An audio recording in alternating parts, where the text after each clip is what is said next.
Cacked Me, also by Lysa Gardner. Series, Detective D.D. Warren, Book 6, Prologue. The little girl woke up the way she'd been trained, quickly and quietly. She inhaled once a hushed gasp in the still night, then her eyes fixed on her mother's drawn face. Shh, her mother whispered, finger to her lips. They're coming. It's time, child, move. The girl threw back her covers and sat up. The winter night was cold. She could see her breath as a frosty mist in the glowing moonlight.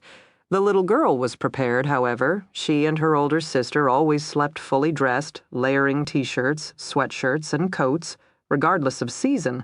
You never knew when they might come. Flushing their prey from warm sanctuary into the treacherous wild unprepared children would fail quickly, succumbing to exposure, dehydration, fear, not the little girl and her sister. They'd planned for such events. Their mother, from the time they could walk, had trained them to survive. Now the little girl grabbed her backpack from the foot of her bed. She slipped the wide straps over her shoulders while sliding her small feet into her loosely laced sneakers. Then she followed her mother onto the darkened second-story landing. Her mother paused at the top of the stairs, finger on her lips as she peered down into the gloom. The little girl halted a step behind her mother. She glanced toward the back of the hall where her sister usually slept. The tiny rental didn't allow for her older sister to have her own room or even her own bed. Instead, her sister slept on the floor, with her coat as a mattress and her backpack as a pillow. As a good soldier should, their mother said. But the spot against the far wall was empty. No sister. No coat. No frayed red pack. Fully awake now, the little girl felt the first tingle of fear and had to resist the urge to call out her older sister's name. Her mother's instructions on this subject were firm. They were not to worry about each other. They were not to wait for one another. Instead, they were to get out of the house and into the woods immediately. Once they'd managed to safely evac and evade, then they would meet up at the predetermined rendezvous points. But first priority, get out of the house, elude capture. And if they did not, as their mother had told them many times, thin features pinched. Face too old for her years. Be brave. Everyone has to die sometime. The little girl's mother descended the first step, staying to the far right, where the riser was less likely to groan. Her oversized wool coat swirled around her legs as she moved like a black cat weaving around her ankles. The little girl followed in her mother's wake, placing each foot with similar care while she strained her ears for sounds from the darkness below. Their tiny two-story rental used to be a farmhouse. It was located away from town, down a long dirt road on a dusty, brown patch of land at the edge of the woods. They had no roots in the community, no ties to their neighbors. Everything the girl owned she wore on her back. From clothing to water bottle to dried fruit and almonds to one battered Nancy Drew novel she'd bought for 10 cents at a garage sale to a quartz rock she'd found 2 years ago along another road in another town where her mother had also woken her and her sister in the middle of the night, and they'd never seen that house again. Maybe other children had toys, pets, TVs, computers, school, friends. The little girl had her backpack, her older sister, her mother, and this. Her mother had reached the first floor. She held up her hand, and wordlessly the little girl halted. She still heard nothing but watched silvery dust motes swirl around her mother's boot-clad feet. Now the little girl could hear a noise, a rattle followed by 2 thumps, the old furnace finally registering the chill and kicking to life. After another moment, the distant thumping ceased, and the midnight hush returned. The little girl looked. The little girl listened. Then, unable to determine any sign of danger, she peered up solemnly at her mother's pale face. Sometimes the little girl knew they didn't flee in the middle of the night because of the infamous evildoers, the nameless threat lurking in the shadows. Sometimes they fled because training didn't allow time for working, which didn't allow for money to pay for rent or heat or food. They had a lot of strategies, and keeping the little girl's family hungry, cold, and tired was the most effective of all. At this stage of her life, the little girl could drift as soundlessly as a shadow and see as keenly as a cat in the dark. But maybe her stomach would growl or her body would shiver. Maybe, in the end, being too hungry, too cold, and too tired was all it would take for her to give her family away. Her mother seemed to register her thoughts. She half turned, taking the little girl's hand. Be brave, her mother whispered. Child, her mother's voice broke. The rare and unexpected show of emotion scared the little girl far more than the dark, the cold, the too-quiet house. Now she clutched her mother's hand as tightly as her mother held hers, realizing this wasn't a drill. They were not practicing. They were not planning. Something had happened. They had found them. This was the real deal. Her mother moved, pulled the little girl toward the small kitchen, where the bank of windows allowed the moon to pool on the floor and cast rows of finger-thin shadows around the edges.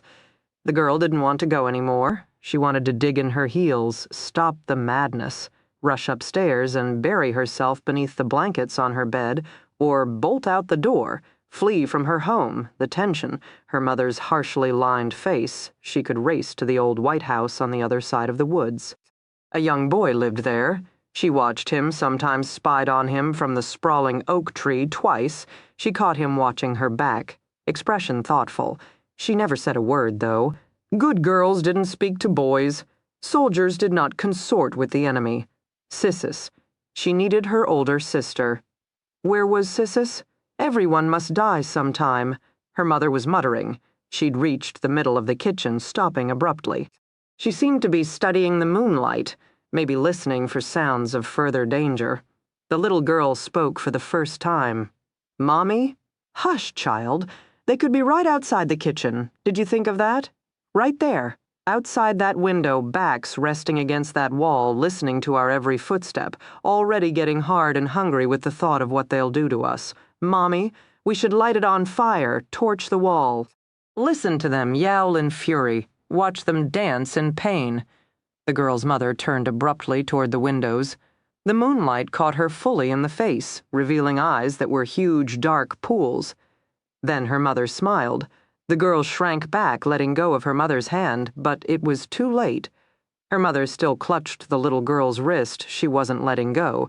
She was going to do something horrible, something terrible, something that was supposed to get them, but that the little girl already knew from past experience would hurt her or her big sister instead. The little girl whimpered. Mommy! She tried again, searching those two dark eyes, trying to find a flicker of familiarity. Matches! Her mother cried now, voice no longer hushed but booming, nearly gay. They could be at a birthday party, lighting candles on a cake. What a grand time! What a great adventure! The little girl whimpered again. She tugged on her arm, trying to pull her wrist out of her mother's grasp, struggling more forcibly, but it was no use. At times like these, her mother's fingers were talons, her entire body radiating a taut, wiry strength that was impossible to break. She would have her way. Her mother yanked open the first kitchen drawer. Her left hand still clutched the little girl's wrist while her right hand raked through miscellaneous contents. A glossy white shower of plastic silverware rained down on the peeling linoleum floor. Sprays of ketchup packets, mustard pouches, bags of free croutons the little girl sometimes crept out of bed to eat, because her mother believed hunger would make them stronger, but mostly it made the little girl's stomach ache, so she would pop croutons and suck on ketchup before stuffing her coat pockets with mustard for her older sister, whom she knew was also starving but couldn't move nearly as quietly through the house. Soy sauce, chopsticks, paper napkins, wet wipes. Her mother pawing her way furiously through drawer after drawer, dragging the little girl in her wake. Mommy, please, Mommy, aha, Mommy, this will teach the fuckers.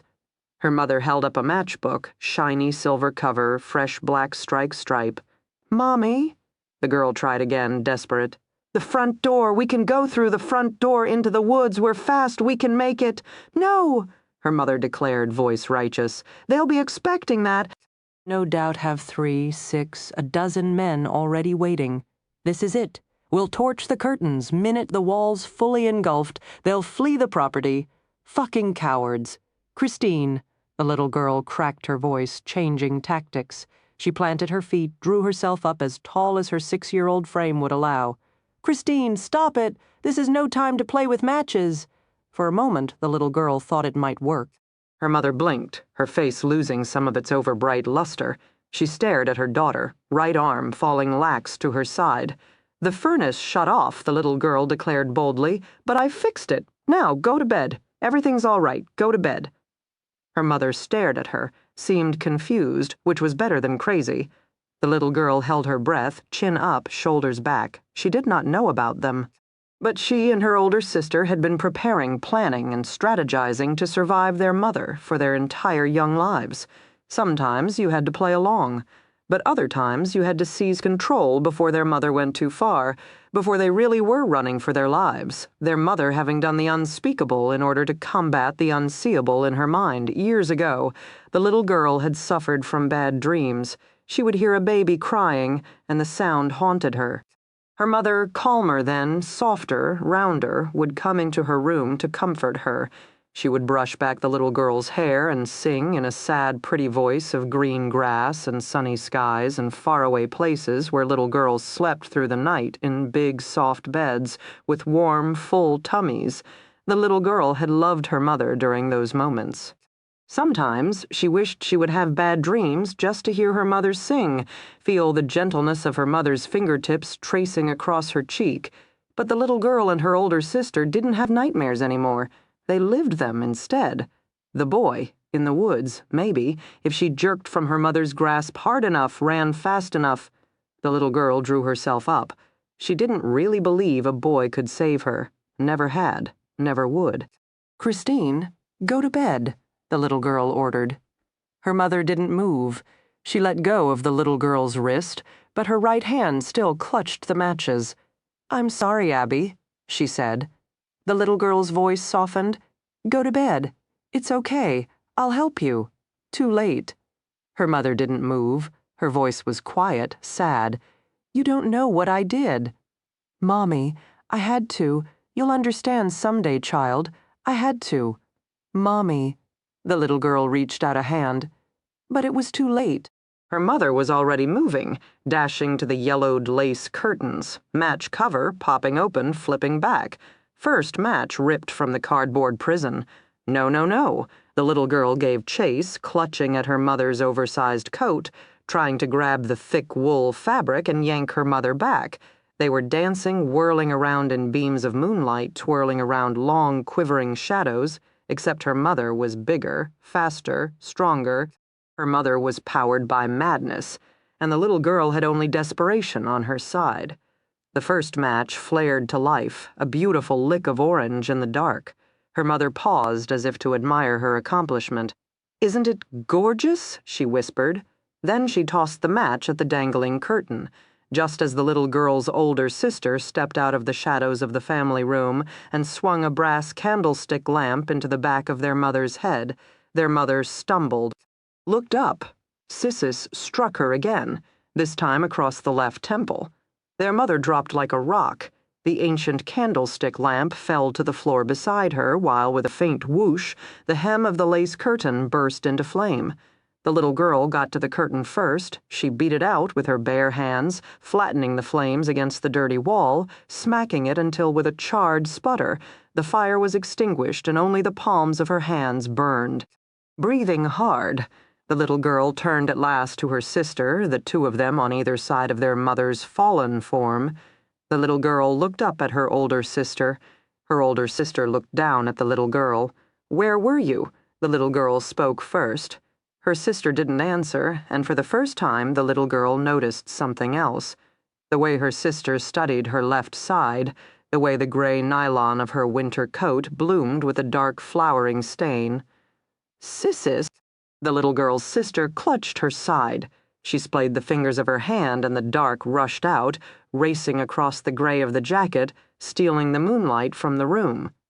The little girl realized now why her sister hadn't met her on the upstairs landing, because their mother had woken her first, brought her downstairs first, listened to the voices telling her what to do to her older daughter first. The little girl didn't speak anymore. She held out her hand.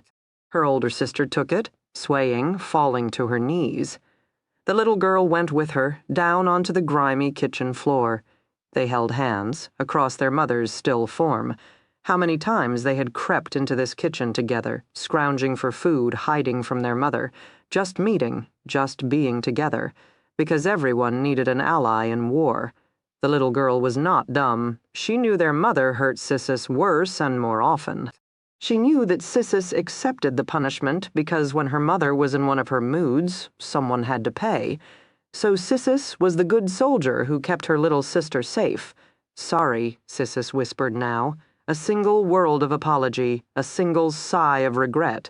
Please, Sissis, please, the little girl begged. Don't leave me. I'll call 911. Help will come. Just wait. Wait for me. In response, her older sister tightened her grip. It's okay. Her breath left her in a soft hiccuping rush. Everyone has to die sometime, right? Be brave. I love you. Be brave. Her older sister's grip weakened. Her hand fell to the floor, and the little girl sprang for the phone, dialing 911, just as Sissis had taught her, because they'd known it might someday come to this. They just hadn't thought it would be so soon. The little girl gave her mother's name and address. She requested an ambulance. She spoke clearly and without emotion, because she had practiced for this too. Together, she and her older sister had prepared, planned, and strategized. Their mother wasn't crazy about everything. Everyone did have to die sometime, and you always had to be brave. Task completed. The little girl released the phone and raced back to her sister, but by the time she returned, Sissis didn't need her anymore. Her eyes were closed, and nothing the little girl did made them open again. Her mother stirred on the floor. The little girl looked at her, then at the old brass lamp. She lifted up the heavy lamp, thin arms, straining, eyes watching how the silvery beams of moonlight gleamed across its dull surface. Her mother moaned again, regaining consciousness. The little girl thought of lullabies and matches. She recalled soft hugs and hungry nights. She remembered her older sister who had genuinely loved her. Then the little girl clutched the top part of the shadeless lamp, stood above her mother's body, and one final time hefted its weight into the air. Chapter 1. My name is Charlene Rosalind Carter Grant. I live in Boston, work in Boston, and in 4 days will probably die here. I'm 28 years old, and I don't feel like dying just yet. It started 2 years ago with the murder of my best friend, Randy Menke, in Providence. She was strangled in her living room. No sign of a struggle, no sign of forced entry. For a while, the Rhode Island cops thought maybe her ex had done it. I guess there'd been a history of domestic assaults. Nothing she'd ever told me or our other best friend Jackie about Jackie and I tried to console ourselves with that as we wept together at Randy's funeral. We hadn't known. We just hadn't known, or of course we would have done something, anything. That's what we told ourselves. Fast forward 1 year, January 21. The anniversary. I'm at home with Aunt Nancy in the mountains of northern New Hampshire. Jackie's returned to her corporate life as a VP for Coca-Cola in Atlanta. Jackie doesn't want to mark the occasion of Randy's murder. Too morbid, she tells me. Later in the summer, we'll get together and celebrate Randy's birthday. Maybe we'll hike to the top of Mount Washington, bring a bottle of single malt. We'll have a good drink, have a good cry, then sleep it off at the Lake of the Clouds AMC hut. I still call Jackie on the 21st. Can't help myself. Except she doesn't answer. Not her landline, not her work line, not her mobile, nothing. In the morning, when she doesn't show up for work, the police finally give in to my pleas and drive by her house. No sign of a struggle, I will read later in the police report. No sign of forced entry, just a lone female strangled to death in the middle of her home on January 21. 2 best friends murdered, exactly 1 year and roughly 1,000 miles apart. The locals investigated. Even the FBI gave it a whirl. They couldn't find anything definitive to link the 2 homicides, mostly because they couldn't find anything that was definitive. Bad luck, one of the guys actually told me. Sheer bad luck. Today is January 17th of the 3rd year. How much bad luck do you think I'm going to have on the 21st? And if you were me, what would you do? I met Randy and Jackie when I was 8 years old. After that final incident with my mother, I was sent to live with my Aunt Nancy in the wilds of New Hampshire. She came to fetch me from a hospital in upstate New York, 2 relatives, 2 strangers, meeting for the first time. Aunt Nancy took one look at me and started to cry. I didn't know, she told me that first day. Trust me, child, I didn't know, or I would have taken you years ago. I didn't cry. Saw no purpose for the tears and didn't know if I believed her anyway. If I was supposed to live with this woman, then I'd live with this woman. Not like I had any place else to go. Aunt Nancy ran a B&B in a quaint resort town in the Mount Washington Valley, where rich Bostonians and privileged New Yorkers came to ski during the winter, hike in the summer, and leaf peep in the fall. She had one part-time helper, but mostly my aunt relied on herself to greet guests, clean rooms, set up tea, cook breakfast, provide directions, and all the other million little odd jobs that go into the hospitality trade. When I came along, I took over dusting and vacuuming. I could spend hours cleaning. I loved the scent of pine sol. I loved the feel of freshly polished wood.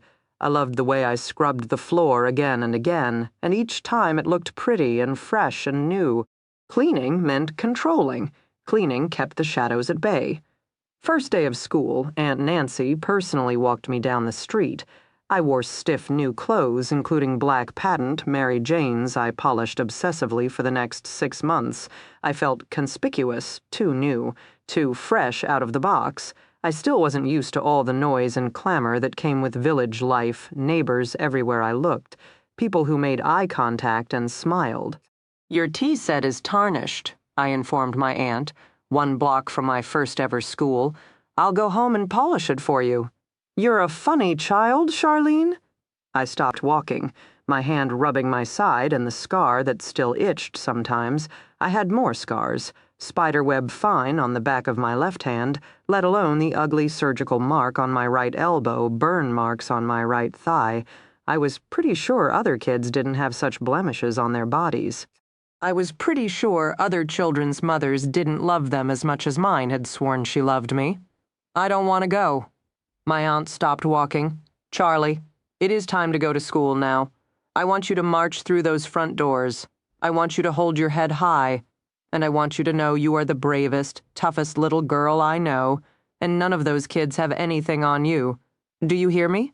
None of those kids have anything on you, so I did what my aunt said." I walked through those doors. I kept my head high. I slid into a desk at the back of a room, where the little girl on my left turned and said, "Hi, I'm Jackie," and the little girl on my right turned and said, "I'm Randy," and just like that we were friends. But I never told them everything. You know what I mean, don't you? How sometimes even with best friends, even with the sisters of your heart who laugh with you and cry with you and know every single minuscule detail of your first crush and final heartbreak, you still can't tell them everything. Even best friends have secrets. Take it from me, the last one standing, who spent the past 2 years learning most of our secrets the hard way. We grew up in the last days of real childhood, spending our summers running wild in the woods where we built tree forts out of downed limbs and had tea parties featuring acorn soup and pinecone parfaits. We raced leaf boats down eddying streams. We discovered secret swimming holes. We wired soup cans with twine in lieu of cell phones. I'd help Aunt Nancy every morning and every evening during the summer. But afternoons were mine, and I spent every minute with my 2 best friends. Even back then, Jackie was the organizer. She'd have our afternoons all mapped out, probably would have developed a marketing plan and forecasted future opportunities for play if we'd let her. Randy was quieter. She had beautiful wheat blonde hair she wore tucked behind her ears. She preferred playing house in the tree fort, where she always had the perfect finishing touch for her tree stump, maybe some creative combination of berries and leaves that made a random pile of decaying limbs feel just like home. I recommended her skills to Aunt Nancy, and for much of our high school years, Randy helped out in the B&B on the weekends, hanging holiday ornaments, preparing fresh centerpieces for the dining room, decorating the front parlor. Jackie would come along as well, hooking up Aunt Nancy's first computer and, when the time came, introducing my aunt to the internet. I didn't have Jackie's drive or Randy's artistic skills. I thought of myself as the glue. Whatever they wanted to do, I did. Whatever hobby they had, I took up. I'd been raised at an early age to go along, so going along was what I did best. But I meant it. I loved them. I'd grown up in the dark, then I'd come to the mountains of New Hampshire and found the light. Randy and Jackie laughed. They asked my opinions. They complimented my efforts. They smiled when I walked into a room. I didn't care what we did, I just wanted to do it with them. Of course, small-town kids inevitably have big city dreams. Jackie started the countdown our junior year in high school. She was sick of nosy neighbors, community theater, and a post office that doubled as the biggest gossip center in town. She had her sights on Boston College, gonna hit the big city and live the glamorous life Randy, in her quiet way, upstaged Jackie. One snowy weekend in January, she met a Brown University med student on the ski slopes. We graduated high school in June, and she was married July 4th, packing her childhood into 4 cardboard boxes and heading for Providence, content to spend the rest of her life as a doctor's wife. Jackie got her scholarship, she was gone by September, and for the first time in 10 years I didn't know what to do with myself. I stripped, sanded, and refinished Aunt Nancy's hardwood floors, steam cleaned all the drapes, shampooed all the furniture, started organizing the bookshelves. End of September, Aunt Nancy took me by the hand. "Go," she said firmly, gently. "Spread your wings, and then, when you're ready, come home to me." I ended up in Arvada, Colorado. Followed some guy I never should have followed. Did some things it's best that Aunt Nancy never knows about. I learned the hard way you can't always just go along. Sooner or later, you have to find yourself, even without your beloved aunt and 2 best friends to help show the way. After the breakup, determined not to slink home with my tail between my legs, I applied for a job as a 911 operator. Biggest attraction of the job, you didn't need a college degree, just a high school diploma, fast typing fingers, and an innate ability to think on your feet. Given those were about the only skills I possessed, I decided to give it a whirl. For $30,000 a year, I worked long hours, surrendered any hope of having a personal life, and actually discovered a calling. I worked at a command center with 22 phone lines, 4 radios, and nearly 200,000 calls a year. Requests for police, fire, emergency services, animal control, it all came to us. We transferred the calls for emergency services and fire to a second dispatch service, but animal control, police, the prank calls, the incoherent calls, the genuinely panicked and hysterical calls were all ours. I once worked a shift where my fellow dispatch officer saved a woman's life by having her scream until the home invaders panicked and ran away. Another shift, my colleague got a terribly injured teenage girl to describe the car that ran her down. The girl died before the police got there, but her statement was recorded on our call lines and became the evidence that put the drunk driver away. I cried with people. I screamed with people. Once I sang lullabies to a 5-year-old boy while his parents shattered glass and hurled insults just outside the closet door. I don't know what happened to the boy. I think about him sometimes, though, more than I should, which is why after 6 years I left Arvada and returned to the mountains. I guess I'd lost some weight. I guess I didn't look so good. "Oh, Charlene Rosalind," Carter Grant, my Aunt Nancy, said quietly when I got off the plane. She took me in her arms. I stood in the middle of the airport and cried. My aunt had been right. I'd needed to go away, and now it was good to be back. I embraced the mountains. I welcomed my community where I was surrounded by neighbors and everyone looked you in the eye and smiled. Aunt Nancy had become my family, and this one town had finally become my home. I didn't plan on leaving again, but I guess someone else had other ideas. Nan standing at Randy's funeral, I didn't feel any sense of danger. My childhood friend was dead, but the more Jackie and I learned about her rat, bastard ex, the more we thought we knew the perpetrator. Just because the police couldn't charge him didn't mean her abusive, alcoholic ex hadn't done the deed. Doctors are probably wise enough in the general workings of forensic science to cover their tracks. Plus, Randy was soft-hearted. We could see her letting her ex through the front door despite her best judgment. I spent some time with the Providence detectives trying to advocate on my friend's behalf. Jackie sprung for a private consultant from Oregon, some retired FBI agent, to analyze the scene. Neither one of us got anything to show for our efforts. Then, 1 year later, Jackie, who lived in downtown Atlanta, who was city-smart and corporate battle-hardened, and in many ways forewarned, who would she have welcomed into her home that night? Who would she have stood quietly and allowed to strangle her in her own living room without putting up a fight? Certainly not Randy's ex-husband, meaning maybe the abusive ex didn't do it.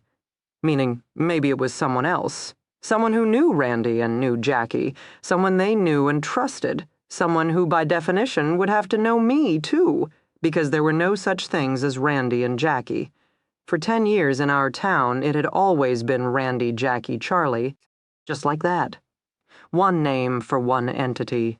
The three amigos, all for one for all, with two dead. Did that mean there was now one left to go? In contrast to Randy's memorial service, I stood dry-eyed next to Jackie's cherrywood coffin, searching the crowd in the tiny, tastefully decorated Victorian funeral parlor. I peered into the faces of my grieving neighbors, community members, friends.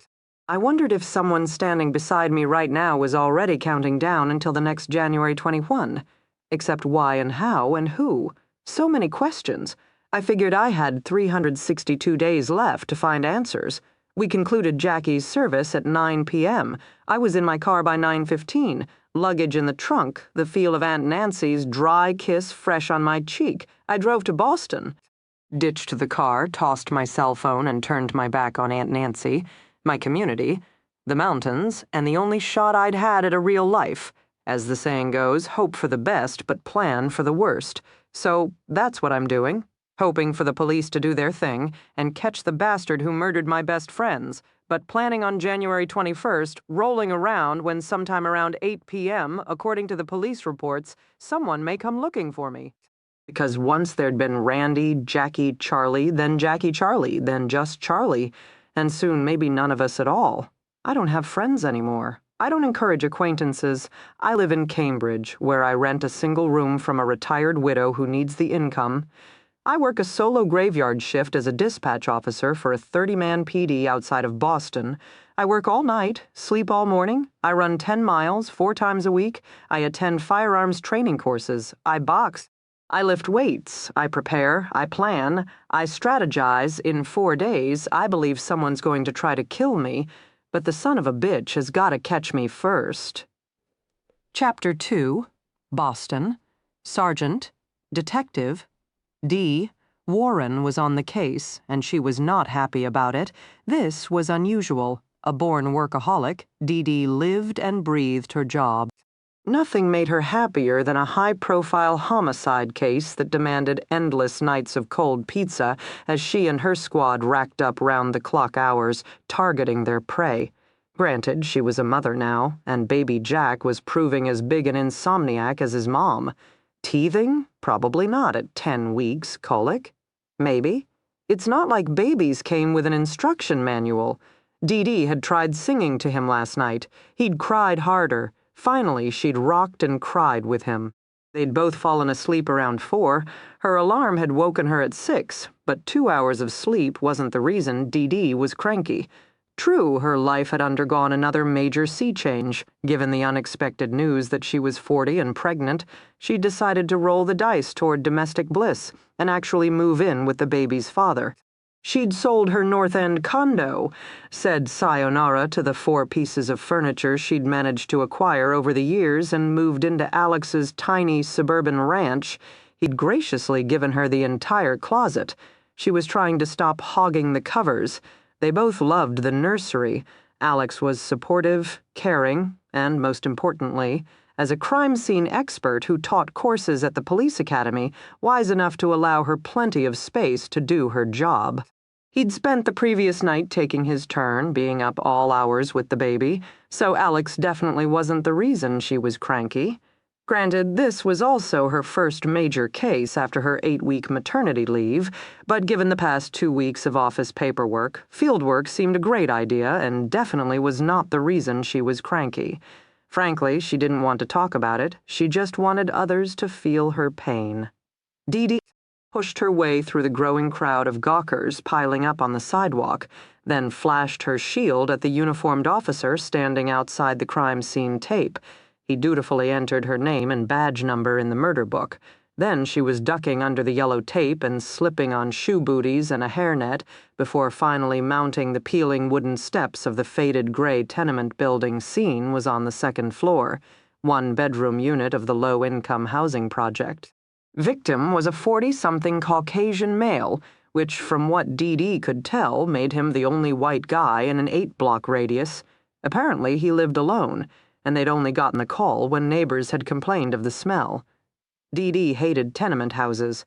If you could take despair, give it 4 walls, leaking ceilings, and very few windows, this is what it would look like. She hated the punk-ass teenagers that eyed her boldly as she approached already, so grim they might as well piss off a Boston cop. Because what else did they have to lose?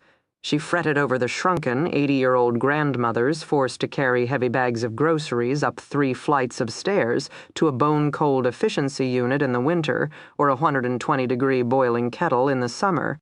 She despaired over the packs of feral kids gazing distrustfully out of doorways because at the ripe old ages of 4, 5, 6, they'd already been taught to hate all authority figures, race relations in Boston, inner city, socioeconomics.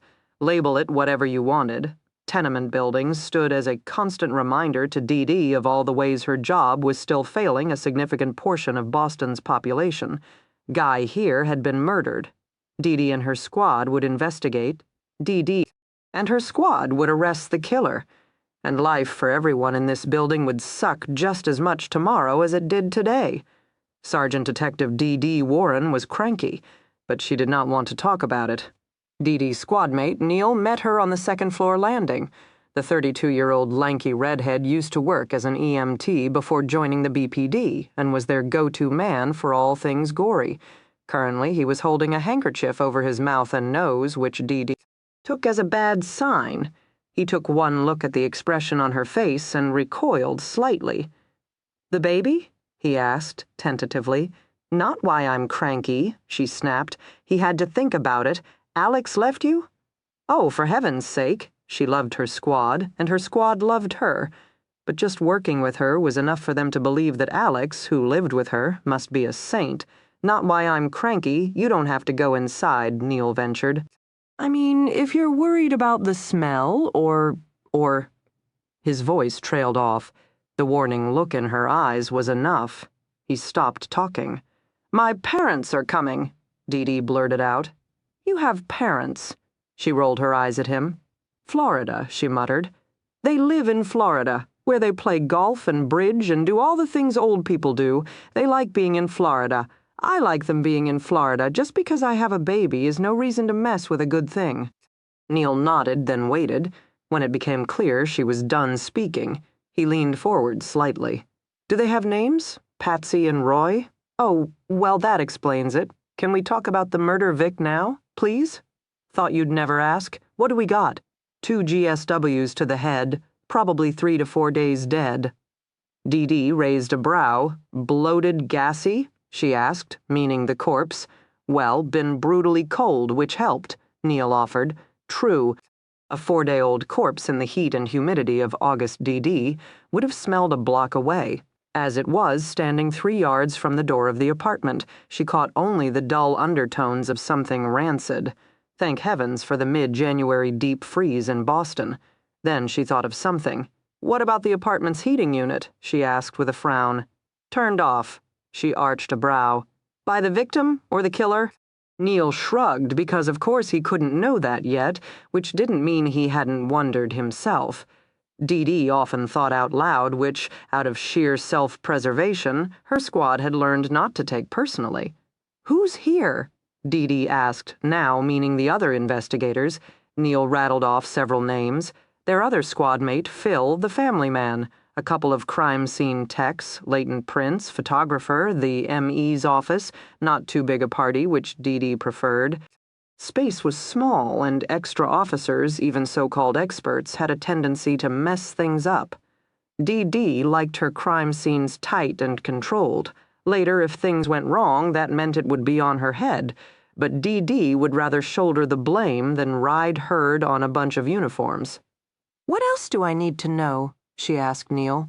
"Won't tell you," Neil announced stubbornly. She glanced at him, startled. Their other squadmate, Phil, was known to go toe-to-toe with her. "Neil, not so much. If I tell you and I'm wrong, you're gonna be pissed," Neil muttered, no longer looking at her. "I don't tell you and I'm right. You can feel good about yourself later and take the credit." Dee Dee shook her head. Neil would be an excellent detective, if only he didn't hide behind her and Phil so much. He seemed content to let them be the forward members of the crew, while he spent his days overseeing autopsies at the morgue. She wondered if the medical examiner, Ben Whitley, was here. Neil and Ben had been dating for a little over a year now. Not an office romance per se, but an industry one made Dee Dee uneasy about what might happen in the event of a breakup. On the other hand, given that she was 40, unwed, and now mother to a 10-week-old baby boy, she figured she wasn't in any position to give personal advice. Life happened, all you could do was ride the ride.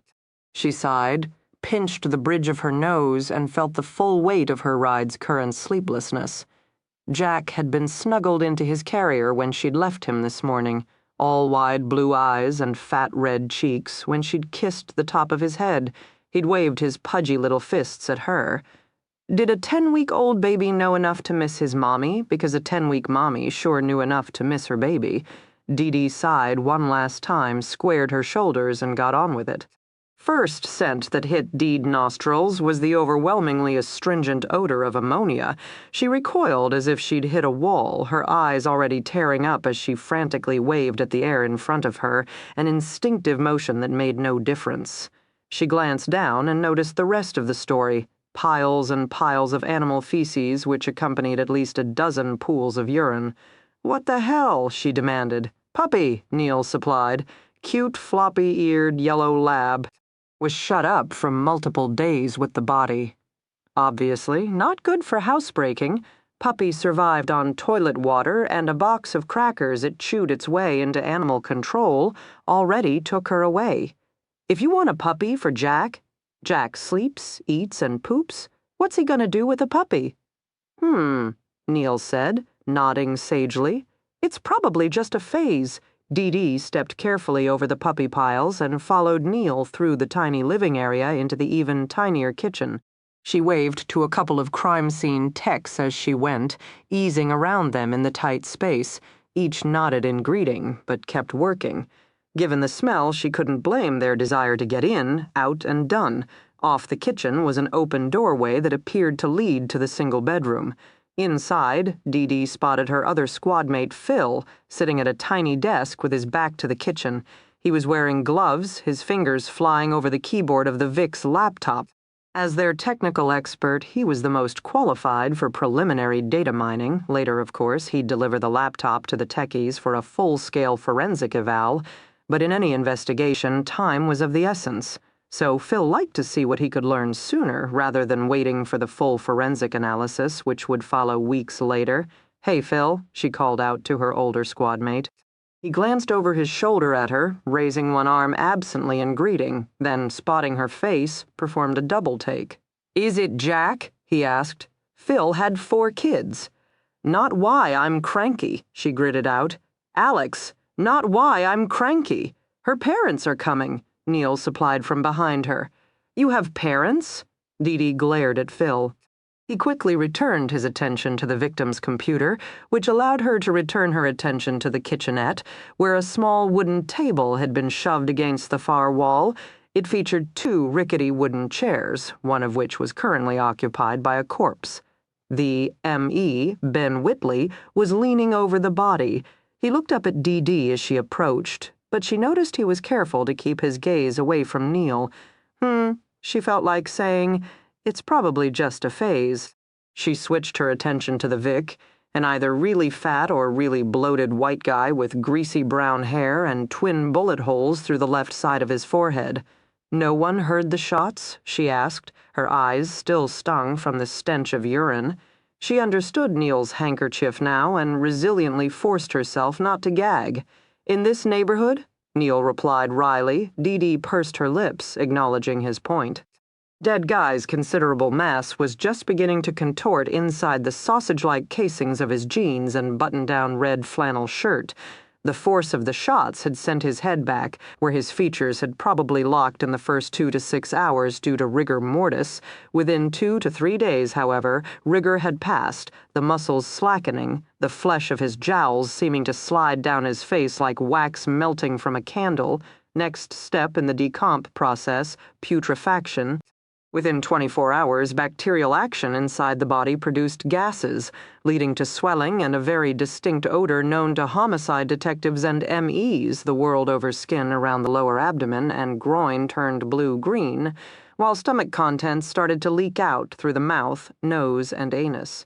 Nothing pretty about decomp, which meant that all in all, Dee Dee was pleasantly surprised by the corpse's intact condition. Bacterial action was just starting up versus already running amok through the dead guy's intestines. Made the scene more bearable, though she still wouldn't want to be standing as close to the body as the M.E. was. "So you're thinking 3 to 4 days?" she asked Ben now, the doubt obvious in her voice. He pursed his lips, considering. Cold temperatures impede decomp given the apartment's chilly ambience. "I think that explains the slow putrefaction process. But won't know for sure until I open him up. First thoughts. Cause of death is most likely twin GSWs to the left side of the forehead," he stated. "Double tap, up close and personal. Notice the powder burn ringing the entry wounds, as well as the tight pairing. GSW1 and GSW2 are not even half an inch apart." "Execution style?" Dee Dee asked with a frown, venturing closer in spite of herself. "Any defensive wounds?" "Negative." Dee Dee trusted Ben implicitly. He was one of the best MEs the city ever had, but she couldn't stop from glancing at the Vic's hands because the lack of defensive wounds didn't make any sense, who sat at his kitchen table and just let himself be shot. "You're sure it's not suicide?" she asked Ben. "No gun at the scene." "No GSR on his hands," the ME reported, then added as a slight rebuke for her questioning his findings, unless of course he was wearing gloves, which he kindly removed after shooting himself to death and hiding the murder weapon. Dee Dee got his point. She glanced back at Neil. "Forced entry?" The lanky redhead shook his head. He appeared smug. First responders had the building manager let them in. No sign of tampering with the lock. "Windows are intact, not to mention too warped to open." Dee Dee eyed her squad mate. "You're not going to tell me, are you?" "Nope." All right, she muttered. "Game on." She continued her analysis of the scene. Entry wounds to Vic's forehead appeared tight and round, given the lack of exit wound. She assumed a small caliber weapon, such as a .22, easy enough handgun to conceal until the last minute, especially this time of year when everyone was bulked up in winter jackets. But also a questionable choice for a murder weapon. Not much bang in a .22 gun. Aficionados generally referred to such handguns as plinking guns, good for shooting at cans and squirrels, or maybe hurling at an opponent if all else failed. But plenty of people got shot by .22s and lived, making the small caliber handgun a dubious choice for an execution-style homicide. Dee Dee moved on with her analysis. Shooter was most likely someone the victim knew. Victim not only opened the door but let the unknown subject into his apartment. Furthermore, sitting at the kitchen table implied hospitality. "Would you like something to drink, that sort of thing?" Dee Dee crossed to the kitchen sink, sure enough. 2 chipped blue mugs sat inside the grimy stainless steel basin. With gloved hands, she lifted the first mug and peered inside. No noticeable dried residue, so either a clear liquid or the mugs were rinsed. She returned the mugs, which would be bagged and tagged by the evidence techs, then did a double take. Mugs had been rinsed, then placed in the sink, because nothing else inside the apartment looked like it had been rinsed, wiped, or otherwise tended in at least 6 months. The countertops were sticky and grungy.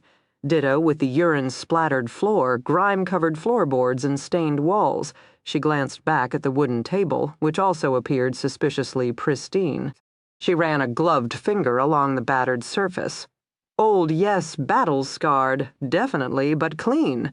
So 2 mugs rinsed, 1 wooden table wiped. She looked up at Neil, who was smiling even more broadly now. "Shooter cleaned up after himself," she murmured. He wouldn't reply, but given his terrible poker face, he didn't have to. Next up, Dee Dee wrenched open the refrigerator door. She discovered an opened can of dog food that smelled even worse than the rest of the apartment, a 6-pack of beer, wine coolers, Hostess Twinkies, containers of leftover Chinese, half a dozen condiments, and the remains of a rotisserie chicken dated 10 days prior. So the victim liked fast food and had a sweet tooth, Dee Dee. Tried some of the cupboards, discovering paper products in lieu of plates, plastic products in lieu of silverware, as well as multiple shelves of chips, crackers, cereals, and store-bought cookies. Last cupboard seemed to be for the dog bags of dry puppy food, plus more canned food. Dee Dee continued to build her mental profile. Middle-aged single white male, living a bachelor life in a low-income housing project. Why this building? White guy had to stand out, feel uncomfortable, lonely? Was that why he got a puppy? But he entertained. Had someone here whom he invited in for a drink, perhaps, maybe. Come over, see my new puppy, have a drink, have a snack. Dee Dee got that feeling. It was a distinct physical sensation that started at the base of a good detective's spine before zipping straight up the vertebrae to the back of her neck, where the tiny hairs stood up and made her shiver. She glanced at Neil, who beamed larger. "No fucking way," she said. "Way." "What's Phil found?" "Don't know about the computer, but we already discovered 2 shoeboxes of photos tucked beneath the bed. Is the Vic in the system?" "No hits thus far, though we're still running his name and prints through the national database, but the photos. All boys, all under the age of 12, mostly black, but other ethnicities as well. I'd say he's selected his victims based on opportunity rather than race. Son of a bitch," Dee Dee exclaimed. "He's a pedophile." Set up shop right in the middle of his target population. Unloved, unsupervised, highly vulnerable kids. Gets their attention when he's walking his puppy, then invites them up for a cookie chips, a bottle of beer. Son of a bitch. Dee Dee, she glared at the dead guy, the twin holes in his forehead, the melted wax face. Kid struck back, she muttered, then considered the carefully wiped down surfaces. Or maybe a parent or an older sibling or a friend. Someone got wise, then he got dead. Good. "Dee Dee, what? It gets better. What's better than one less pervert in the city?" Phil came walking out of the bedroom, snapping off his gloves. "You tell her yet?" he asked Neil. "Tell me what?" "You were on maternity leave," Phil said, as if that explained everything. "Tell me what? Not one less pervert in the city," Neil said happily. "Mr. Wanna See My Puppy over there makes 2. Phil and Neil had to walk her through it. It was 4 weeks back, meaning Jack had been 6 weeks old, a plump little form that spent his days curled up on her chest, feeling like a hot water bottle except fragile and in need of constant diligence. So she'd spent hours just sitting in the rocking chair with him, counting fingers and toes and touching the impossibly soft wisps of hair that cradled his skull. So she'd definitely not been watching the news, because she'd been being with her baby in a way she'd never been in any moment before. Totally, completely. Without word or thought or interest in anything else, Alex would come home from work each day, glance at her and Jack in the rocking chair and smile at her in a way no man had ever smiled at her before. Then she'd get a strange feeling in her chest of belonging, of being contentment, maybe. For her 8 weeks of maternity leave, she'd reveled in it. So 4 weeks prior, Dee Dee had been nesting with her baby in Waltham, while a level 3 sex offender had been shot in his apartment near the Suffolk County Hospital, not in his kitchen, Phil was quick to add. In the entry, as if he'd answered the door, and boom, double tap from a .22 expertly placed. No witnesses, though a couple of neighbors reported having seen a young man, maybe a teenage boy, loitering about. Further search of the Vic's home had revealed pornographic videotapes as well as an extensive collection of photos on the Vic's computers, all showing boys and girls between the ages of 6 and 12 involved in various sex acts. Just owning the computer was a violation of the victim's, Douglas Antahaldi's, parole. So investigators felt it was safe to assume the Vic had gone off the straight and narrow and was back in the business of destroying young lives. "Lids?" Dee Dee asked. "Now?" Phil shrugged. "If you see a white male between the age of 16 and 25 in a dark winter coat with a navy blue knit cap, let us know. Bet the hotline's ringing off the phone with that one. Please. The neighbors are just doing the happy dance he's dead. No love lost there, and that was before they heard what was on his computer." Dee Dee pursed her lips. "Did he have a puppy?" Phil shook his head. "We'll have to cross-reference the photos of the victims," she mused out loud, and immediately felt something inside her recoil. To go from Jack to those images. She hesitated. Beside her, Phil, father of 4, appeared equally queasy. Neil spoke up. "I'll do it." Phil and Dee Dee looked at him. "It's not like I want to," he said, shrugging awkwardly. "But I don't have kids, and both of you, so, it'd probably be easier for me to study them." Sides? I handle the bodies all the time. How much harder can this be? Way harder, Phil said immediately. Dead people, worst has already happened. These kids. Neil shrugged again. Somebody's got to do it, right? Better me than you. Phil nodded slowly. I think he's growing up nicely, he told Dee Dee. Obviously, we've raised him right, she concurred. Neil rolled his eyes at both of them. Since it's my first time through any advice, don't just look at the people, Dee Dee. Informed him. Cross-referencing the victims is step one, but you also want to examine the backgrounds of each photo look for patterns in curtains, carpets, bedding. Sometimes, it's not the who that matches, it's the where.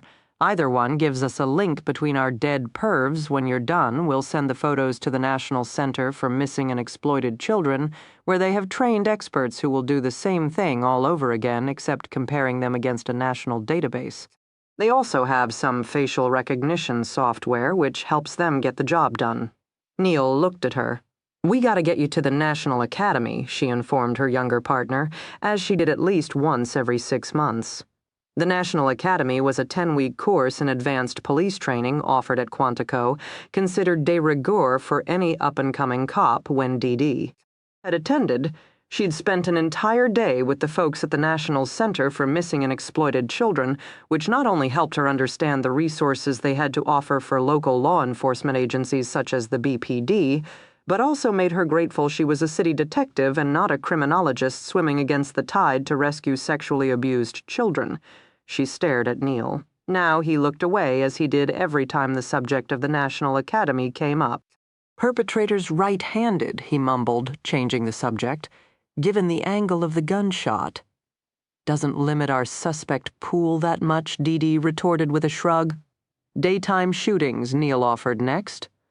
How do you figure? Because in both neighborhoods nobody would open their doors after dark. But no witnesses, Dee Dee pushed back. Because in both neighborhoods, Neil repeated, people are trained not to see anything. And they certainly aren't going to tell us about it if they do. True. Dee Dee turned to Phil. While Neil handles the photos, I need you to oversee both victims' computers. Pedophiles are networkers. They visit chat rooms, post blogs, seek out others like themselves. Even if our two victims never met each other in person, doesn't mean they haven't crossed paths online. Find that common denominator, and maybe we can get some traction. The anti-Holdy computer has already been processed, Phil informed her, meaning we just gotta dissect this one, and I'm ready to rock and roll. We'll pull local video?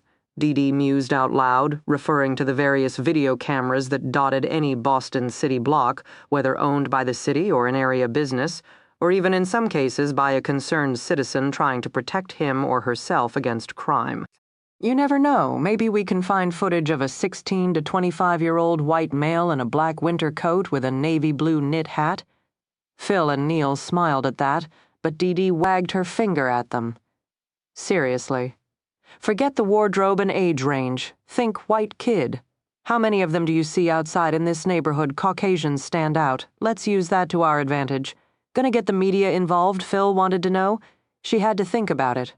Maybe if we can get a better profile of the shooter. Until then, I don't see the point, Neil seemed surprised. But there have been 2 shootings, second one already half a week old, meaning maybe even now, we got a perpetrator out there targeting a 3rd victim. 3rd pedophile, you mean? Phil muttered. Dee Dee was more circumspect. 2 homicides performed by the same shooter? Are you sure? Do you have a witness telling you he or she absolutely saw the same person here and there? Do you have a report from ballistics stating the slugs recovered from this crime scene absolutely positively match the slugs recovered from the anti-Holdy crime scene? Neil shook his head. Well then, Dee Dee declared briskly, let's not get ahead of ourselves. I wouldn't want to panic the good citizens of Boston unnecessarily, and maybe I wouldn't want to encourage the city's pervert population to practice undue caution either. Neil's eyes rounded slightly. He got the implication of Dee Dee's decision, glancing quickly at Phil, whose face was just as stony as Dee Dee's. Wow, Neil murmured, and I wondered if motherhood would make her soft. His voice trailed off. At the last minute, the youngest member of the squad seemed to realize he probably should have kept that thought to himself, but Dee Dee just clapped him on the back. Missed you too, she informed him cheerfully. Now then, Nothing personal, but I gotta be home by 5, which gives us. She glanced at her watch. About 6 more hours to catch a killer. Let's do it. Chapter 3. Hours later, Dee Dee finished overseeing the processing of the murder scene. She'd long stopped registering the ammonia-like scent of urine, let alone the rank odor of puppy poo. Instead, she clambered back down the stairs of the tenement building and out the front doors, contemplating many thoughts at once. She should get home soon. She should contact the lead investigator from the first shooting. She should order a rush on the ballistics test from this shooting to compare with the previous shooting. What were the odds of her boss, Cal Horgan, letting her have an extra body to help view all the video footage, or maybe she'd just have to do that herself? Phil, after all, would need days to pore through all the computer data. Neil would probably soon be in a state of depression going through all those photos, the kind of work Dee Dee and Phil had done before and would probably do again, but not any sooner than they had to. Didn't matter how objective and analytic you made yourself, photos of kids hurt. So adding to her mental list, check on Neil, see how he was coping with his assignment. Did he require any mental health resources? Or even a therapeutic night out over beers? Sergeants managed their people as much as their cases, and Dee Dee prided herself on both. She cleared the building steps and hit fresh air, inhaling several deep breaths. No flash of media cameras awaited her. A shooting in a Boston tenement hardly rated coverage. Of course, once the media caught wind of what they'd found in the Vic's photo boxes and, not being dumb bunnies, connected this incident with another shooting 4 weeks prior. But for now, all was quiet, and Dee Dee was going to enjoy it while she could. She pushed through the last of the gawkers, most of them looking bored, an actual murder investigation not being nearly as exciting as what they'd seen on TVD. Buried her hands in her pockets, ducked her head against the biting January chill, and headed down the block to her car. 50 yards away, she spotted it, white like a blot of snow at the bottom of her windshield, except when the wind caught it, it started flapping, and she realized it was half a piece of paper shoved under the left wiper. Maybe an advertisement or flyer. She didn't pick up her pace, just kept walking, huddling inside her BPD field coat for warmth. As she hit the hood of her car, she could see enough to realize it wasn't a flyer. The letters were handwritten script, not block printed. She faltered, footsteps slowing. Keeping her hands in her pockets, she leaned forward, studying the half-sheet of paper more closely. The script letters were thin, almost spidery-looking, but curiously flat at the bottom, as if the person had used a ruler to set an edge. The note wasn't addressed or signed. It contained 2 sentences. Everyone has to die sometime. Be brave. Immediately, Dee Dee glanced up, looked around. There, across the street, a figure disappearing around the corner in a black down coat. Dee Dee started to run, as she sprinted across the street. Dee Dee had 2 thoughts at once. Running was not a good idea for a woman who'd given birth 10 weeks ago. Things bounced that had not bounced a year ago, and none of it was comfortable. Second, chasing a potential suspect all alone was not a good idea for a new mom who hoped to kiss her baby boy on the cheek in approximately 3 hours.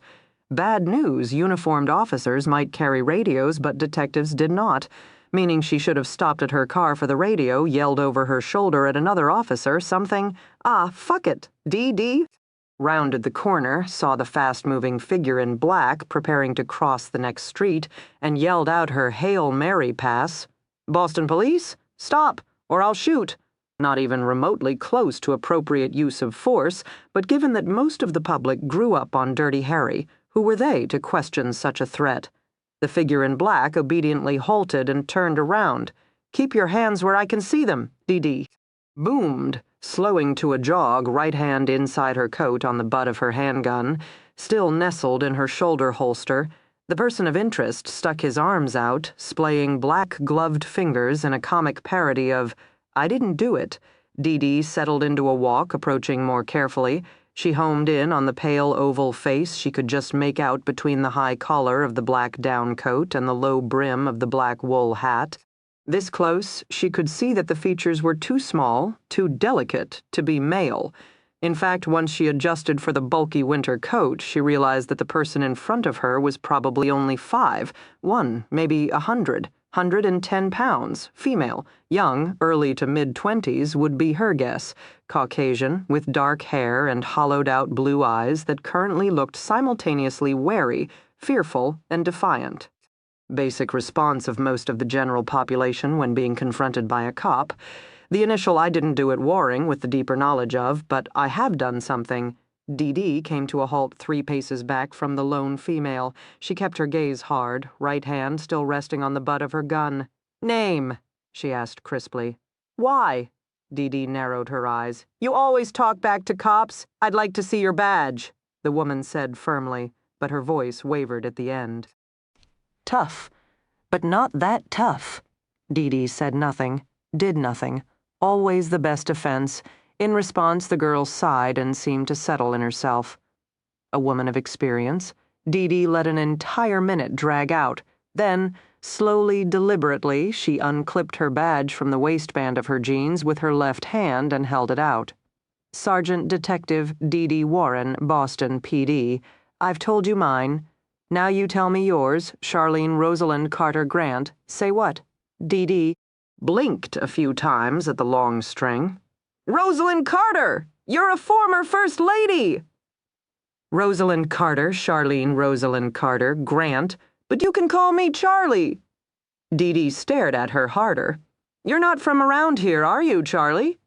"No, I'm not." "Then what are you doing at my crime scene?" The young woman stared at her. Her expression seemed to waver then, all at once harden in resolve. "I'm checking you out." "Excuse me?" 4 days from now, I'm expecting to be murdered. I've read that you're one of the best homicide detectives in the city, so I'd like you to handle the investigation. I figure you're the only shot at justice I'll have left." Dee Dee took Charlie down to BPD headquarters, one, because that was the craziest damn story she'd ever heard, and that made Dee Dee deeply suspicious right there.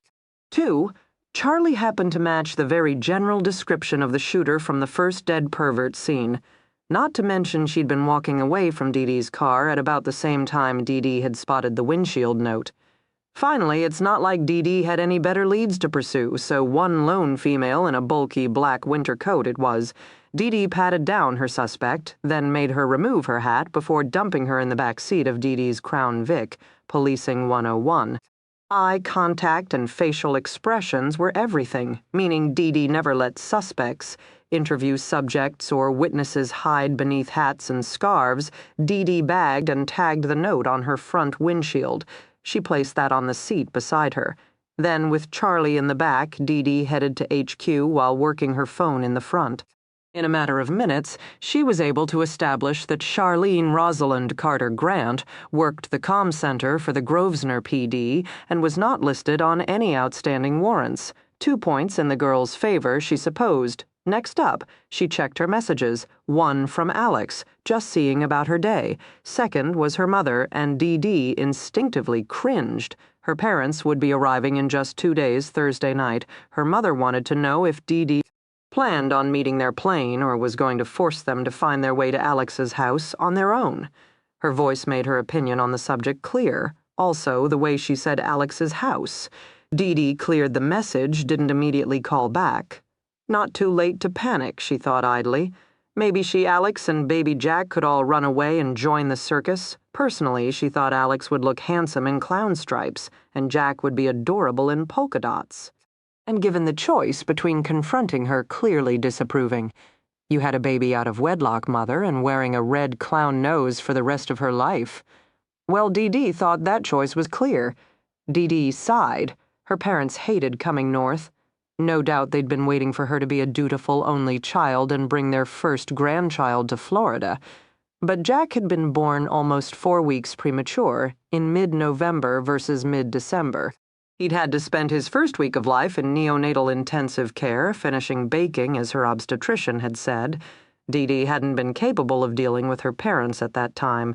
She hadn't even called them until 10 days after her own son's birth, a fairly unforgivable sin, she was informed later. But during those first few days by the time the crisis had passed and Dee Dee had connected with her parents, it had been Thanksgiving. Too chaotic for travel, her mother informed her, voice filled with disapproval and dismay. Dee Dee's selfishness had already cost them the first 2 weeks of their grandson's life, and now they'd be forced to delay even longer. More phone calls, more holiday season churn, more guilt, until here Dee Dee was counting down to her parents' January 19 Boston flight. Then her parents, who'd never planned on having kids but late in life, ended up with her, and herself, who never planned on having a family but late in life ended up with Jack, could all sit together in one room. If Alex had any sense at all, he'd start running now. Dee Dee neared headquarters, started the search for parking. BPD headquarters was situated in the middle of inner-city Roxbury, where parking spots and drug-free neighborhoods were equally difficult to find. She performed her usual loop. Third time was the charm. She parked, got out, opened the back door, and contemplated the girl again. Charlene Rosalind Carter Grant simply climbed out and stood up. "You don't talk much," Dee Dee said. "You don't believe me? What's there to say?" Dee Dee nodded. "Fair enough. Want coffee?" She strode across the street, keeping the girl beside her. "Yes, please. Are you charging me with something? Should I be charging you with something?" The girl sighed. "Have you spoken to the Grosvenor PD? Yep, then you know I'm not a total fruitcake. Why'd you leave a note on my windshield?" Dee Dee asked. "What note? I didn't leave a note. Note you watched me bag and tag." "Not my note," the girl said. "Didn't even see it, let alone know that car was your vehicle. Trust me, to us non-law enforcement types, all Crown Vics look alike." Dee Dee didn't comment, but thought it was a fair observation. In a street chock full of police cruisers and Crown Vics, had the author of the note known enough to target Dee Dee's car specifically, or a detective's vehicle, generally something to consider for later. Dee Dee escorted Charlie inside HQ, then upstairs to homicide. The homicide department was a nice space. Dee Dee always thought more business suite than gritty cop show set as a squad leader. Dee Dee had her own tiny office, complete with a laminated wood desk, laptop, and plush black leather desk chair, very civilized. Dee Dee didn't take her charge there, but instead led Charlie to a small interview room where she took the girl's coat, then plunked her down at the table. Dee Dee went off in pursuit of beverages, coffee for the girl, which made Dee Dee waver, eye the pot. But no, she'd been decaffeinated this long. She could make it another hour. She'd initially given up coffee during her pregnancy, or rather, Jack had rebelled so insistently she couldn't stomach the dark brew. Then she'd stayed off the caffeine as she'd breastfed for the first 6 weeks, surprising herself by desperately wanting to nurse, and had only weaned Jack at the 6-week mark because she had to return to work and no way her schedule allowed for all that pumping and stuff other working moms heroically endured. She missed it. Didn't talk about it, not even to Alex, because what could she say? She had to return to work, so her baby took a bottle and was now being watched 8 hours a day by a nice lady down the street. That was life. If Dee Dee could walk a homicide scene, surely she could handle parenthood. Dee Dee poured a cup of coffee for Charlie, grabbed a bottle of water for herself, 93 minutes before she went home. She re-entered the interview room, took a seat across from her person of interest, and got down to business. "Where you from, Charlie?" "J-Town, New Hampshire. Never heard of it. 3 hours north near Mount Washington. Small town. One of those places where everybody knows your name. Why'd you leave?" "Because I believe the person who will try to kill me on January 21st will be someone I know, so first line of defense is to run away from everyone I know." The girl grimaced. She'd taken the coffee from Dee Dee but wasn't drinking it, just holding it between her hands as if for warmth. According to the preliminary background report, Charlene Rosalind Carter Grant was 28 years old. In person, with her long brown hair scraped tightly into a ponytail, she appeared even younger.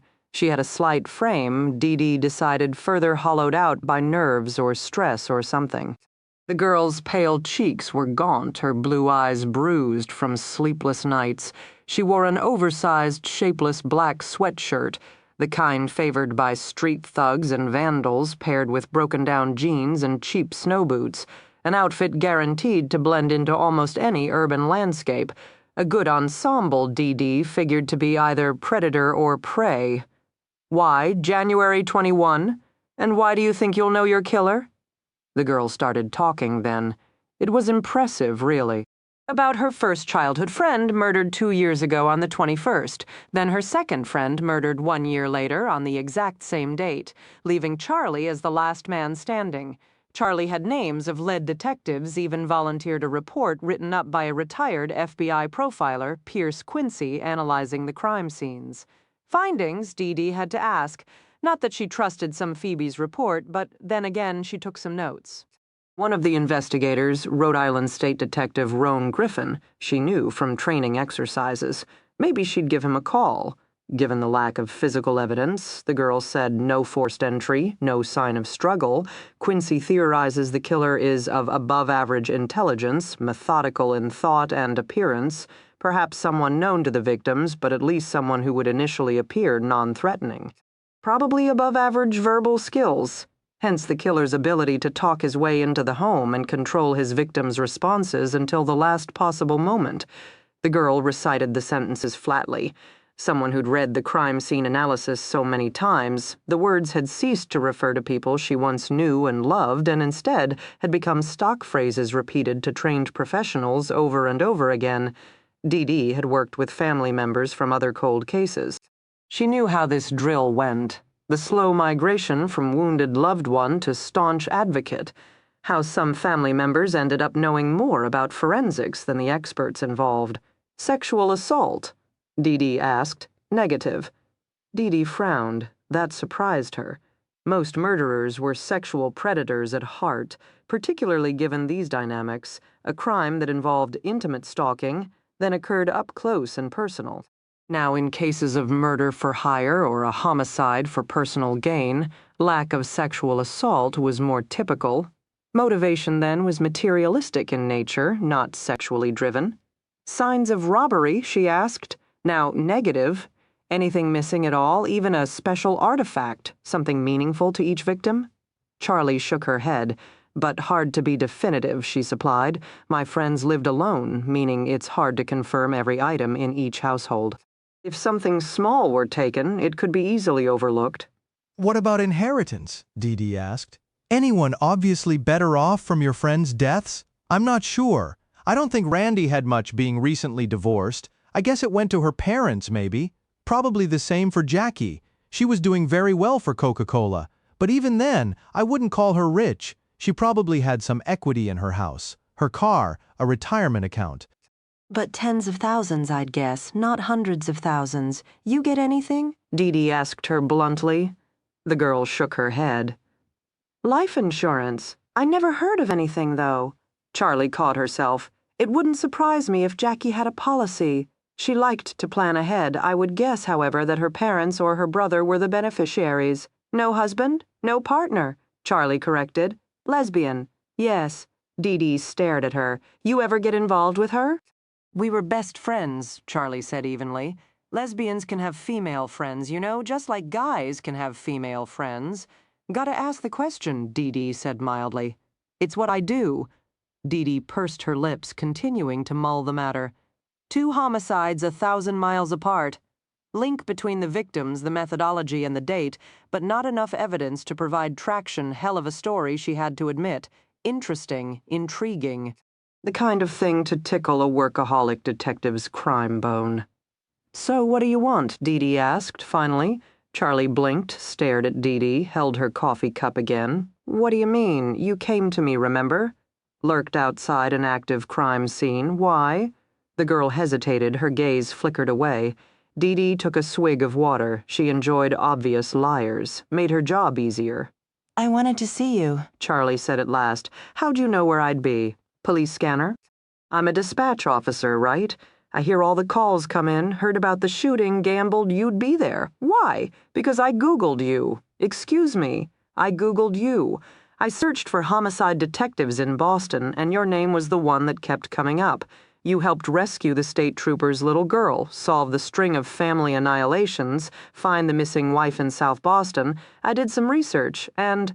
The girl pushed away her coffee mug, looked up at Dee Dee, and shrugged. I don't know what's going to happen in 4 days, I guess. I just want to meet the person who might handle my murder, and I want you to meet me because maybe that will help. Maybe, having met me, you'll try harder, and that will finally catch him. Someone has to won't be me. Dee Dee said. Why not? You rent a place in Cambridge, right? Not my jurisdiction. Oh, apparently Charlie hadn't known this. Perhaps I won't be murdered there. Your friends were. In their own homes, right? It's not really my house. The girl said. I just rent a room. Semantics. Your profiler describes these murders as an intimate crime, right? Not stranger to stranger, known perpetrator to known victim. Yes, so he'll strike where you feel comfortable. That's part of the process, the methodology. Sneaking up on you on the subway won't do it for him. You gotta see him coming. You gotta welcome him with a smile. It's part of the drill. Then I guess I won't go home on the 21st. Dee Dee was curious, despite herself. So you left your town, came to the big city, figured it was easier to get lost here, maybe hide in a crowd. The girl nodded. And I run and lift weights and box and train with firearms. I'm not defenseless. License to carry? Dee Dee asked sharply. Yes. How'd you manage that? Unlike other states where it was legal to have a gun in one's vehicle, home, or business, Massachusetts required a gun license to even possess a firearm. A license to carry was one step above that, granting the person permission to carry the firearm outside his or her home or business. The license usually required some kind of underlying reason. The person seeking the license worked in security, was a business owner who routinely carried large amounts of cash, that sort of thing. Being young and paranoid probably wasn't a check mark on the form. Dee Dee guessed. The girl, however, had her jaw set in a stubborn line. I'm legal, she said, and folded her hands in front of her. Dee Dee continued to regard her levelly. All right, you're legally armed and training to be dangerous, but you kept your name, Charlene, Rosalind Carter Grant. Why take all those steps and not change your name? Girl looked away. I have to work.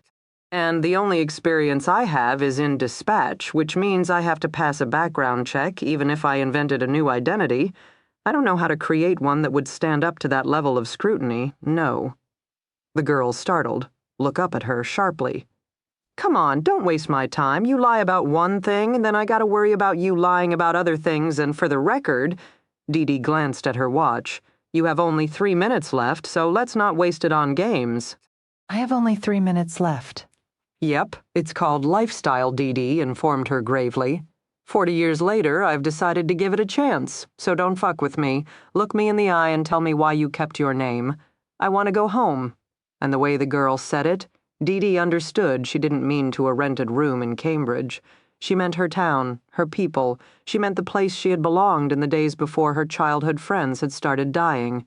She meant a place that Dee Dee herself was just starting to identify, and that spooked her a little, made her shiver because there was a plaintive tone there, a longing that Dee Dee, with 3 minutes to go, understood. You want the killer to find you? I can't go home until he does. Has he made contact? Notes, phone calls, any kind of warning or threat? The girl shook her head. I understand, she said, almost kindly, that there's nothing you can do. No threat, no assault, no murder, means no crime, means no jurisdiction. I'm just a fairy tale you're listening to today. You should change your name, Dee Dee said, or at least tell your story to your own officers. Your dispatch, you have their backs, they'll watch yours. It will be someone I know, someone I trust, Charlie said, and shook her head. Ah, but the Grosvenor PD didn't know your friends, no link making them your safest bet. But for whatever reason, Charlie still seemed unconvinced. Just because you were paranoid, Dee Dee thought, didn't mean they weren't out to get you. She glanced at her watch. 3 minutes were up. Interview was over. Time for the new and improved Dee Dee Warren to report home. She stood. Charlene Rosalind Carter Grant, what kind of firearm do you carry? The girl regarded her mutely. Dee Dee returned the stare. I carry a Taurus 22 LR pistol, the girl supplied crisply. I train with J.T. Dillon at the Massachusetts Rifle Association in Woburn. Yeah, how good a shot. I can hit bullseye at 50 feet. Sounds like you'd be really good at a double tap to the forehead. Risky target, the girl replied levelly. Center mass is a better bet. Dee Dee digested this, still not sure what she thought of the girl's presence outside an active homicide scene, and still not liking all her answers to Dee Dee's questions. But seeing as gawking at crime scenes still wasn't considered a criminal offense. Dee Dee pushed away from the table. All right, we're done. Dee Dee paused a beat. For now? The girl blinked a few times. Meaning, go home, take care of yourself, avoid future crime scenes, including my own? Charlie smiled wanly, then rose to standing. You can't help me. You were right before. No crime, no jurisdiction. I keep my room spotless. I plan on bleaching the floors, walls, sheets the night before. Know that on the 22nd, when there is a crime, when you do have jurisdiction or can consult with a detective that does anything found at the scene is from him. Plus, check my nails, I've been growing them out, and you better believe, blood, hair, skin, I'll be going for all the DNA I can get. I won't give up. Remember that on the 22nd. I've been preparing, planning, and strategizing. He catches me. I'm not going down without a fight. Dee Dee stared at the girl. She believed her. At least this much was true. I'm gonna die trying, Charlene, Rosalind, Carter Grant informed her. Remember that, Detective Warren? After that, it's up to you. Chapter 4. Mommy, I'm home. The boy burst through the front door of the apartment, tossing his Red Sox backpack to the left while kicking his snowy boots to the right. Navy blue snow coat he dropped dead ahead, then amused himself by leaping over it in his stocking feet. He landed with a satisfying thump, then flipped his hat into the air. He didn't wait to see where it landed, but bolted to the kitchen for a snack. Jessie, his mother, chided him from down the hall. Not so much noise. I'm on the phone. Jessie didn't answer back. He knew his mother didn't expect him to. His entrance, her response, was as much a part of his after-school ritual as, say, grabbing Twinkies for a snack. Jessie's mother worked on the phone. Sales stuff, lucky she had the job. She'd told him many times. Lucky she could work from home so he didn't have to do the dreaded after-school program, where they fed you like granola bars and not even the good chewy kind, but the hard, crunchy kind no self-respecting kid liked, but parents bought it 'cause they were cheaper by the box.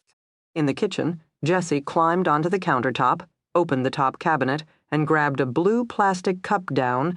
He leapt from the countertop onto the floor. Another satisfying thump. This time the floor thumped back.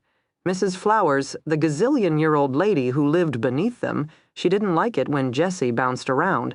Sounds like you're raising an elephant, she'd complained to his mother many times. His mother would then laugh uncomfortably. Boys will be boys, she'd say, while shooting Jessie a look that meant he'd better straighten up his act or else Jessie sighed, tried to use his quiet feet as he padded to the fridge and tugged hard on the door. This was the deal. He could eat Twinkies, but only if he drank a glass of milk. Good deal. Jessie poured himself a glass of milk, then sucked the cream filling out of his Twinkies.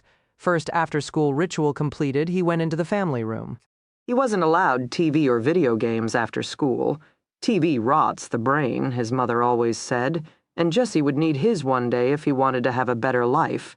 Plus, TV and video games made noise, which wasn't good for his mother's job. So, another deal. He was allowed on the computer, which sat on the kitchen table in the corner of the family room. The table sat 4, but since there was only him and his mom, that left 2 open spots. The computer occupied one.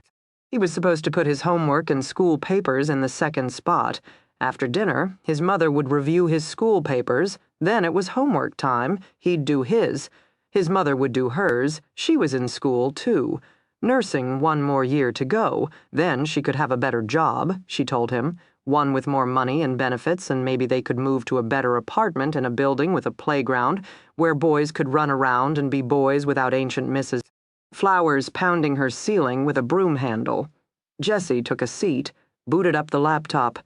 It was old, a gift from his mother's last boyfriend, who'd been okay. He'd liked the Red Sox, would play catch in the park, and had bought Jessie his first stuffed bear, holding a ball and bat, which he'd registered on the Athlete Animals site. Homer and Bear, his bear was called, and Jessie liked that. He wanted to be a baseball player, too, someday, be just like Big Papi. That boyfriend had lasted a whole year. Then apparently he'd met someone else, and Jessie's mother had cried, and Jessie had stopped liking Mitchell, had started hating him instead. One night, Jessie had even taken scissors to Homer on Bear and done his best to destroy him. In the morning, however, he'd felt bad. It wasn't really the bear's fault after all, and Jesse didn't have that many toys given the bad economy, as his mother always said. Jesse had used silver duct tape to fix Homerun Bear as best he could, attaching each limb, then the bat, then the ball, then the ears, he thought. It made his bear look pretty cool. Zombie Bear, he called him now, a home run hitter raised from the dead. Zombie Bear was currently sitting next to the laptop waiting for their latest after-school adventures. Under Zombie Bear's steady gaze, Jesse finally got the old computer booted up and launched the Athlete Animals website. Jesse was only allowed to go to 3 websites on the computer. His mother had checked out each one before giving her approval. He was not allowed to deviate from the list, and once, when he'd accidentally typed in the wrong internet address, she'd known and asked him about it the next morning. Jesse had heard a TV commercial talk about spyware. He figured his mother had some. Jesse liked Athlete Animals. He liked the games, especially baseball. Of course, in the world of Athlete Animals, it was never Jesse online. It was Homerun, aka Zombie Bear. So Jesse would log in and magically become his bear. As Homerun Bear, he could then move around the site, make friends, join games, compete to collect the most points. Jesse wanted 1,000,000 points, but he was only 7, and some of the games confused him. So far, he had 121 points. Not bad, he thought. When he hit 150, he'd get a trophy. He wanted that trophy.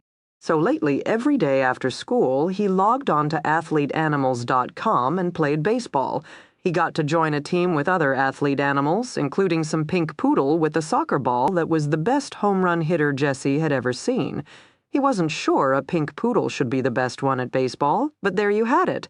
The world of Athlete Animals today, he found a baseball game already in play. Each team had enough members, but you could sit on the bench and wait for a team to draft you. Generally, you were picked based on points. Animals with lots of points got drafted quickly. Animals with fewer points, the rookies, had to wait longer. Jesse checked out both teams. Their rosters revealed a long list of monkeys, dogs, cats, bunnies, 2 snakes, and 1 hippo with a wide range of points. Not too bad then. He'd get drafted sooner versus later, he thought. And if his team won, they'd all score 10 bonus points plus 1 point for every 15 minutes they spent online. In 2 hours, Jesse would get that much closer to his 150-point trophy. A box opened on the screen. A hippo with a batter's helmet wanted to know if Jesse would join his team. Staring at the computer screen, Jesse's eyes widened. Helmet Hippo had like a gazillion points like the Grand Master of Athlete Animals. Jesse had played with him a couple of times before. Helmet Hippo knew all the moves. Helmet Hippo never lost. Jesse couldn't believe his luck. He quickly accepted the invitation, and on screen, a little icon of his bear appeared on the baseball field. His team was currently fielding. Homerun Bear appeared in center field. Jesse could catch the ball by clicking on the mouse once and throw it by using the directional arrows to aim, then click again. Catching wasn't so bad, but throwing was more challenging for him. He had a hard time lining up his throw using the arrows. But for Helmet Hippo, he would do his best. For Helmet Hippo, Jesse was determined to be a winner. Sometime after 4, Jesse's mother got off the phone. She wandered into the room, but he barely noticed. Pink Poodle had appeared and immediately been drafted by the rival team. She'd already hit 2 home runs, and now, in the final inning, Jesse's team was behind, 6-7, and coming up to bat by virtue of points, Helmet Hippo was their team leader. He was urging them to be strong. They could do this. Jesse's mother paused behind him. "Athlete Animals?" she asked. Jesse nodded absently, eyes glued to the screen, almost his turn to hit. He was nervous, didn't want to let his team down. His mother nodded at the approved website and made her way toward the kitchen. "Dinner in 15, Jesse?" He nodded again. Barely registering, his turn, 1 out, Helmet Hippo on second base, right hit, and Jesse could drive in the tying run. Better hit, and Jesse and Helmet Hippo would both score, taking the lead. To hit, Jesse had to watch the ball coming at him and time the click of the mouse, except sometimes the ball would speed up, sometimes slow down, and sometimes drift wide a walk. Just like in real baseball, judgment and timing were everything. First pitch, Jesse clicked too soon. Strike. Second pitch, ball drifted wide, but Jessie had already clicked. A swing and a miss, strike 2. A dialogue box opened above Helmet Hippo's head. Players couldn't type in anything they wanted. The website didn't allow that. Security controls his mother had said approvingly. Instead, you could select from stock expressions, a lot of sporting stuff, basic conversational stuff. The website was also patrolled for bullying. Jesse knew because his mother had told him that he didn't see how the players could bully one another given that the stock phrases were all go team go kind of stuff, but maybe there were ways around the phrases, things the other, more experienced kids knew how to do. Jesse didn't care. He was still learning how to write, so he liked being able to select a whole phrase for his bear to say with a click of the computer mouse. "Eye on the ball," Helmet Hippo said. "Now you can do it. I know you can." Jesse took a deep breath. He would do this for his team.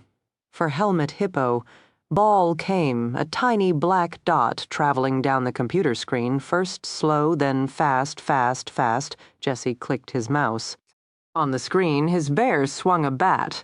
The sound of thwacking came through the speakers, and suddenly the tiny black dot was moving again, flying away from Jesse's bear over Helmet Hippo into the green of the outfield, but still going. Going, the word gone lit up across Jesse's screen. Virtual confetti rained down. Triumphant music blared. Home run. Jesse had done it. Home run. The graphic explosion cleared, and now Jesse could watch his bear and Helmet Hippo run the bases. Scoring once, scoring twice, as Jesse's team took the lead 8-7. "Jesse, 5 more minutes," his mother called from the kitchen. "Okay." Jesse remained glued to the screen, his left hand now clutched Zombie Bear. All his teammates were talking, conversation bubbles appearing everywhere as they congratulated him on his game-winning hit. But Jesse had eyes for only one teammate, Helmet Hippo. "Way to go, you're a champion." Jesse was still smiling, beaming really, when a new icon lit up on the bottom panel of his screen, the mailbox. His bear had just received mail. Jesse obediently clicked. Generally, mail came from the site itself. Notification of bonus points, presents for Zombie Bear on his birthday, or announcements of weekly specials on the site play this game. Earn this many bonus points. But the message wasn't from the website administrator, it was from Helmet Hippo. They could send mail to each other. Jesse hadn't known that, but now he did. "Home-a-run, Bear," the message began, only Jesse called his bear Zombie Bear after the scissors incident. "Congratulations on your winning hit. I knew you could do it. Want to play again? Tomorrow, 3:30. I'll be here. I always wear my Red Sox hat for good luck. You?" There was a button for reply. Jesse hit reply, watched a fresh window open up. Helmet Hippo's name automatically appeared, but the rest of the message was blank, no phrases to pick from. He'd have to do it, type it in all by himself. But he could use the first message to cheat a little. Look at those words for spelling. Jesse's mother was banging around in the kitchen. Jesse stuck his tongue between his teeth and began to laboriously type. "Yes, I'll be here. I like the Red Sox, too." Later, after dinner, after homework, after bath and bedtime stories, Jesse curled up beneath his Star Wars sheets and clutched Zombie Bear. He thought again of his home run hit. He thought again of Helmet Hippo, and he felt warm all over, like someone special. Tomorrow, 3:30? Jesse couldn't wait. Chapter 5. "T.H. dog that's not your dog is waiting for you on the front porch," my landlady called through my bedroom door. It was 9 p.m. Time for me to start thinking about heading to work. My bedroom was located in the back ground level of a 120-year-old triple-decker. At first, I'd been concerned about this. I would have preferred a second or third-story unit, but those larger apartments were all taken and, frankly, out of my price range. It turned out, however, that my landlady, Frances Beals, was security savvy. She'd been born in this house, she'd told me the day of my interview. Good Irish Catholic family with 11 kids. Half the siblings were now scattered to other states. The other half were already dead. Having lived her whole life in Cambridge, Frances wasn't blind to its shortcomings. A university town, Cambridge featured an eclectic mix of multi-million-dollar grand old mansions and barely maintained brick apartment units. There were sprawling green spaces and quaint dining opportunities for upwardly mobile young families, as well as laundromats, pizza joints, and trendy clothing stores for the college kids. Some of Cambridge's residents, like Frances, came from families who'd lived here for generations. Most simply passed through for a summer or semester or four-year degree, meaning the town offered interesting pockets of well-established security, surrounded by other pockets of petty crime, vagrant lifestyles, and drunken debauchery. Before I could rent the room, I had to pass a 2-hour interview with Frances to determine which of these categories I fell into. When she ascertained I had no pets, no boyfriends, and most likely no body piercings, I'd passed muster.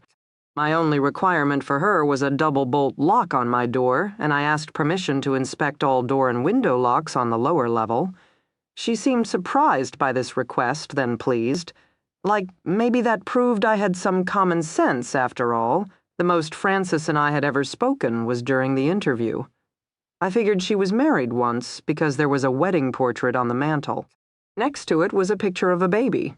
But Frances never mentioned kids, and no family came for Christmas. Maybe that told its own story, I wondered, but I never asked. By mutual agreement, Frances came and went through the front entrance, while I accessed my room via the rear garden door. I tried to keep out of her way, which wasn't too hard as I worked graveyard 4 nights a week, then slept till midday. My room was small, but I liked the battered hardwood floors, the 9-foot ceilings, the historic bull's-eye molding. A female professor had rented the room before me. She'd left behind an IKEA bookshelf filled with romance novels. So that's what I did in my free time. I sat in my room and devoured Nora Roberts novels. I figured with everything I had going on in my life, I deserved at least a few hours a day with a happy ending. Now I pulled on a bulky gray hooded sweatshirt, then reached under my pillow for my .22. A year ago, I'd never so much as touched a handgun. I couldn't have told a pistol from a revolver, a rimfire from a centerfire, a .22 from a .357 Magnum. Now I gotta say, I'm a hell of a good shot. A .22's not the best self-defense weapon in the world. Most people choose this gun as a concealment weapon. Its small size and light weight make it easy to carry. Tuck it in your pocket or belt holster, or as I'd been told, hang it from a chain around your neck like a true gang-banger. In public, I kept mine in my leather messenger bag, as Massachusetts frowned on citizens being openly armed. In private, however, and certainly on January 21, the semi-auto would be in a holster on my left hip. I'd practiced many times, drawing it quickly and opening fire. In fact, I practiced that at least 30 minutes twice a week. My Taurus semi-auto had a nickel finish with rosewood grip. It weighed 12 ounces, fit snug in the palm of my hand, and I'd come to welcome the feel of the warm wood against my fingers. It was a pretty gun, if I do say so, but it was also reasonably priced and inexpensive to arm. A year ago, I wouldn't have considered that either. Not just that firearms can be expensive, but so are boxes of ammo. And let me tell you, just because I feared for my life didn't mean I had unlimited resources. These days, I was a walking advertisement for safety and security on a working girl's budget. Hence, the real reason I had a $200 .22, and not something much more commanding, such as a $2,000 Glock 45. My instructor, J.T. Dillon, let me fire his one day. I thought the recoil was going to blow off my arm, but the hole in the target was something to behold. SWAT guys and Special Forces commandos often carry 45s. I wondered how that must feel, confronting an unknown threat while surrounded by buddies you know have got your back and carrying a weapon designed just for a guy like you to get the job done. For the past 2 weeks, I'd been trying to picture January 21. JT kept walking me through it, visualization as a form of preparation. I stood in the middle of my charming little bedroom. Twin bed was pushed against the wall to the left, blonde IKEA bookshelf behind me, old microwave stand topped with even older 20-inch TV stationed beside the door, room to move, fight, defend, space to fully extend my arms, two-handed grip, my Taurus a natural extension of my body. My pistol was loaded with match-grade, .22 caliber long rifle or LR cartridges. The rounds may not pack the biggest boom, but I had 9 shots to get it right. During my twice-weekly training sessions, JT Ordered me to empty my clip every time. Never practice hesitation, he instructed me over and over again. Evaluate the threat. Make your decision. Commit to defend. I still couldn't picture January 21, mostly. I remembered the police reports, no sign of forced entry, no sign of a struggle. You gotta see him coming, Detective Warren had said this afternoon. You gotta welcome him with a smile. I holstered my Taurus, donned my heavy black coat, and headed for work. The dog that was not my dog was waiting for me on the front porch. The rear of Francis's narrow lot was barricaded by a 5-foot-high wooden fence. Otherwise, I was pretty sure the dog would wait at the back door for me. She was that smart. I called her Tulip. She'd started hanging around 6 months ago. No collar, no tags. At first, she'd just followed me down the street when I went for my afternoon runs. I figured she was hungry, hoping for a treat. But back in those days, I never gave her anything. Not my dog, not my problem. I just wanted to exercise. So Tulip started to run. All 5 miles, tongue lolling out, sleek white and tan body pounding out the miles. Afterward, it seemed cruel not to provide at least a bowl of water. So we sat together on the front porch. She drank a bowl, I drank a bottle. Then she sprawled beside me and put her head on my lap. Then I stroked her ears, her graying muzzle. She looked like some kind of hound. Harrier, Francis had muttered one day. When I looked it up on the library's computer, the breed turned out to be a small to mid-sized English hound dog. Tulip shared many of the markings: a short tan coat with white stockinged legs and broad white collar, wire whip tail, floppy ears, broad, handsome face. Tulip was definitely an older dog, a grand dame who'd been there and done that. The stories she could tell, I figured, and knew exactly how she felt. Tonight, Tulip sat in the middle of the covered porch away from the snow. She was a very patient dog. Francis said she sometimes sat there for hours waiting for me. I hadn't seen her for several days. That's the problem with a dog that's not your dog. I didn't know where she went, or even if she had another home. Sometimes I saw her daily, sometimes a couple times a week. I guess I got to practice patience, too. She was shivering when I came around, and immediately I felt bad. "You can't keep doing this," I told her, rounding the corner, watching her rise in greeting and wag her whip-like tail. "January is no time to be homeless in Boston." Tulip looked at me, whined a little. I'd started buying bags of dog food 5 months back. She was just so skinny, and then when she kept running like that, the first vet visit was 2 weeks later. No fleas, no ticks, no heartworm. The vet gave her shots, gave me Frontline, then wrote up a bill that made my 22 semi-auto look cheap. I paid, worked some overtime, kept running with the dog that was not my dog, started pouring dry food into a bowl. I had a baggie of food in my pocket, had filled it when Francis had told me Tulip was waiting on the porch. Now I emptied the kibble on the front porch. Tulip advanced gratefully. She looked skinnier to me. I saw a fresh mark near her hindquarters, a tear on her right ear. I'd put up posters in the fall, trying to see if anyone had lost a dog. I'd even spent precious cash on an ad in the local paper once I'd called animal control. But when the officers started to ask me too many questions, I panicked. I just wanted to know if Tulip had a real home, somewhere where she was loved and missed and needed to get back to, because I understood that sort of thing, felt it myself. But I didn't want her carted off to a pound, then killed, just because somewhere along the way she'd become her own creature instead of someone else's. "You need a coat," I murmured to her now, smoothing back her ears and scratching the heavier folds of skin around her neck. She leaned against me, pressed against my legs, and I could feel her body shiver again. 19 degrees and dropping couldn't take her inside, 'cause my landlady would kill us both but couldn't leave her outside, quaking with the cold. I checked to see how much cash I had in my wallet enough, I figured. Then I looked down at the dog that was not my dog, still leaning against me, her eyes closed as she exhaled her exhaustion and worry over some misadventure I'd never know.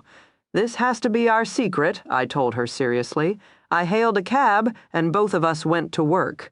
911, please state the nature of your emergency. No response. I studied my anti-ally monitor in front of me as the information started to scroll. 911, I repeated, shifting slightly in my desk chair. "Please state the nature of your emergency." "I got a big butt," a male voice said. I sighed. like I hadn't heard that one before. I see, and this enlarged gluteus maximus resides at 95 West Carrington Street. Dude, the voice said, laughter in the background. Giggles, really. This is what happens, I reminded myself, when you work graveyard shift, I continued in a professional manner. And does this enlarged posterior belong to Mr. Edward Keicht? Man, how did you know? Sir, are you aware that when you dial 911, your name and address appears on our monitors? Awestruck silence. No way, dude. Apparently, Mr. Keicht had been imbibing a little more than just beer this evening.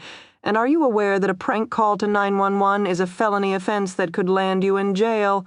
Cool. Say hi to the nice policeman at your door, Mr. Keicht. All right, and remember this is your brain on drugs. I clicked off line 1, then contacted one of my officers to do the deed. All calls to 911 required an officer response, hence that whole felony offense thing. In approximately 3 to 5 minutes, Mr. I Got a Big Butt wasn't going to be feeling so grand about life. 1:20 a.m., my twin monitors remained blank, the phone lines quiet. Not too bad a night, but then it was only Wednesday. Call patterns had a tendency to pick up as the week went on. Friday and Saturday were madness. A deluge of domestic assaults, drunken disorderlies, and wheeze. Sunday around 5 was the second busiest time, the witching hour we called it, 5 o'clock, being the hour when most non-custodial parents were required to return the 2.2 children to the custodial parent, except judging purely by call volume, feuding parents enjoyed screwing with each other more than being responsible caretakers. By 5:01, we'd have the first call and the first officer involved in the weekly game of, "No, ma'am, you may not shoot off his balls just because he's 2 minutes late," to be followed shortly by, "Sir, a visitation agreement is a legal document. I suggest you read it." I tried to avoid Sundays. Domestic disputes made everyone cranky. The callers, my officers, me. Overall, the city of Grosvenor, all 25,000 people, was tame compared to my time in Arvada. There. I'd worked in a major call center handling hundreds of calls an hour. These days it was me sitting alone in a darkened room with the dog that was not my dog. I generally received between 10 and 40 calls a shift. 10 on a night like tonight, 40 on a weekend. Number 1 call I handled every night, wrong number.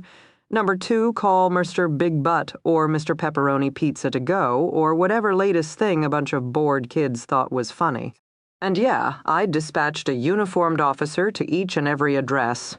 Hey, I didn't make the rules. Only a third of the calls to 911 are for actual emergencies. More typically, I got reports of reckless driving, a dead or injured animal in the road, the occasional complaint against noisy neighbors. Information came in on my NI-ALI screen ANI, standing for Automatic Number Identification, ALI for Automatic Local Identification. Landlines were the easiest calls, with name, phone number, and address winking across my screen. Cell phone calls and internet-based phone carriers, think Vonage, automatically went to the state police for them to sort out location, as such numbers weren't linked to a physical address, making it difficult for me to dispatch an officer. In addition to my ANI All-Eye monitor, I had a second system, the Dispatcher Event Mask. I entered all the information from the call into this system: details of an accident, description of an intruder, whatever. Then I could shoot this information straight from my computer to an officer's mobile data computer in his police cruiser, push of a button, and ping. We were all on the same virtual page, assuming the system didn't crash. Assuming I had the wherewithal to multitask between 2 monitors while simultaneously soothing a distressed caller, asking all pertinent questions, and typing in all relevant answers. But other than that, easy breezy. My NILI monitor blazed to life. Name, phone number, street address appearing on the screen. I put on my headset and hit the button. 911, please state the nature of your emergency. I don't know, female voice this time, quivering, ma'am. Do you need assistance? My husband is angry. I see. Are you at home, ma'am? I rattled off the street address from my screen, she confirmed. And your name, ma'am, Dawn? She didn't offer a last name. My screen listed the number as belonging to Vincent Heinen. For the time being, I didn't press her. Dawn, nice to meet you. I'm Charlie. Is your husband at home? Yes. Her voice had dropped to nearly a whisper. I took that to mean he was someplace close. Are there kids in the house? No. Pets. Dogs. Officers like to know about dogs. No. I settled in, got down to it. Has he been drinking? Yes. Very soft now. Dawn, is he in the room then? When she didn't immediately answer, my own voice dropping low. Are you hiding from him? You can hit a button on the phone. 1 beep for yes, 2 beeps for no. I heard a beep, and I took a deep breath. Okay, so the makings of a genuine call at my feet, Tulip stirred.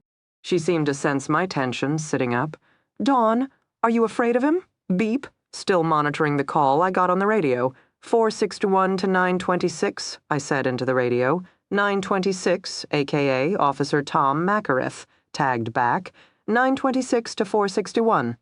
461 to 926, I have a female party online, I informed him crisply. States husband is angry. States husband has been drinking.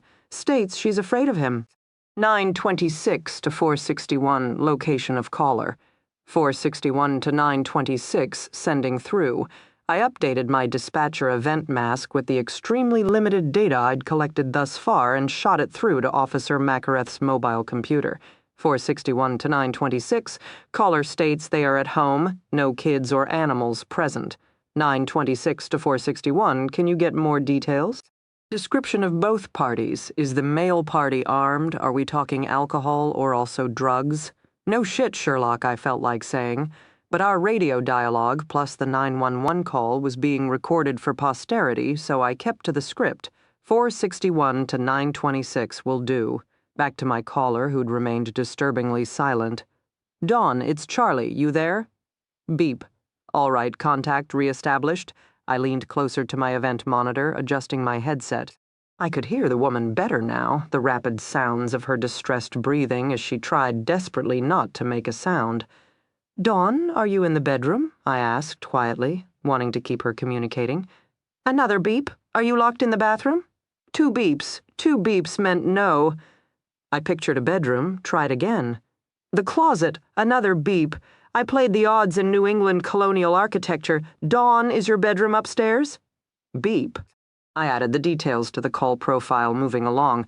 Dawn, is your husband armed? Silence. Not a yes.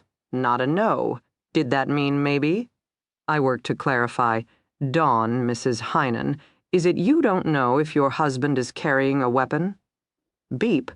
Officer Macareth is gonna love that, I murmured to Tulip, who was sitting straight up and staring at me now.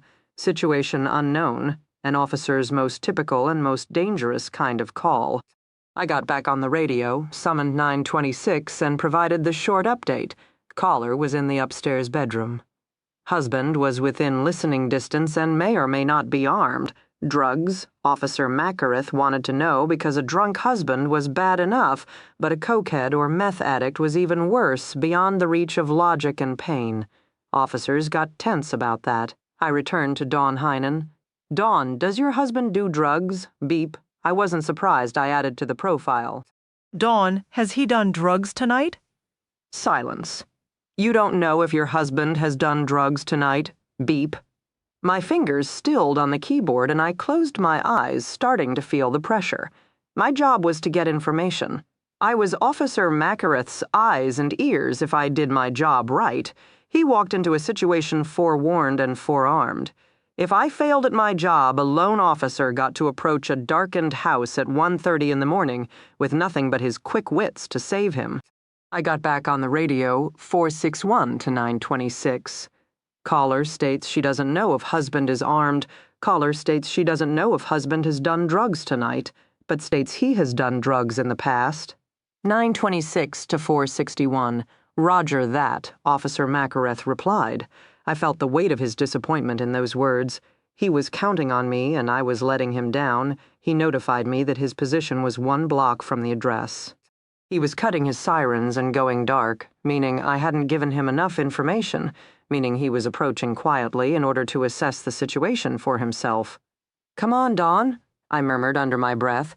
We gotta do better. For all of us, we gotta do better. I returned to my caller, listening to the sound of her shallow breathing and straining now for other noises in the background.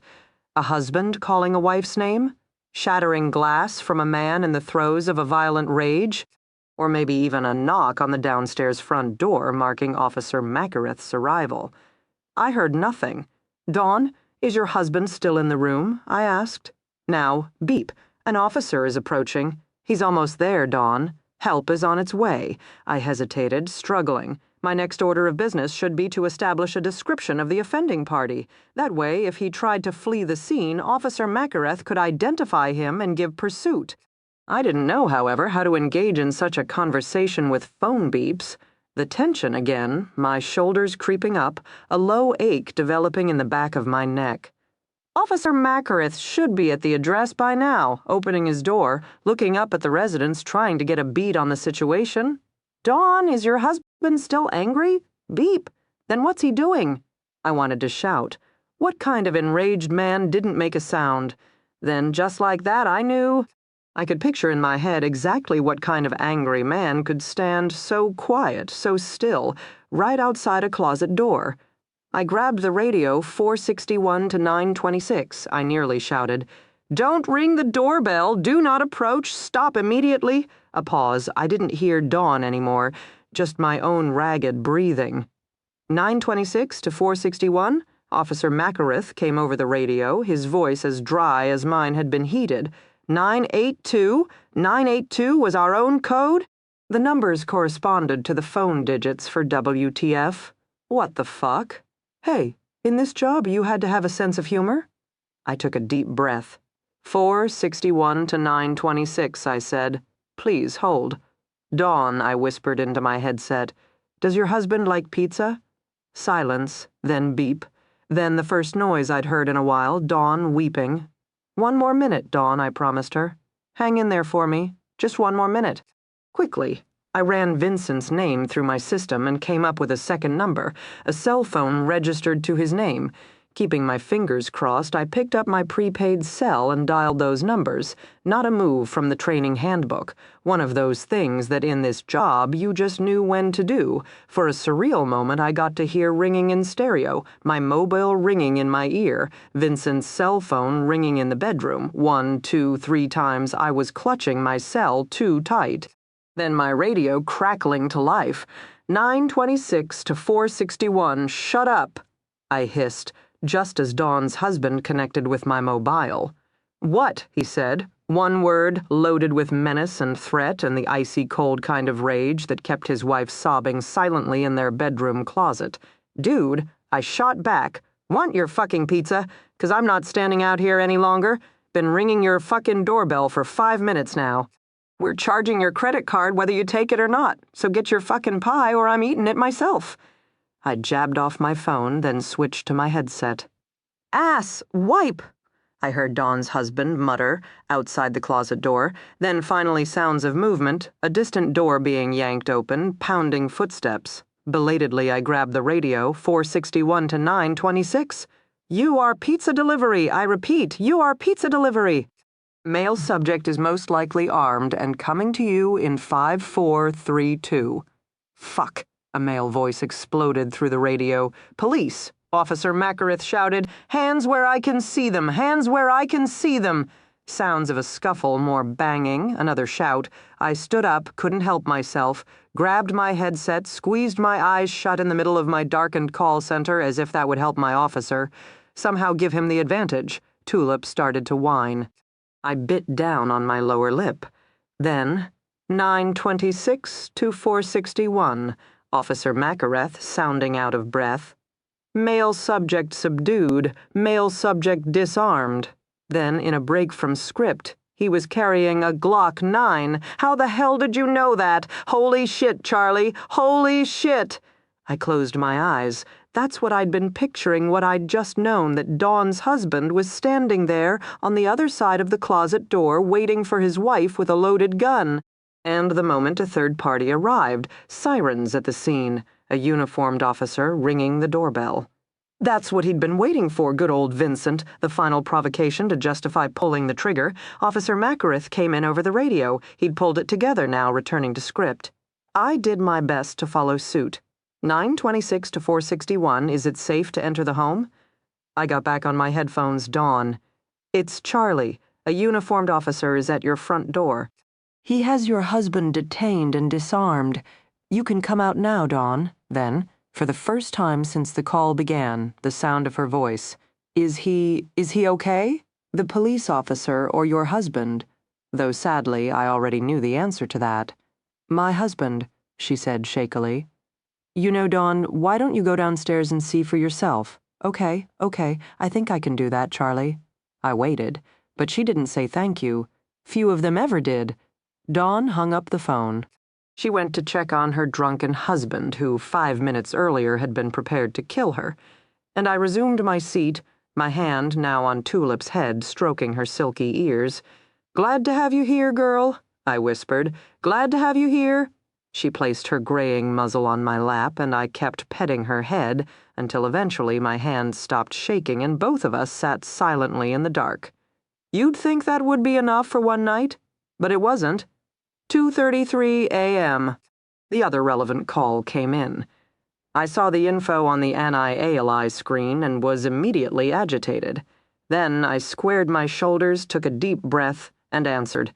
"Hey," I said, slightly surprised to be receiving the call through official channels and not on my prepaid cell. Silence at first for so long I thought maybe the caller couldn't answer. But then finally a voice small, quivering, scared. The girl then, not the boy. Too young to remember my cell number? So reverting back to the number of first contact, 911. She was crying, and at this stage of the game, I didn't need her to speak to know why. Dispatch officers, we are more than backup for our men and women in uniform. We are Mabel's version of social services, audio first responders to battered wives, overwhelmed new parents, drunken teens, and terrified children. We hear it all. Then we transfer the call and walk away. Not our problem. We're simply the messengers that, yeah, life really sucks out there. Now, here's a question for you. If you only had 4 days left to live, what would you do? Remain on the sidelines or get in the game? And if, say, you'd spent the past year learning how to run, fight, shoot, how to stop being and start doing, would that change the answer? And if, say, you had insider's knowledge of the kind of crimes the system can't handle, where the perpetrator wins and the victim loses, would that change the answer? I'd spent months contemplating this question, then I'd arrived at a decision. It helped me now as I reached out and tapped my keyboard as I deliberately and consciously broke the law, disconnecting my caller from the recorded dispatch system and picking her up on my prepaid Walmart phone instead. "Hey," I said again. "It's okay. It's me, Charlie. I'm going to help. One more day, sweetheart, and you will never be hurt again." Chapter 6. Bad news, Dee informed Alex over dinner. In the war over sanity in the city, the lunatics are winning. She'd done the honors of picking up Jack from daycare at 5:45. By 6:30, Alex had made it home, where, being an enthusiastic cook, he'd put the finishing touches on a crock-pot version of chicken cacciatore he'd started that morning. Now they were seated across from each other at the kitchen table. Alex had a glass of red wine, she had a glass of water. Alex had 2 hands for eating and drinking. She had one hand cradling Jack against her shoulder, the other wielding a fork. Jack was currently asleep, half of his chubby face smashed into the curve of her neck, where he was making the most ridiculously adorable snoring sounds. This was probably as close to domestic bliss as she was ever going to get, Dee Dee figured. Her baby snuggled against her chest while she and Alex enjoyed a leisurely Italian dinner and talked shop. First, I was wrapping up a shooting that may or may not be part of a broader vigilante crime spree. She was telling Alex now. Then I end up chasing down a suspicious woman who claims she wants me to investigate her own murder 4 days from today. Alex paused with a forkful of chicken in midair. She's planning ahead? I don't remember ever seeing a spot for appointing your own homicide detective on the estate planning forms. Oh, they're there. The beautiful young trophy wives just white 'em out before having their husbands sign on the bottom line. He thought about it. Makes sense. He resumed eating, then paused again. Seriously, this woman is planning on being murdered. Her 2 best friends were each murdered on January 21st. First one died 2 years ago, second one last year, meaning this year. Alex stared at her, clearly perplexed. Dee Dee sighed. She set down her own fork and stroked Jack's plump cheek. This is the crazy part. I looked it up on the computer when Jack and I came home, and she's right. Randy Menke was murdered in Providence 2 years ago on the 21st. Jacqueline Knowles in Atlanta, same date last year. How creepy is that, creepy? Alex agreed and set down his fork. Alex taught crime scene analysis at the police academy and had a tendency to take a cerebral approach to homicide. Dee Dee appreciated that, figured it was a good balance for her own shoot first, question later style. No jurisdiction, he said now, opening salvo of an ongoing analysis. Yep, I asked about threatening letters, phone calls, contact, nada. Sounds like her life is very quiet, if you exclude the annual funerals. 2 murders in 2 different states complicates matters as well. She said the FBI gave the homicides a cursory glance but couldn't find any obvious connections between the 2. Ironically enough, third time has a tendency to be the charm, meaning this year after the 21st. Alex nodded. As a former investigator, he understood crime was really a numbers game. Twice was a coincidence, and no one blew their budgets on coincidences. Third murder, however, established a pattern that got investigators more excited. Girl paid for a report from a retired FBI profiler, Dee Dee continued now, readjusting Jack's snuffling form. I'm thinking of maybe contacting him or perhaps the Rhode Island detective involved in the first murder, asking a few questions. Alex nodded abruptly. Conclusion reached. I would. You think she's in danger? Unknown, he said crisply. But here's the second angle to consider. There is a link between the first 2 murders. The girl herself knew both victims. I would assume investigators looked into that. Dee Dee began. Alex shook his head. Never assume also. You found her loitering outside a shooting, which is odd. Either she's scared enough to want protection, in which case she'd most logically plead her case at headquarters, or she realizes, as she claims, there's nothing the police can do, and she continues to go at it alone. But stalking a homicide detective outside a crime scene. From a rational point of view, how does that gain her anything, personal connection? Dee Dee informed him. Now that I've met her, I'm supposed to try harder to find her killer. Alex arched a brow. She's networking? I'm telling you, it was a day defined by fruitcakes. Tell me more about the note on your windshield, he asked, now. Dee Dee's eyes widened. The note. Crap. It's still sitting in my car. I totally forgot to deliver it to the crime lab. Oh my God. How do you forget something like that? How could I? How could I? Oh, my God, Dee Dee's voice trailed off.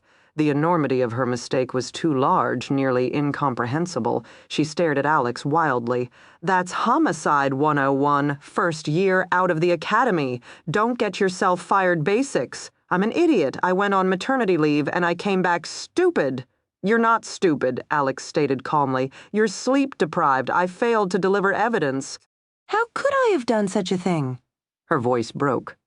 She was less hysterical, more genuinely panicked. Sergeant Detective Dee Dee Warren didn't make mistakes. Sergeant Detective Dee Dee Warren certainly didn't forget things like evidence handling 101. Having children did change you. Apparently it had made her worse. Dee Dee, Alex said evenly. I'm going to have to quit my job. Dee Dee. Maybe I could resign from being sergeant, put Phil in charge of the squad. He has 4 kids and still brighter than me. Dee Dee, will the brain cells come back? She asked Alex plaintively. I mean, all the baby books mention sleep cycles, so I'm assuming someday Jack will have one. He'll sleep through the night and I'll stop making major mistakes that may or may not allow a murderer to go free. Gee, Alex interjected more forcefully. If only the father of your child was an expert on crime scene analysis who could assist with evidence handling. And say, even call an expert on forensic handwriting analysis who happens to be a fellow teacher at the academy. Dee Dee stared at him. Really? Really? Oh, she looked down at her plate, realized belatedly that she hadn't eaten much, and picked back up her fork. Huh, all that and you can cook, too. Alex smiled faintly. Done with his dinner, he pushed away from the table, stood, and cleared his plate. Careful, he said, his back to her as he crossed to the kitchen sink. Some girls might be impressed enough to marry me. Dee Dee regarded his retreating form, she said, equally soft. Yeah, but I think we just established those girls are smarter than me. Alex didn't say anything more. He went to fetch the note from her car. Dee Dee remained seated at the table, holding Jack. She kissed the top of his head. Sorry, she murmured, though she couldn't have told either one of them what she was apologizing for. Alex returned with the note, encased in clear plastic. With gloved hands, he carefully removed the plain white paper and shot several digital photos. Then he called his fellow academic. They exchanged pleasantries, after which Alex secured permission to email a photo of the note for preliminary analysis. He'll call us back in 20 to 30 minutes, Alex explained to Dee Dee, sliding the piece of paper back into its plastic cover. Of course, for a more thorough analysis, you'll want to submit the note to the crime lab in order to fingerprint the paper and run tests on paper and ink type. Thank you, she said. Jack was awake now. She sat with him on the sofa where she had him sprawled on her lap. He peered up at her with wide blue eyes. When Alex came over to join them, Jack turned to his father and waved a pudgy fist. Look at that, Dee Dee declared triumphantly. He can already wave hello, knew he'd be smart. He gets that from me, Alex said, settling onto the sofa, his right arm around her shoulders. I've always had dynamite greeting skills. Wipe the globe, wipe the globe. He used his left hand to demonstrate his best Miss America wave. Jack responded by kicking his feet. Soccer star, Dee Dee said immediately. Check out the muscle on him. Soccer? That must be from you. Given my own coordination skills, I make it a point never to walk and chew gum. My parents were teachers, Dee said absently. College profs before they retired. Then Jack definitely better watch that whole walking and chewing gum thing. Alex touched her cheek. They still coming this weekend? She finally looked up at him. It's not too late to run away, she said seriously, or I could just tell them I buried your body in the backyard. They'll believe me. He grinned, but she could see the gentleness in his eyes. It bothered her that he seemed to think she needed such a look. It bothered her even more that he was probably right, that she had become a woman who required patient smiles and tender glances. Sleep deprivation. She tried to tell herself, but wondered if it wasn't one of those children change you changes, meaning she was doomed to forever be a frazzled, domesticated, slightly more inept version of herself. I don't hate them, she heard herself say. I know I don't have the same relationship with my parents that you have with yours, but I don't hate them. Alex fingered a curly lock of her short blonde hair. How do you feel about them? She shrugged, fidgeting with Jack's tiny fingers, in much the same way Alex played with her hair. I respect them. They're two intelligent, well-meaning adults leading their own busy lives. They do their thing. I do mine. We're happy. You didn't want your mom in the delivery room? He said quietly. Dee Dee shook her head vehemently. God, no, that would have been terrible. How come? Because... She shrugged again, looked down at her plump little baby who smiled back up at her with a big, toothless grin. He had her blue eyes, she thought, but would most likely end up with his father's dark hair. I love him, she said suddenly. I love everything about him. The way he smells, the way he feels, the way he smiles. He is the most perfect baby in the whole entire world, and I can tell you for a fact, my mother never felt that way about me. I was an afterthought, a late-in-life oops that happened to two very cerebral people who'd never planned on having kids. And after all that, I wasn't even a quiet, well-behaved, bookish kid. I was a total hellion who climbed trees and crashed bikes and once hit Mikey Davis so hard he lost a tooth. You punched a boy? Alex asked. I was 7, Dee Dee said, as if that explained everything. Split my knuckle, too. My first thought was that I needed boxing lessons. My mother's first thought was that I should be grounded for the rest of my natural life. We haven't moved much beyond those positions since. They don't like you being a detective? Alex ventured. Detective isn't so bad, Dee Dee granted. Detectives, even in my parents' universe, command some respect. But when I first became a cop, I believe my mother was just relieved I was on this side of the judicial system. Alex smiled at her. A comment I've thought about many of my associates in uniform. Nervous? He asked evenly. She looked at him. Nobody makes me feel as ugly and stupid as my mother does, she said simply. Then we will keep their visit short and focused on Jack. Maybe your mother has never appreciated your right hook, but how can she argue with him, sweetheart? Alex gestured down to their kicking, gurgling baby. How can anyone argue with him? The phoning rang 10 minutes later, Dee. Put Jack in his bassinet, where he'd hopefully sleep for a bit. Then it would be time for his next feeding. She dug out her spiral notepad and mini recorder as she put Alex's teacher friend on the speakerphone. Professor Dembowski, Sergeant Detective Dee Warren, thanks for calling me. Ray, please call me Ray. Dembowski had a pleasant voice. Deep, smooth, maybe 50 to 60 years of age, Dee thought. She settled in at the kitchen table, the note in its clear plastic sheathing before her. Everyone has to die sometime. Be brave. Alex sat across from her with a fresh glass of wine.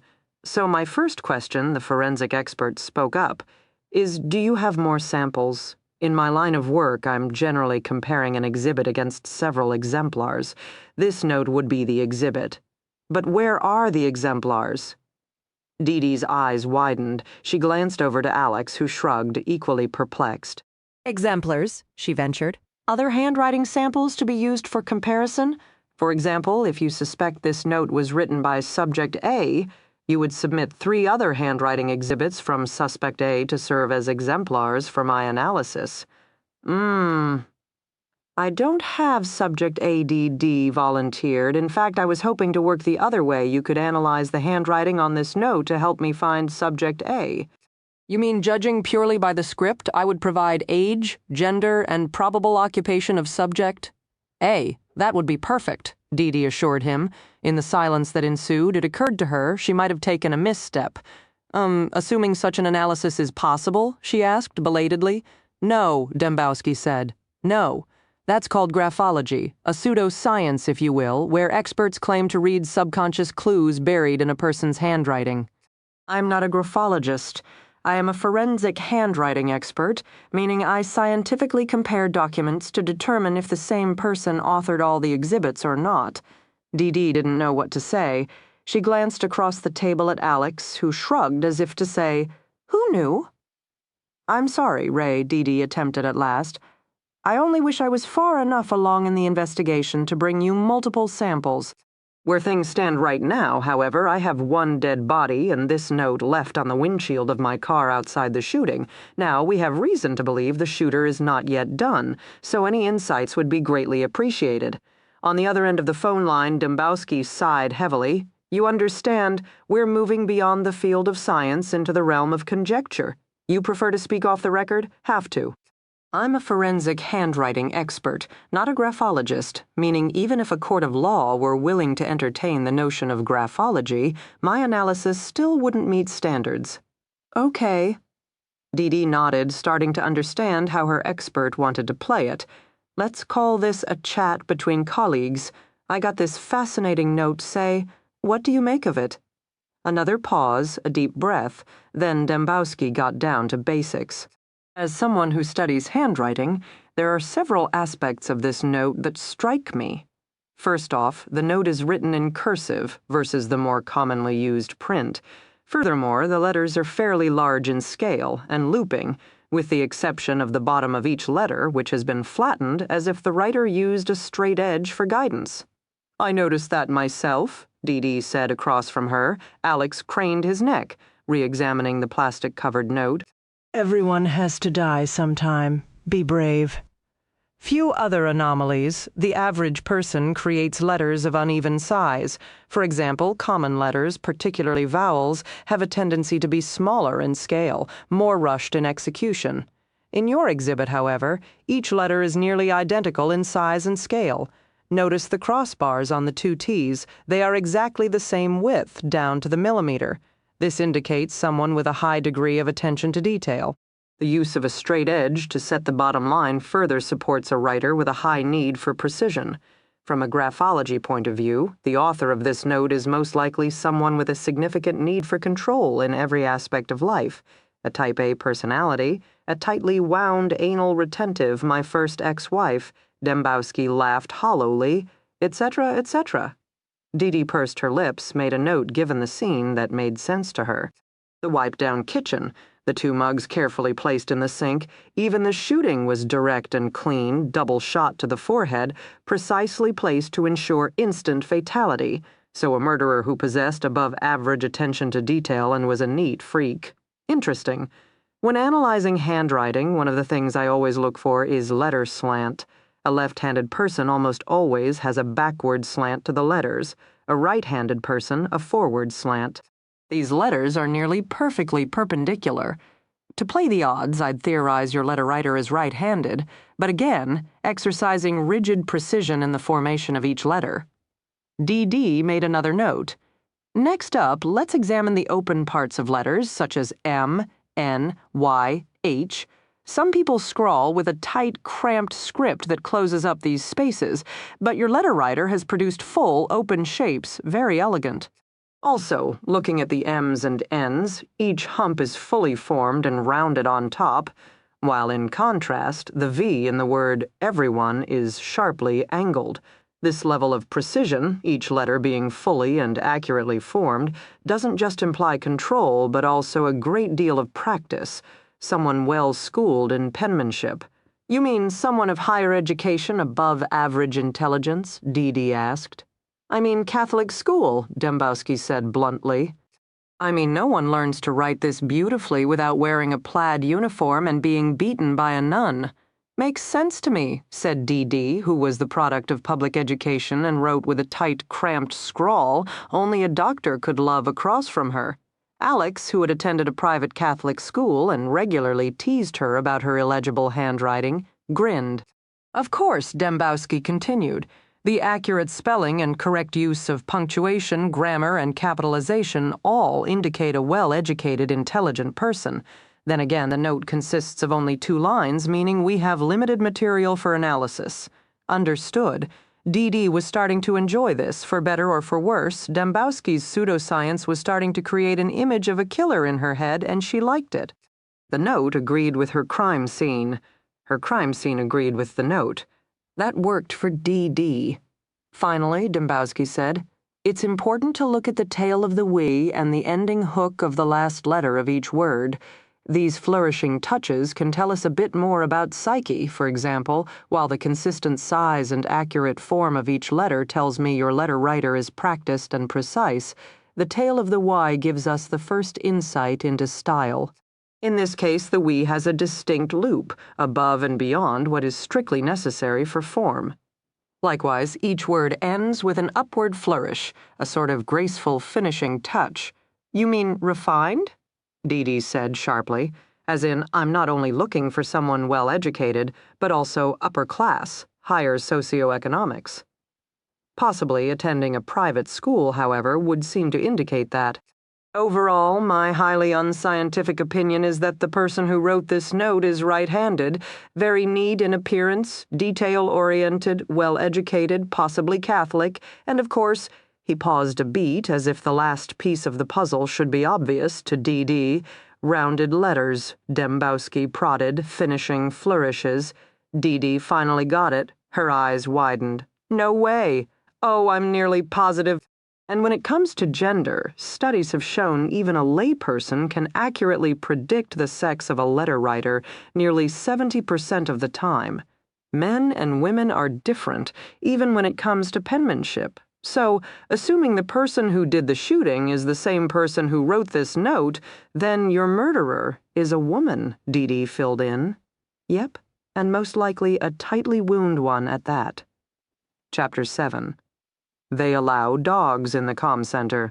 I looked up from the coffee-stained counter in the tiny kitchenette area to find Officer Macareth lounging in the doorway studying me and Tulip, who sat patiently by my side. 7:42 a.m. My replacement, Sarah Duffy, had done me the courtesy of showing up on time for day shift. She'd logged in, performed roll call, then we'd spent 30 minutes reviewing the dispatch log from the graveyard shift, so she'd have a sense of history to guide the day. It helped particularly with domestic complaints where maybe 2 calls from the same residence had already come in during one shift, then a third hit during the next shift. At that point, the second dispatcher knew the situation was ongoing, possibly escalating, and probably it was time to get more aggressive with the police response, whether the caller agreed or not. I'd just clocked out, feeling I'd earned every penny of my $14.50 hourly wage. I was simultaneously exhausted and cranked up on adrenaline, a dangerous combination for anyone, but particularly for me. One more day down, 3 more to go until the 21st, Randy and Jackie had each been murdered in the evening.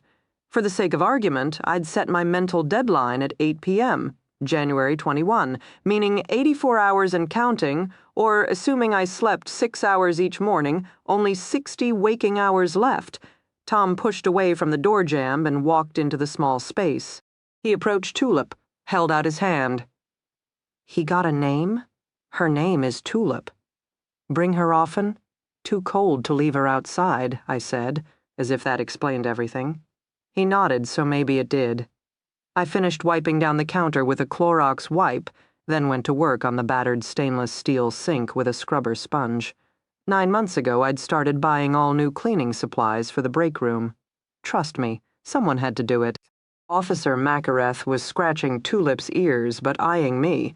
I didn't return his gaze. I scoured the sink, coffee, and hard water stains everywhere. Drove me nuts. Quite the call tonight, he said presently. I stilled, noticed a rust stain that would never come out, scrubbed harder. Sorry, I was slow on the intel, I said abruptly. Caller was hiding from her husband and couldn't really talk. Then how'd you get the information? Phone beeps. Pardon? I finished the sink, glanced at him, then turned on the water to rinse the sponge. Officer Makareth was probably mid-30s, blue eyes, short-cropped brown hair, bit burly, but carried it well, gave him the kind of presence that made subjects give up on the idea of running and surrender instead. I didn't like him standing so close. I didn't like him studying me with cop eyes, trained to ferret out secrets and spot dissembling. He'd never caught up with me after a shift. Most of them hadn't. On the one hand, as Detective D.D. Warren had said, I had their backs and they felt like they had mine. On the other hand, dispatchers had a notoriously high burnout rate, meaning most of my officers were waiting for my 1-year anniversary to see if I was still around before investing in a personal relationship. I was like the walk-on part in all those old war movies, the new guy whose name nobody bothered to learn. Except Officer Makareth was talking to me now, paying attention to me now. Following war movie logic, he'd just doomed me to blow up in scene 2. The thought made me smile, then made me want to laugh, then made me want to cry. Exhaustion and adrenaline, a dangerous combination in any person, but particularly in one with only 84 hours left. What do you mean phone beeps, officer? Makareth asked again. I put away the Clorox wipes, got out my messenger bag. I asked questions. The caller responded by using 1 beep for yes, 2 beeps for no, I supplied. Got the job done. I slipped the wide, flat strap crossways over my body black leather bag with my loaded Taurus draped at my hip. I picked up Tulip's leash, and Officer Makareth placed his hand on my arm. I stilled, maybe sucked in a breath, tried to think what to feel, how to respond. For a year, I'd been training to attack, retaliate, defend. I should drop into boxer's stance, hands in front of my face. Take a picture, my coach always yelled. I should prepare to deliver jab 1 to be followed quickly by punch 2, left hook 3, uppercut 4. No one had touched me in a year. Casually, politely, kindly, and the sheer vacuum of my isolation suddenly threatened to consume me. Isolation, exhaustion, adrenaline. I wanted to laugh. I wanted to cry. I wanted to throw myself into Makareth's arms and remember what it felt like to be held again. Did you learn that in training? He asked me evenly. No. What about the gun? How'd you know he had a gun? His hand was still on my arm, his blue eyes fastened intently on my face. I kept my chin up, my expression neutral, just knew. His arm finally dropped. Beside me, Tulip whined slightly as if sensing my discomfort. Good work, he said abruptly. Thank you, Charlie. I mean it, thanks. I'm glad you're okay, I said simply. and I'm sorry it took me so long to figure out the situation. I'll do better next time. 2 more shifts. That's all, she wrote. 2 more shifts, Officer Makareth switched his attention to Tulip, who was now pressed against my leg. I noticed his hands by his side, no wedding ring, but that didn't mean anything. Few officers wore them, not wanting to broadcast personal information in their line of work. "I'll take you home," he said abruptly. "It's okay," I started. He cut me off. "Can't take her on the T," he said, gesturing to Tulip. We might be open-minded. His tone was wry, calling my bluff. But Boston Mass Transit isn't he had me there. Taxi had cost me $30, nearly a third of my shift. Take another taxi home, and after taxes, why had I bothered to work at all? I still hesitated. Old instincts dying hard, Detective D.D. Warren had advised me to confide in my officers. They didn't have ties to Randy or Jackie. They couldn't be part of the problem, so I should make them part of the solution. Except, in war movie logic, Officer Makareth's use of my name meant I'd die next. But in the story of my life, if I used Officer Makareth's name, he'd be the next to go. There was a reason I kept to myself, not just because I was trying to limit the pool of people who could hurt me, but because I was trying to limit the pool of people I might hurt back. "Come on, Charlie," Officer Makareth said gruffly. "Cut a guy a break. You probably saved my life tonight. Least I can do is save you cab fare." He turned toward the door, and Tulip and I followed Tulip with a fresh prance in her step at the unexpected attention. I wondered what Jackie had been doing this time last year. I wondered what she'd been thinking, who she might have recently met, and I wondered if she had known if our trio's erstwhile planner had foreseen her own death. What would have she done differently, said no or said yes? That's a central life question, don't you think? Do you regret the things you did, or the things never done? 84 hours and counting, I followed Officer Makareth to his vehicle. I told Officer Makareth I lived in Cambridge by Harvard Square. Close enough, I figured. Tulip and I could walk the rest of the way from there.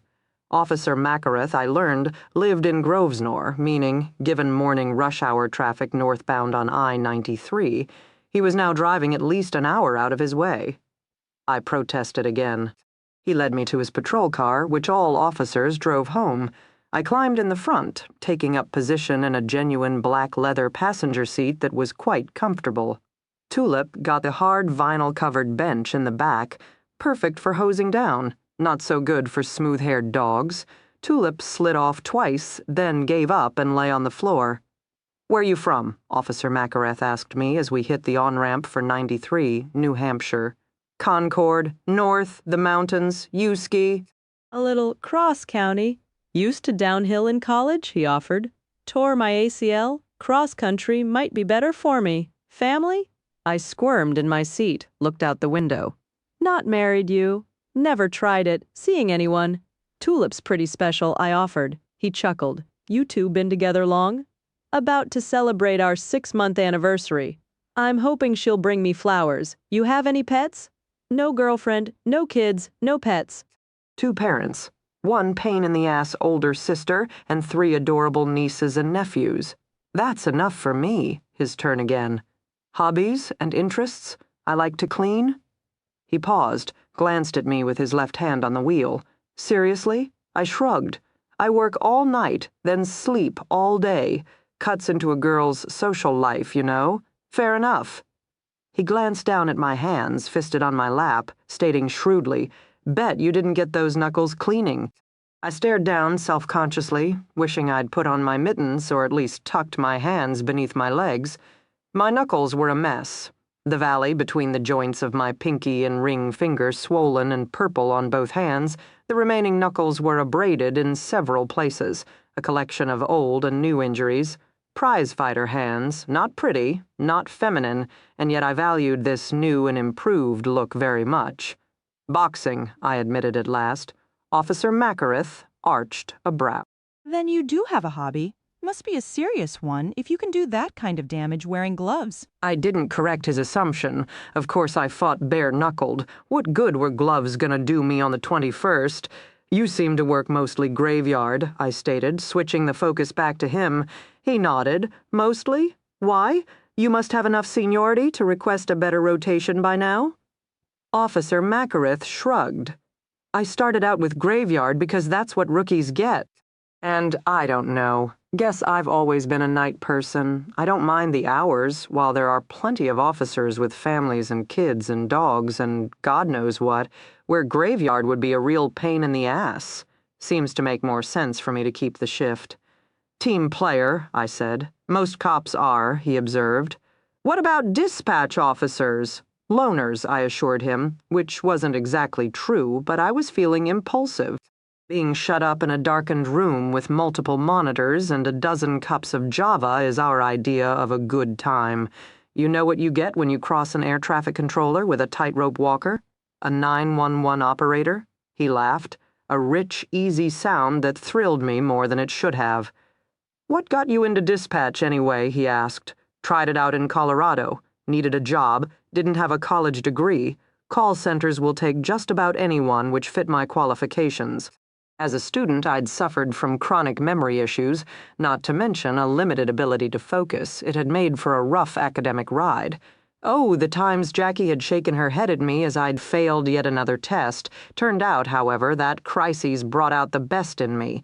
You don't want me on your team for a quiz bowl, but if someone's breaking into your house, I'm the gal to call. I planned on the adrenaline rush being my friend on the 21st. Not many dispatch officers make it through training, Officer Makarith observed. Now, my turn to shrug. Turned out I liked it. Every shift is different. You get to think on your feet. I'm probably painfully ADD, meaning it's perfect. You? Father's a cop, cliche? But there you have it, and I like it. Every shift is different. You get to think on your feet. Officer Makarith exited 93 for Storrow Drive. Almost there now. Through the top of the rear divider, I could just make out Tulip's head as she sat up in the back. You can drop us off in Harvard Square, I said. You don't live in Harvard Square. I looked at him.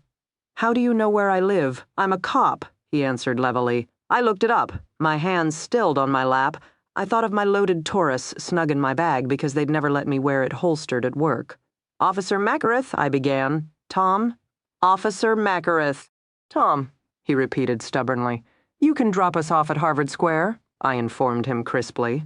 Tulip could use the walk. Only if you answer one question? I eyed him mutely. Is it just me you don't trust, he continued evenly, or is it all men, because to the best of my knowledge, I've never done anything to disrespect you, but if I have, then I'd like to know so I can do better next time. He was nearly at Harvard Square, and he wasn't going to slow down. I could tell that. He knew my address, and he had it in his head that he owed Tulip and me a ride home. Maybe that was nefarious. Maybe he wanted to prove what he knew, how close he could get. Or maybe he was a guy and I was a girl, and tonight we'd shared something pretty intense, and I was exhausted and fired up, and he was exhausted and fired up, and he had that deep laugh and that broad chest, and it would be easy to touch him. I remembered that, the warm, hard feel of a man's skin beneath my hand. The coarse rasp of beard, the hungry taste of a man who wanted me as much as I wanted him. It made me feel a little reckless, a little wild. Maybe what most of us feared wasn't dying, but dying alone, without ever really touching, without ever really connecting. Having inhabited this earth but without leaving any impression on it, the thought hollowed me out, took all my fatigue and restlessness and spiraled it dark and low until I did want to sleep with a virtual stranger. I just wanted for one moment to feel like I mattered. Officer Makarith hit Harvard Square. He slowed, allowing for the morning congestion of lights, cars, and college students. He followed the road as it looped around brick buildings, slid under the overpass, took a left at one of the many green spaces, and formed a direct line to my house. In the back, Tulip whined, sensing we were close. 4 blocks. 3, 2, 1. Officer Makarith tapped the brakes, turned right, traveled half a block down, then halted right in front of my landlady's gray triple-decker. I already had my fingers on the door handle. Good news, front seat passengers were allowed to come and go as they pleased from police cruisers. Thanks for the ride, I said. Dinner, he asked evenly. Tonight, before our shifts, I could pick you up, cook you dinner at my place if you'd like to bring Tulip, or take you out if you prefer. "Thank you for the ride," I said again. He sighed. "You're a tough nut to crack, Charlie." I didn't disagree, just climbed out and released Tulip from the back. She bounded out gratefully, racing a little circle on the snow-covered sidewalk. Officer Makareth didn't say anything more, just studied me through the window as I closed the passenger door in his face. A heartbeat later, he put his cruiser in drive and pulled away. Tulip and I stood side by side, watching him depart. I waited until the patrol car was out of sight. Then I finally exhaled a breath I hadn't realized I was holding and turned toward my landlady's house. At the last second, a movement caught the corner of my eyes. I glanced up sharply just in time to catch the silhouette of a person standing in the second-story window of the house next to mine. The second I spotted the figure, he or she stepped back. Blinds came down. The window blanked out, leaving Tulip and me once again alone on the street, with the hairs prickling the back of my neck. Chapter 8. I want in. What? Dee Dee looked up, bleary-eyed, from the stack of interview statements she'd been skimming. She already felt bewildered, but that didn't surprise her. Jack, so cute and peaceful over dinner, had been up all night crying again. She'd taken the first shift, rocking him. Alex had taken the second. Come morning. They were both wrecked. A fellow detective leaned over her desk.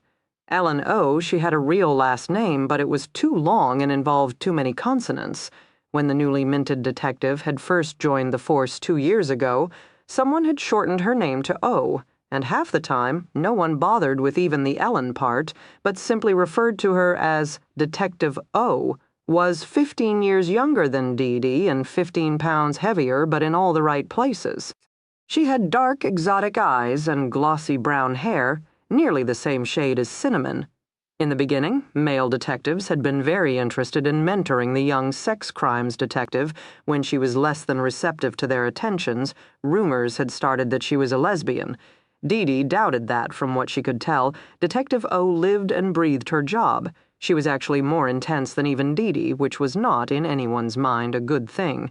While Dee Dee would admit this to no one? No one. The rookie detective scared her a little. "You're dead perv," O prodded now. "Possibly one of two I want in," Dee Dee started with the obvious.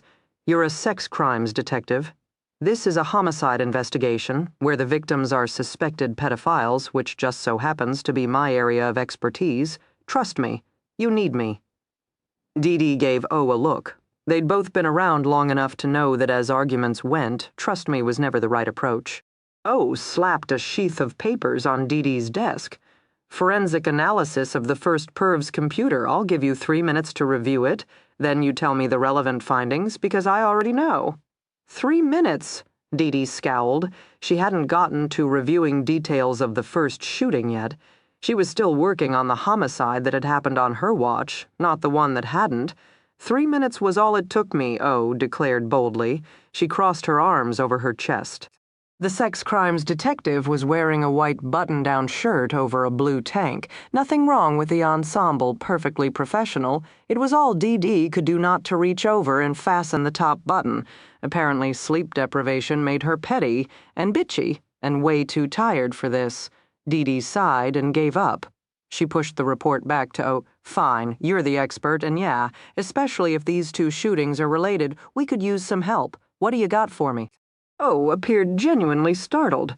Maybe Dee Dee was, too. She'd never caved easily or gracefully before. "Ha," she wanted to say. "You're younger and prettier, but I'm older and wiser." That would probably ruin the moment, however, so she didn't. "All right," O said. She uncrossed her arms, took up position on the edge of Dee Dee's desk, and got serious. "Douglas Antiholday, level 3 sex offender, shot 4 weeks ago in the doorway of his apartment. Double tap to the left forehead." "Yeah, know that much." Dee Dee made a motion with her hand for Detective O to speed it along. "K. So most pedophiles specialize, particularly when it comes to Mo. Some use coercion, some use force, some use opportunity.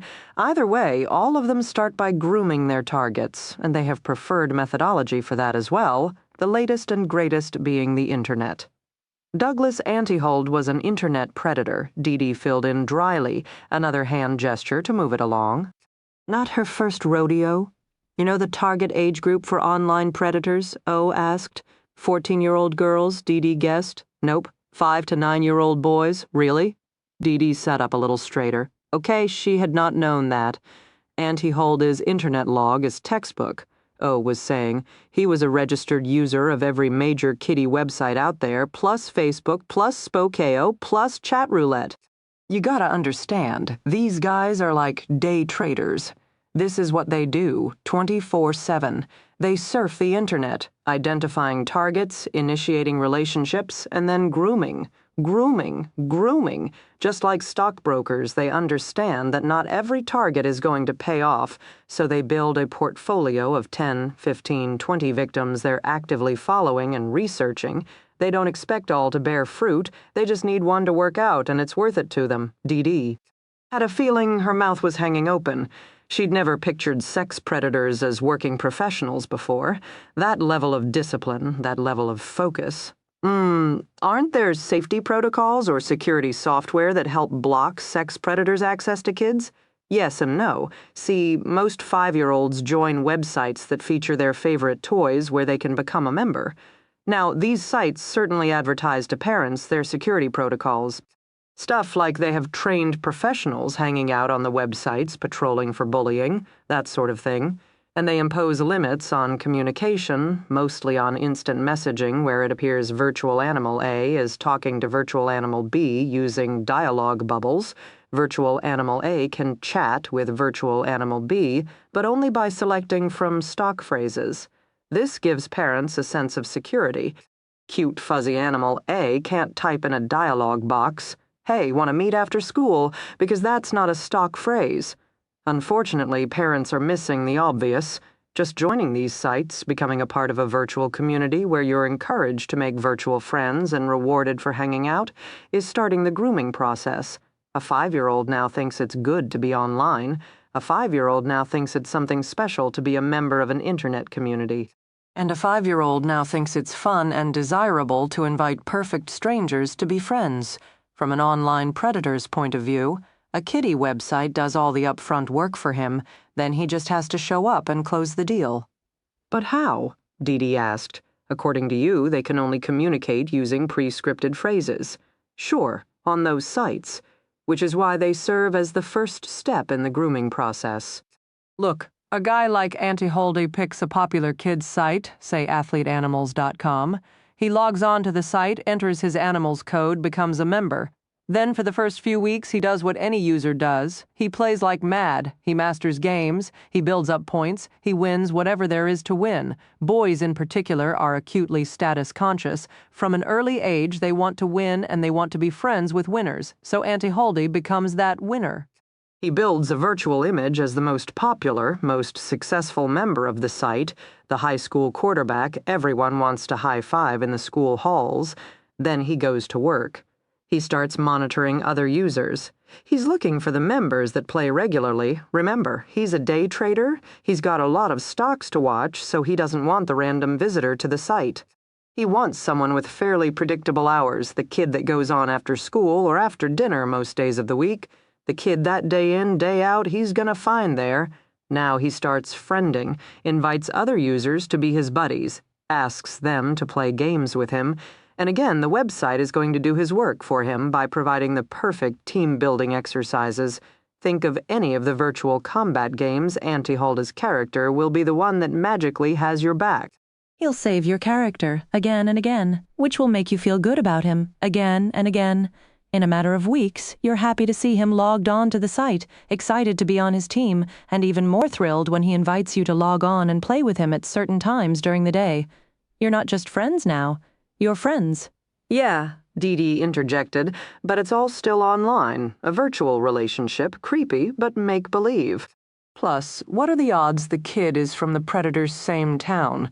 I mean, I've heard the stories of the 16-year-old girl being lured into taking a plane to meet her new soulmate, but a 5-year-old sports teams, O said. Sports teams. Primary geographic indicator used to target boys. You're a pedophile in Boston. First thing you do is look for kids who describe themselves as Red Sox, Celtics, Bruins, or Pats fans. 9 times out of 10, you've just identified a victim within driving range, and boys love to talk sports. Another innocuous way of bonding where the kid is giving up a major piece of personal information without ever being the wiser. Dee Dee shifted uneasily in her chair. That's twisted. Detective O shrugged. Just because they're predators doesn't mean they're stupid. Computers are tools. We use them to help us analyze evidence and process reports. Internet predators use them to reach beyond the walls of their seedy apartments into your nice, cozy family room and make contact with your child without you ever knowing the difference. Some of them even create their own sites. Hamsters who play hockey, whatever, on website A, where they've established the relationship, they trace the kid's username back to the child's email, Addie, a fairly simple technical exercise. Then they send the kid an email inviting the child to visit hockey-playing hamsters. Nothing scary or alarming about that, especially as the email came from cute Animal A, who the child's been playing with for weeks. Kid clicks on the hockey-playing hamster link, and bada bing, bada boom, the child is now on a website controlled by a predator, where content will quickly become more and more questionable as the predator ramps up the next phase of the grooming process. Or maybe the predator goes with a direct outreach from playing virtual games online to sending an email saying, "Hey, buddy, want to meet after school and play catch in the park?" Or want to see my new puppy, Dee Dee murmured. Second victim, O filled in, Stephen Laurent. Yep, come see my puppy would do the trick. And most kids are easily manipulated. They are receiving an email from a perceived friend, so they say yes. They show up at what they think is another kid's house to see a puppy, except there's a grown man there. But there's also the puppy, and they've been trained not to be rude to adults, so even if they're uncomfortable, even if in the back of their mind they think maybe they shouldn't. She shrugged. They go along things we've trained our children to do without the help of computers. Dee Dee felt ill. She was accustomed to analytically discussing crime. But now she kept seeing Jack, except 5 years from now, and she and Alex were taking the time to raise him in the right neighborhood with the right locks on the door and attending the right kind of school, except the minute he went online. Her son would disappear down a virtual rabbit hole with dark alleys and seedy strangers everywhere, except the dark alleys would be dressed up as brightly colored computer screens, and the seedy strangers would be cute little bunnies with names like Ilu V's XK8 boarding in Harvard Square. Dear Lord, do you have kids, Dee Dee? Asked Eleanor. The detective's face was serious. Are you kidding? I go around spouting facts like 40% of girls ages 12 to 17 have been solicited by a stranger online. Doesn't really go over well on dates, or at cocktail parties for that matter. Then, should someone pull out a smartphone while I'm in the room, let's just say at least my cats still hang with me. Dee Dee hadn't thought of that, but it rang true. Oh, had a head filled with the kind of boogeyman stories no one wanted to hear. Dee Dee was a homicide detective, and even she wasn't sure how much of this she could take. It made her feel too powerless as a mom and a cop. So Dee Dee ventured, "You're saying Auntie Huldy's computer log proves he was an online predator?" Profile fits. And Stephen Laurent? I'd like to glance at his internet log, but figured I should get your permission first. I'd like you to look at his internet log, too. Dee Dee agreed. At the moment, we're searching for any kind of link between the two victims. Pedophiles, murder victims, if they both frequent these websites you're talking about. Question becomes, O said, how'd their cover get blown? I mean, online, they're going to appear like any other user, an excited kid, except someone figured out who they were and what they were doing. Victim in common, Dee Dee guessed, someone who knows the victim. She was thinking of the forensic handwriting expert she'd talked to last night. Dembowski's theory that their shooter was an anal retentive female.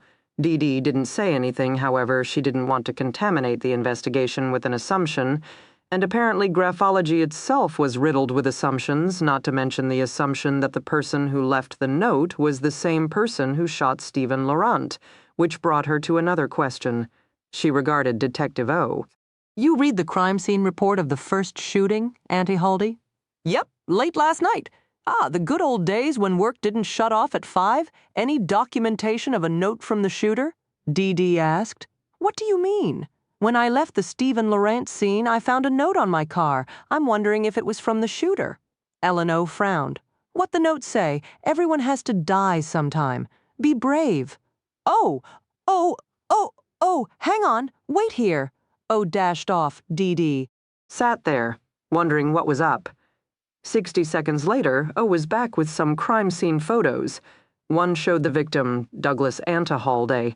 Another showed a close-up of the contents of his pants pocket, including loose change, a paperclip, and a crumpled piece of torn yellow legal pad paper that had been smoothed out enough to read. Everyone has to die sometime. Be brave writing was script, with a flattened bottom, every letter precisely shaped. I'll be damned, Dee murmured. Serial shooter targeting pedophiles, Detective O declared triumphantly. I'm in. Are you ever? Said Dee. And good luck with that. Good luck to us all, Chapter 9. I dreamed of my mother.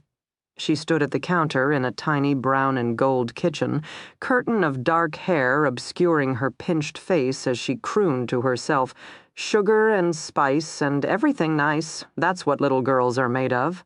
In my dream, I was 3 years old, crammed into a high chair meant for a baby, my back plastered to the sticky vinyl seat while a white plastic strap, splattered with dried eggs and fuzzy oatmeal, jammed into my tummy hard enough to hurt.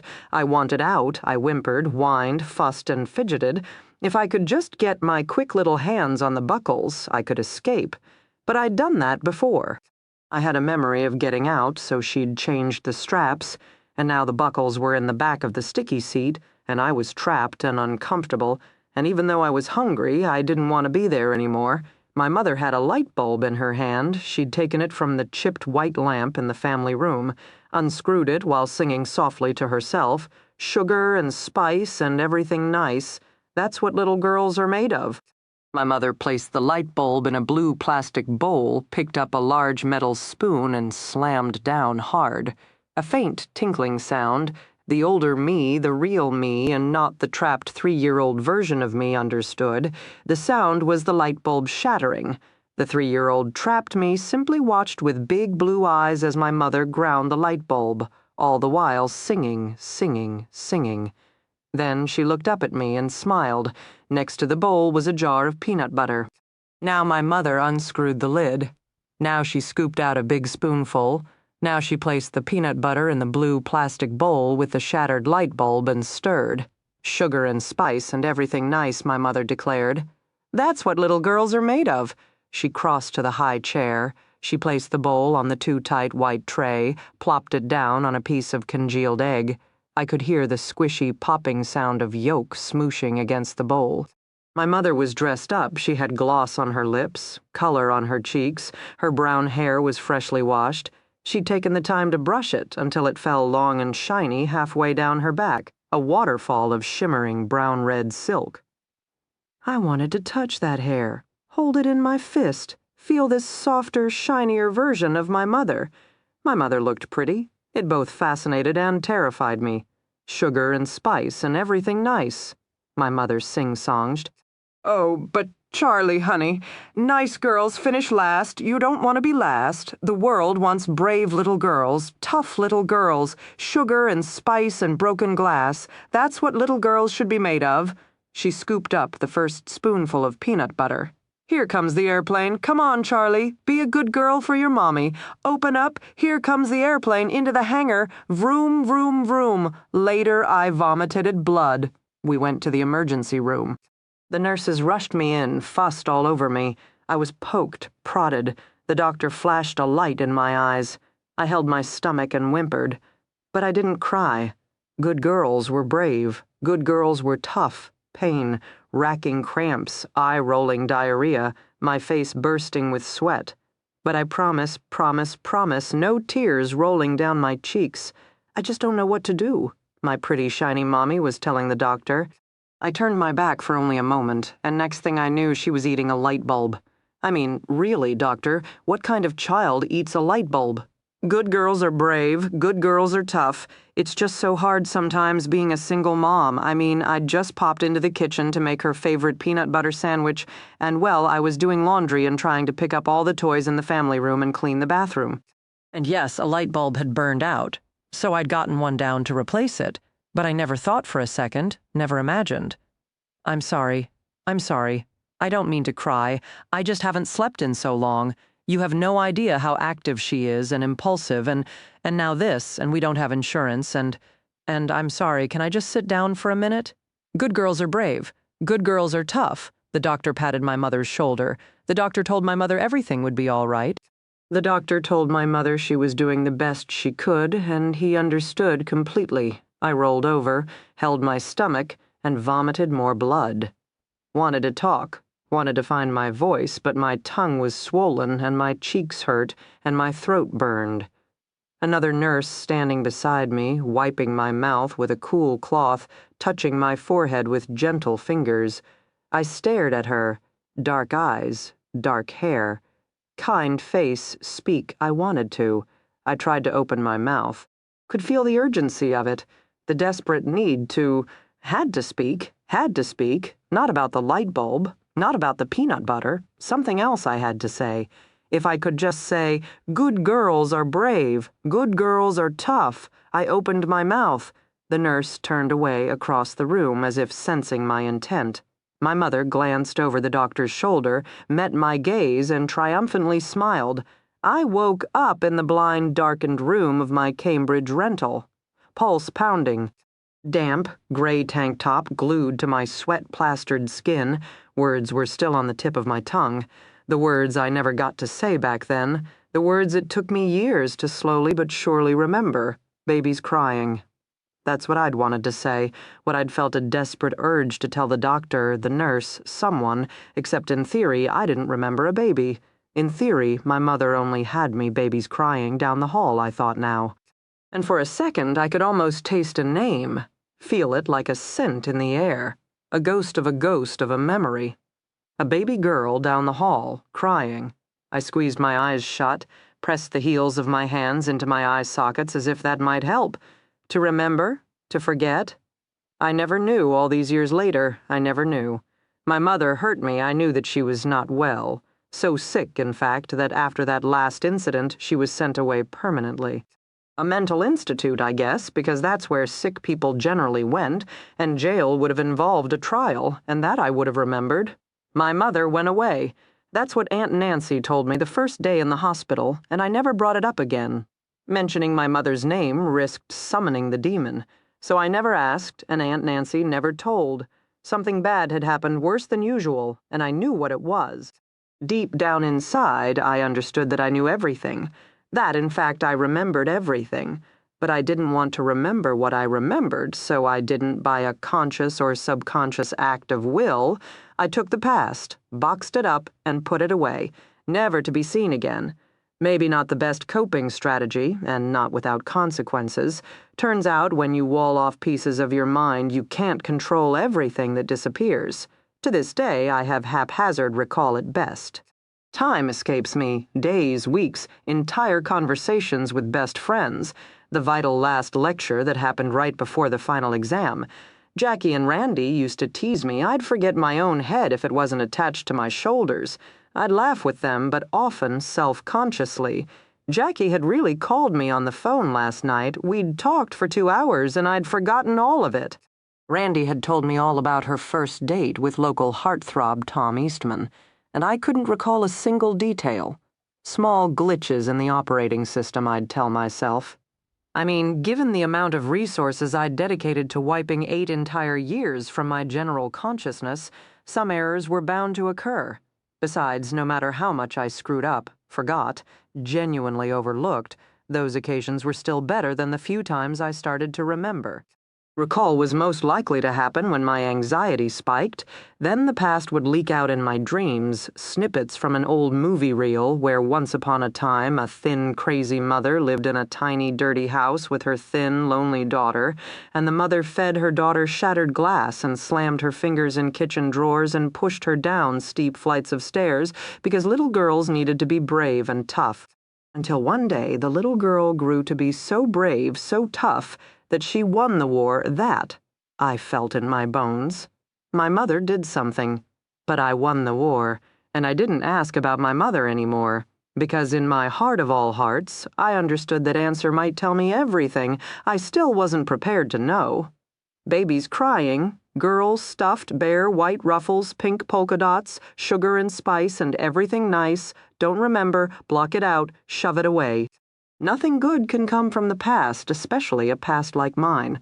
Not to mention, at this stage of the game, what would be the point? A hunted woman doesn't need closure. A hunted woman needs battle skills.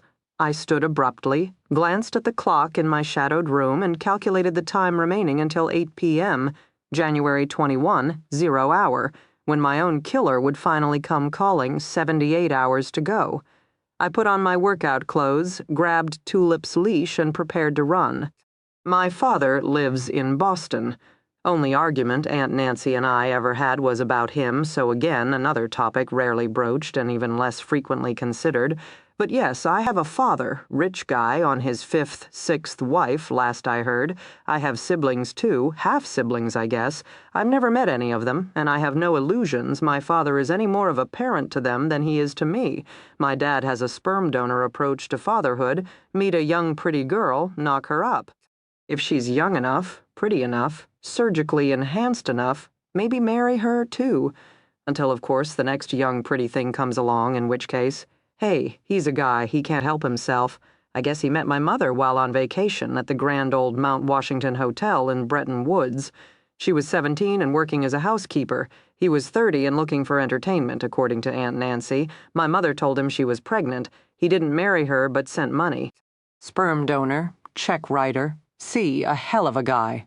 He never followed up on my care. At least that's how the story goes. Lost touch with my mother in the very beginning, which surprises me a little. Not that he'd let me go, but that my mother would let him go. Maybe she tried, but she would have been a mountain mouse, and he's some big city finance guy. Came from money, makes even more money, has a long and enduring value system wrapped up in his own self-importance. She probably never stood a chance. I guess the cops in upstate New York called him first after the incident. My mother had his name listed as the emergency contact, though no phone number. Police, however, are a bit more skilled than mentally ill 25-year-olds, so within a matter of days they tracked him down. He was not in the country, however, Paris, London, Amsterdam. I don't recall. He bounced them to Aunt Nancy, who did the honors of assuming responsibility for a niece she'd never met. Even then, she ran a business. The call came out of the blue, so it took a few more days while she made it from the wilds of New Hampshire to the even deeper wilds of upstate New York. Those days remained hazy for me. I remembered waking up in the hospital. I remembered being surprised that I was alive. Then I remembered feeling deeply, deeply disappointed. A social worker sat bedside. She had black hair cut in a short bob that showed off a sharp, angular face. Not a kind-looking person, not maternal. She looked hard and spoke in a clipped voice. The doctors had removed my appendix, maybe some other things, apparently. Spending years eating small doses of glass and rat poison was not good for various internal organs. But I was healing well. She'd assured me I'd be just fine. And again, I was so deeply, deeply disappointed. I never spoke to her or the nurses. Or the doctors. They had betrayed me, they had forced me to live. I'd hated them for that. Eventually my aunt had arrived, she'd taken my hand, and that quickly. I went from being my mother's child to being my aunt's niece. That was the best thing that had ever happened to me.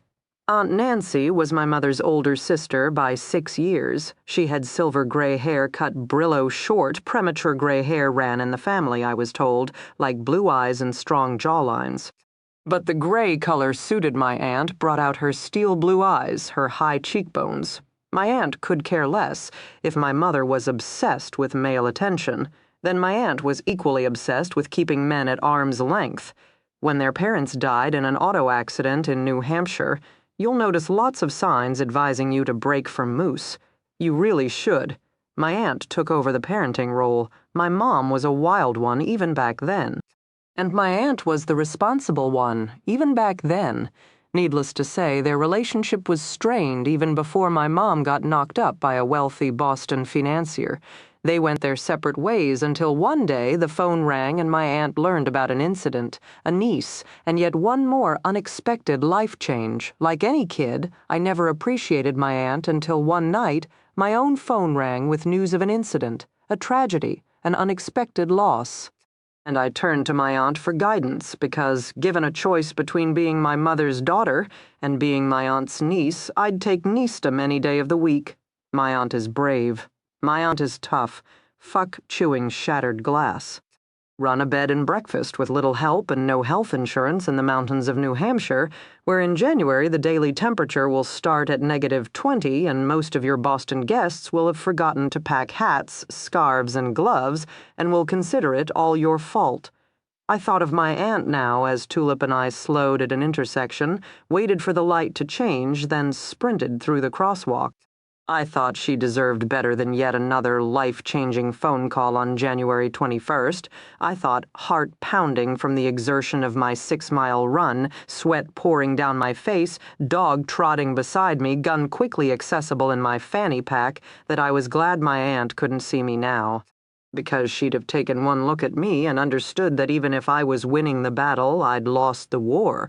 I'd become the spitting image of my mother, down to the bruised eyes, hollowed-out cheeks, and hard-lined face. The mountains had left me. My aunt had left me living in isolation, fighting paranoia in a big city. I had become everything I knew better than to be. These days I was my mother's daughter, except I didn't chew shattered glass anymore. I carried a .22 semi-auto. And this evening, sometime after 7 p.m., I was going to prove once again that I knew how to use it. Chapter 10. Hello. My name is Abigail. Have we met yet? Don't worry, we will. Hello, my name is Abigail. Chapter 11. Rhode Island State Police Detective. Sergeant Roan Griffin had the voice of a bear and the build of a boulder. Big guy. Probably bench-pressed small automobiles after toppling sumo wrestlers and tackling linebackers. Good-looking guy, too. Officer Blue Eyes, the Providence Journal had dubbed him years ago when he'd appeared on Dave Letterman to model the state police's award-winning new uniforms. Truth was, the Rhode Island State Police had a reputation for the best-looking cops in New England. No one knew how they did it. Maybe a special factory that chiseled out broad-shouldered, barrel-chested, square-jawed men. Either way, whenever there was an opportunity for cross-training with their Rhode Island counterparts, the female officers of Massachusetts quickly signed up, like all three of them. Currently, Dee Dee was on the phone with Griffin. A shame, really, because Rhode Island's headquarters was only an hour south, and given the restaurants available for lunch in Providence's Federal Hill, missing out on sightseeing and Italian dining, Dee Dee thought with a sigh. So much for the new and improved lifestyle. Griffin was a married man, actually his second marriage, as the first wife had died of cancer. Wife number 2 was a blonde advertising executive named Jillian D.D. had never met her, only knew her because of the press coverage. Jillian had survived the notorious College Hill rapist about 8 years back. Her younger sister hadn't been so lucky. When they'd finally arrested a man for the attacks, Jillian had formed a group dubbed the Survivors Club in order to assist one another through the trial, except there hadn't been a trial given that the suspect had been gunned down outside the courthouse, and Jillian and her fellow club members had gone from sympathetic victims to prime suspects. Dee Dee would be the first to admit she'd followed the case as zealously as Nancy Grace, especially when, days after the alleged rapist's murder, another woman was attacked. Seriously, there were days on this job when she thought not even a suspense novelist could make these things up. Griffin and Jillian had 2 boys now, ages 4 and 6. Dee Dee was learning. The youngest, Dylan, had taken a page out of his father's book and was all football all the time. The 6-year-old Sean had recently discovered cooking, as in last night he'd prepared rack of lamb for the entire family. With a pomegranate molasses marinade Griffin was finishing now, though I suspect his mom helped him with that. He's 6. How'd he even lift a roasting pan into the oven? Dee Dee wanted to know. Oh, Griffin said breezily. He gets that from me, and the hot oven, not a problem? Jillian did the honors of taking it out, and she helped him sear the outside on the stove. But he found the recipe. Where? At the back of his comic books. He checked out a cookbook from the library. He's a how-to kid. No fiction, but brings home books on how to plant gardens, how to engineer robots, how to build boats. Guess now it's going to be how to cook. Rack of lamb. That's amazing. Hell, it was fabulous. I'm ready to start a college fund for Johnson and Wales. I don't know about cooking yet for baby Jack, Dee Dee said. But last night he threw up something that might pass for molasses. Griffin laughed. That was the great thing about parents and homicide cops. Nothing ever grossed them out. She could tell diaper stories all day, and her fellow detectives would actually find that charming. Dee Dee wondered sometimes how normal people lived. Is he sleeping at all? Griffin asked. No. Try driving around? No. Too afraid I'll fall asleep. What about during the day? Does he nap? Some. When you're holding him, or when he's in his carrier, then he passes out cold. Okay, Griffin said briskly, so Dylan wasn't much of a sleeper when he was an infant. I'd take him for short drives in the car seat, get him wiped out, then return home and place his carrier directly in his crib with him still strapped in. Worked like a charm for weeks. Then pretty soon we could just place him straight into the crib. Maybe being in the carrier helped get him acclimated to the crib. Hell if I know, but it worked. Dee Dee pursed her lips, nodded. Sounds like something worth trying, or I could just sign up for the funny farm now. At the last minute, she realized maybe she shouldn't have said that, given Griffin's own past. That little incident with the candy man, Griffin's ensuing mental breakdown, the medical leave from the state police. Griffin just laughed again, sounding unruffled. Dee Dee took that as a sign his new family was working for him. She hoped so. Griffin was a good guy and great detective. If he was happy, maybe there was hope for the rest of them. So, she declared, as delightful as our children are, I'm actually calling you about a case. Randy Menke murdered in Providence 2 years ago. Guess the state police became involved because you were already investigating the #1 suspect for fraud. John Menke, Griffin said immediately. Slimy bastard. You think he did it? Please. At the time, I would have bet my career on it, which it turned out would have cost me, given the second murder 1 year later. Jackie Knowles, Dee Dee filled in. So you heard about that? Only 4 dozen times. The friend, Charisse, Chartreuse, Charlene, Charlie. That's it. Griffin snapped his fingers over the phone. Charlie something Grant. She visited our fine headquarters many times, made her wishes for swift and immediate justice known. What do you think? Another sigh. Crap. It's January 18th. Just 3 days to go. Well, hell. Griffin stopped murmuring, seemed to collect his thoughts. Okay, so I can only speak to the Providence scene, and there wasn't much to it. First responders arrived to a quiet house. Front door was closed but unlocked. In the family room, they found the body of a woman. She was lying there so peacefully, one of the guys dropped to start CPR. Wasn't until he was leaning over her that he saw the bruises around her neck and realized she was dead. Fully clothed, dressed in some kind of upscale dark green track suit pants, long-sleeved white shirt, matching top, fluffy white socks, LL Bean slippers, comfy clothes, as one of the detectives put it. Like she'd gotten all settled for the night, then someone rang the doorbell. Dee Dee considered that women didn't usually wear track suits and fluffy socks when expecting male guests, so she went with their theory. Randy had turned in for the night. TV, she asked. Was it or any lights on when the officers arrived? TV was off. All lights had been turned off. Print the switch plates? Dee Dee interrupted. Duh, Griffin informed her drolly. Nada, Perp was definitely wearing gloves and less quantifiable, but I'd say knew the house, felt comfortable there. It's like he showed up, did the deed, then tidied up, turned off lights, mopped the floor, wiped down the kitchen for all we know. But the scene was tidy. Except for the dead body, of course. So maybe there had been a struggle, Dee Dee challenged. Maybe Randy put up a helluva fight, and that's why the perp cleaned up afterward. Maybe. No signs of trauma on the body, though no defensive wounds, no bruising. All in all, it's like someone walked in, put his hands around her neck, and that was that. You've said he a couple of times, so you're thinking a male attacker. Me's best guess. It's not easy to manually strangle. Someone takes a bit of muscle, but also finger strength. Randy was an average-sized female, 520, did Pilates 4 times a week. In theory, it would take someone bigger and stronger to overpower her so quickly. Dee Dee pursed her lips. And John Menke? Weasel. Griffin muttered. 6 feet, 190, physically fit, spent 4 to 5 mornings a week at the gym. Apparently, he felt a doctor should look the part. We learned his female colleagues appreciated that. A ladies' man? Definitely not monogamous. Did Randy know? Apparently part of the cause for the divorce. The other part being that he liked to beat the shit out of her?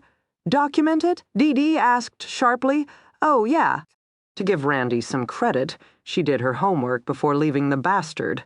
Called a hotline, got some advice. She'd filled an entire safety deposit box with photos and walk-in clinic reports before dialing up the lawyer and making a break for it. And trust me, Menke was pissed off about that. His wife not only left, but got him branded as a wife-beater while nailing him for alimony. Yeah, Menke had every reason to want her dead and was fully capable of getting the job done, except Dee Dee drawled out. Alibi Griffin supplied, a cocktail waitress, mind you, some pretty young thing who probably saw his pecs, his paycheck, and his Porsche, and promptly forgot things like his history of domestic abuse. But they were in a bar and several regulars backed their claim. In the end, we couldn't break it. Dee Dee thought about it. You said he had a history of smacking his wife around? Yep. Fat lips, black eyes, a wrecked knee where apparently he'd kicked her.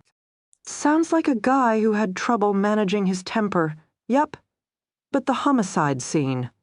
Looks like the work of someone fully in control, Griffin agreed, which was the second problem with pursuing Menke.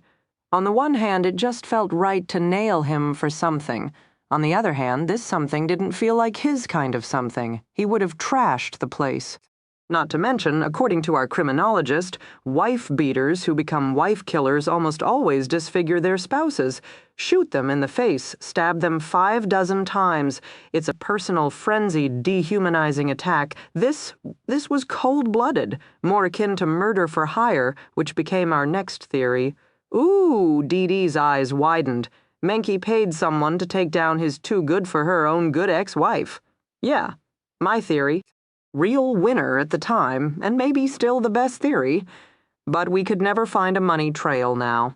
The feds were investigating Menke for healthcare fraud at the time, and the money trail there was long and convoluted. Lot of suspicion that he was dealing prescription drugs on the side, which would have given him access to both cash and a certain clientele we could never prove. So, murder for hire remains the most likely scenario in my mind. Did you ever get him for fraud? Feds got him. Small potatoes, though, could only prove the tip, not the iceberg. But it was enough to have his medical license revoked, plus he's serving 3 to 5 in a club fed somewhere. You can contact a Boston FBI agent, David Riggs, if you have more questions. He ran the healthcare fraud investigation. When you pressed Menke about his wife's murder, how'd he take it, Dee Dee asked. Get hostile on the subject or smug, moral indignation? He was totally over her. How dare we suggest otherwise? Ah, moral indignation. Always a nice choice for a wife-beater taking the high road? Well, he was a doctor, you know. Both Dee Dee and Griffin lapsed into silence. No physical evidence at the scene, she tried again. Only evidence was lack of evidence, Griffin assured her. What do you mean? Most homes have fingerprints. How odd that this one didn't. So the killer really did clean up afterward. Stone cold and handy with a sponge. I'm still thinking murder for hire, and this guy has quite the some. And the second murder? Dee Dee tried, in Atlanta? Don't know the details, only heard after the fact from Charlie, plus some Atlanta Phoebe, Kimberly Quincy, gave me a buzz. She'd heard there might be a connection between Jackie Knowles's murder and a Providence case and was curious. She commented that the Knowles scene was equally pristine, other than the dead body and all. Dee Dee frowned. She didn't like it. They gotta be connected, she muttered. Now, I mean, how many clean murder scenes have you seen in your day? Counting Randy's, 1 exactly, so they have to be connected. But how? Question, Griffin corrected, is who. We knew Randy had at least one enemy, her ex. But what about Jackie Knowles, who had reason to want her dead? Murder for hire suggests money, Dee Dee said immediately. But 2 different victims from 2 different families rules out inheritance. Please, Randy wasn't getting that kind of alimony. She had $30 in checking. That was it. Look. Griffin took a deep breath. I gotta run in a minute, but for what it's worth, when I heard about the Atlanta scene, I went back to the area hotels, tried to see if maybe a mutual acquaintance of Randy and Jackie might be in town. They grew up together, right? So maybe a neighbor, classmate, friend. Charlie yada yada Grant, Dee Dee guessed. Not that I could prove, but maybe she paid for a room with cash. You know how it is? Dee Dee nodded. She did know how it was. She found me, you know. Charlie, something Grant. Yep, she's living in Boston now, running from her neighbors, classmates, friends. 3 days until the 21st, Griffin murmured. Yep, she wanted to meet me in person. She hopes if she doesn't survive the 21st, that'll make me try harder to solve her murder. Shit, Griffin drawled. My thought exactly. Griffin said, You should call Atlanta. Try the Phoebe. She seemed all right. Wish I could help you more, especially given the timeline. Dee Dee agreed. 3 days to solve 2 cold cases that hadn't yielded any leads in the past 2 years. So, she asked briskly, if you were me, who would you be on the lookout for? Someone physically strong, mentally patient, good with his words, better with his hands, and absolutely, positively soulless, probably above average computer skills as well, the internet being every stalker's new best friend. Conversely, I'd tell Charlie that as long as she's running, stay off the net. Logging on these days is like sending out smoke signals. Here I am, and mine the connections. How many people really knew all 3 women? In fact, here's a thought. Have you checked out Facebook? Sometimes there are pages in memoriam, you know, in honor of Randy Menke and or Jackie Knowles, see who's posting, then track them down might give you a start. Lot of man-hours for a case that's not even a case, Dee Dee muttered. Then in the next instant she thought of Detective O, internet predators, and online grooming and felt a satisfying click in the back of her head. 10 weeks of total sleep deprivation, and she still had it. Thanks, Griffin, she said hastily. You just gave me an idea. Chapter 12. Jesse flew off the school bus, slinging his Red Sox backpack over his left shoulder while dashing down the snowy street. Didn't have a watch, wasn't sure about the time, but the bus had been late. Wouldn't it figure that today, of all days, the bus would be late, had to hurry. He hit the front steps of the apartment building and jumped them 2 at a time before slapping the palm of his hand against the buzzer for his apartment. His mom, expecting him, buzzed back. He jerked open the heavy outer door and leapt for the stairs, missing the bottom 2, hitting the edge of the 3rd and sliding down on his knees before he got his feet beneath him and finished the long rat-a-tat dash up 3 levels. He was already digging in his coat pocket for the apartment key. He arrived at his unit's front door, sweaty, trembling, and feeling a little sick. Couldn't be late. Didn't want to be late. Helmet, Hippo was depending on him. Jesse jammed the metal key in the lock, got the door open, and burst into the apartment, already hemorrhaging boots, backpack, mittens, coat, hat, snow pants. No time for snack. Gotta move. Move. He sprinted for the table, hitting the power button above the keyboard of the computer, as his mother yelled down the hall. Jesse, you okay? Yeah. Just gonna play a game. Jesse? Athlete animals? Geez, Mom, everything's all right. Second the words left his mouth, Jesse bit his lower lip, realizing too late he should have watched his tone. Sometimes, if he was fresh, his mother would take his computer privileges away. He paused, hand still on the computer, eyes on the screen as the old laptop slowly churned to life. But his mother didn't appear in the hallway, didn't say anything more. Probably on a call, couldn't tear herself away. Jesse felt guilty but grateful. He darted away from the loading computer long enough to grab Zombie Bear and a glass of milk.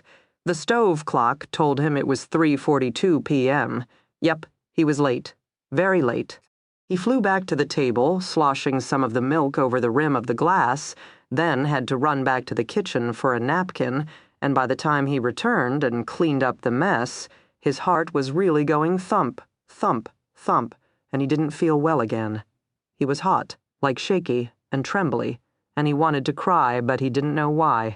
He was late, and Helmet Hippo would be mad, and he'd been fresh, and now probably his mom was all mad, and he just wanted a friend.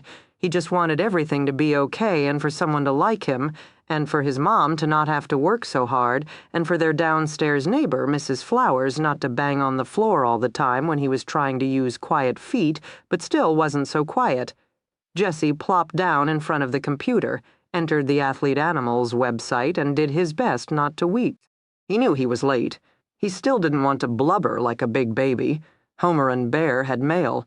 Jesse's arm was trembling so badly, it took him 3 tries with the mouse to click on the mailbox icon. The letter was from Helmut Hippo. It included a smiley face and a picture of a baseball mitt. "Hey, bud, I'm here and ready to play. Find me when you're ready, your friend, Helmut Hippo."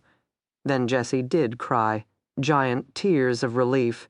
Helmut Hippo wasn't mad at him. Helmut Hippo still wanted to play. Helmut Hippo was still his friend. Jesse sobbed gratefully. Chapter 13. At 4:31 p.m., I began Phase 1 of operations. First up, dress code. I went with black jeans, black turtleneck, thick tread running shoes, and a black wool coat, all courtesy of the local Salvation Army store. I looked like a cat burglar or a New Yorker, depending on your frame of reference. I loved the shoes and tried to get over it. Phase 4 of operations involved pitching the entire ensemble into a public dumpsters. Not that the police couldn't find or wouldn't find the items, but there was nothing to prove these particular second-hand clothing articles were mine. A precaution built into a precaution built into a precaution. So far, it had worked for me. Exiting the house, I wore a bright turquoise scarf and matching hat and oversized mittens. I'd read somewhere that one of the keys to any disguise was distinguishing accessories later. Witnesses would associate me with the aqua scarf or shocking gloves, meaning I couldn't be the black-clad perpetrator. Obviously, I was wearing turquoise at the time. I had my messenger bag slung over my shoulder, stuffed with wadded newspaper to give it the appearance of bulk. Later, the newspaper would be tossed and replaced with my overbright scarf, hat, and mittens. For now, the bulk of the leather bag disguised another telltale bulge, my Taurus, .22 holstered at my waist on a belt specially designed by my firearms coach, J.T. Dillon, to hold 27 extra rounds of ammo. I would see him for the last time tomorrow. I had a feeling he knew a little bit about tonight, too, but he didn't pry and I didn't inform. Instead, our conversation 2 weeks ago had gone something like this. If I needed to say, establish a new identity, for example, get my hands on a complete set of top-of-the-line papers, would you know who I might contact to make such arrangements? JT, loading his .45, seems like I get asked that question a lot. Beats girls asking what's your sign. JT finally looking up at me, doing my best not to squirm beneath that gaze before JT took on a serial killer, shot up half of Massachusetts, and eventually found a wife. He was a Marine Force recon. Mostly, he reminded me of an old gunslinger possessing the salt and pepper hair, leathery brown face, and deeply lined eyes of a man who'd spent most of his life peering into the horizon and was never surprised by what he saw there. "Nothing's cheap," he said. "I got a rainy day fund. Hey, it's raining.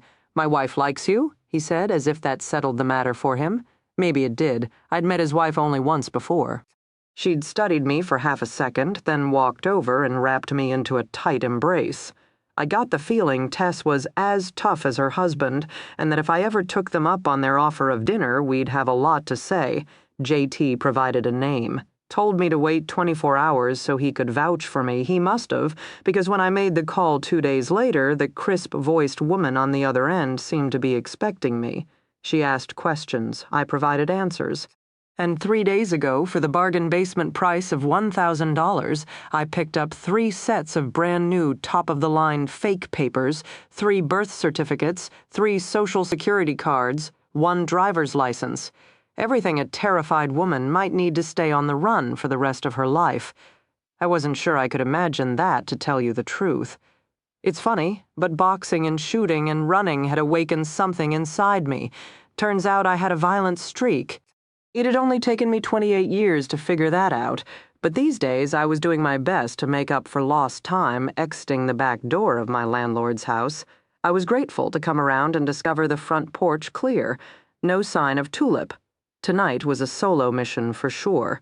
I hunched deeper into my coat, chin tucked to collar to fight the biting cold, and set off for Harvard Square, 10-minute walk to the T-stop, 8 minutes waiting for the train, then off and moving again. Rush hour. The subways crammed full.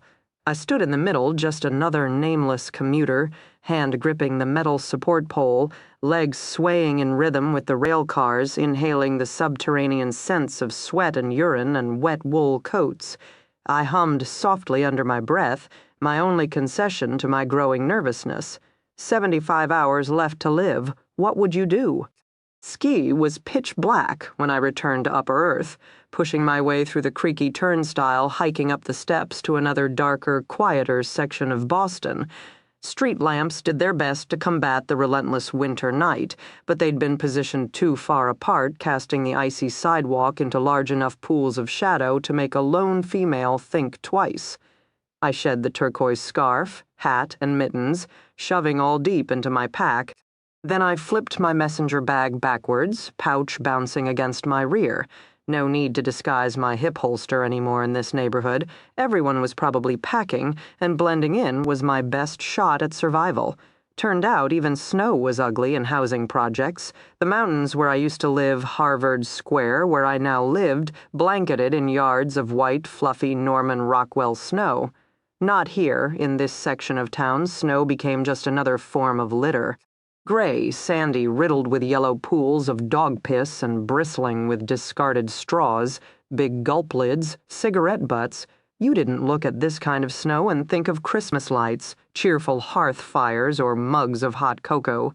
You walked by these piles and figured even Mother Nature was an unforgiving bitch. I set off, following a map I'd committed to memory to find an address I'd never written down. Another precaution rolled into a precaution. Sidewalks weren't empty. In an inner-city neighborhood, they never are. I walked by groups of hulking black teens, baseball caps worn backwards, down coats, 4 sizes too large, chests gleaming with gold chains. Some were laughing, some were smoking, some were already pushing and shoving. Maybe in jest, maybe not. They all looked up, started. White chick on their streets.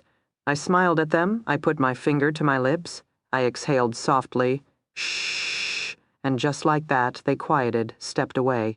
I think it had to do with the look in my eyes.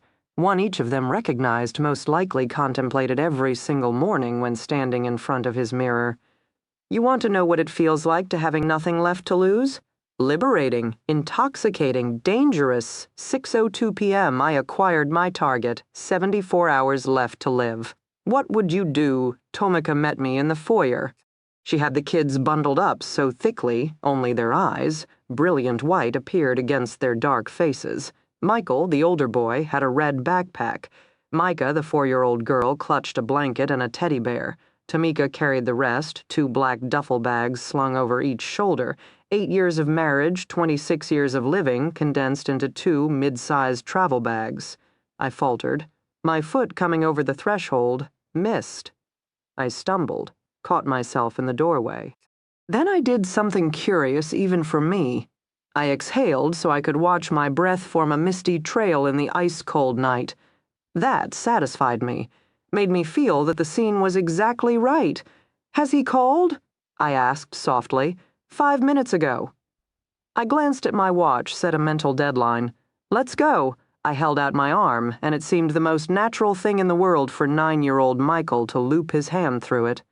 I smiled down at him.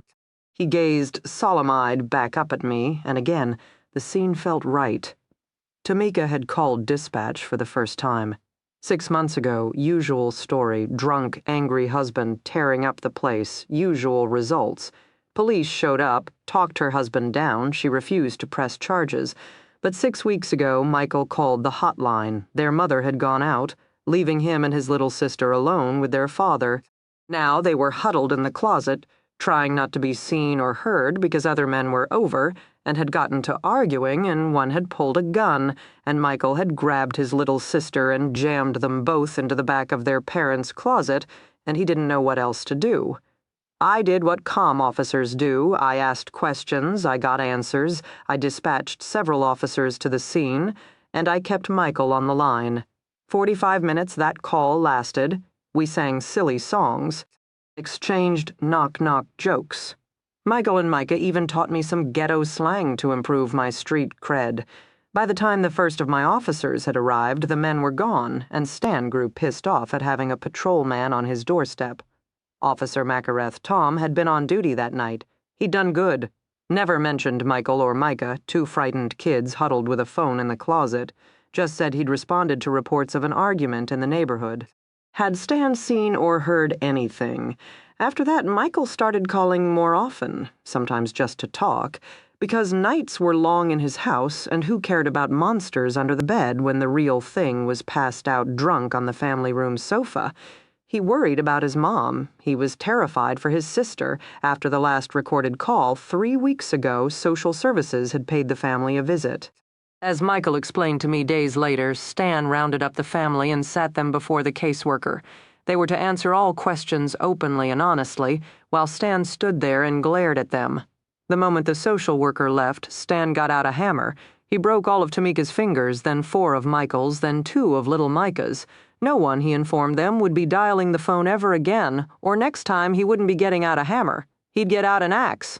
It had taken Michael 24 hours to work up the courage to dial 911 with his pinkies.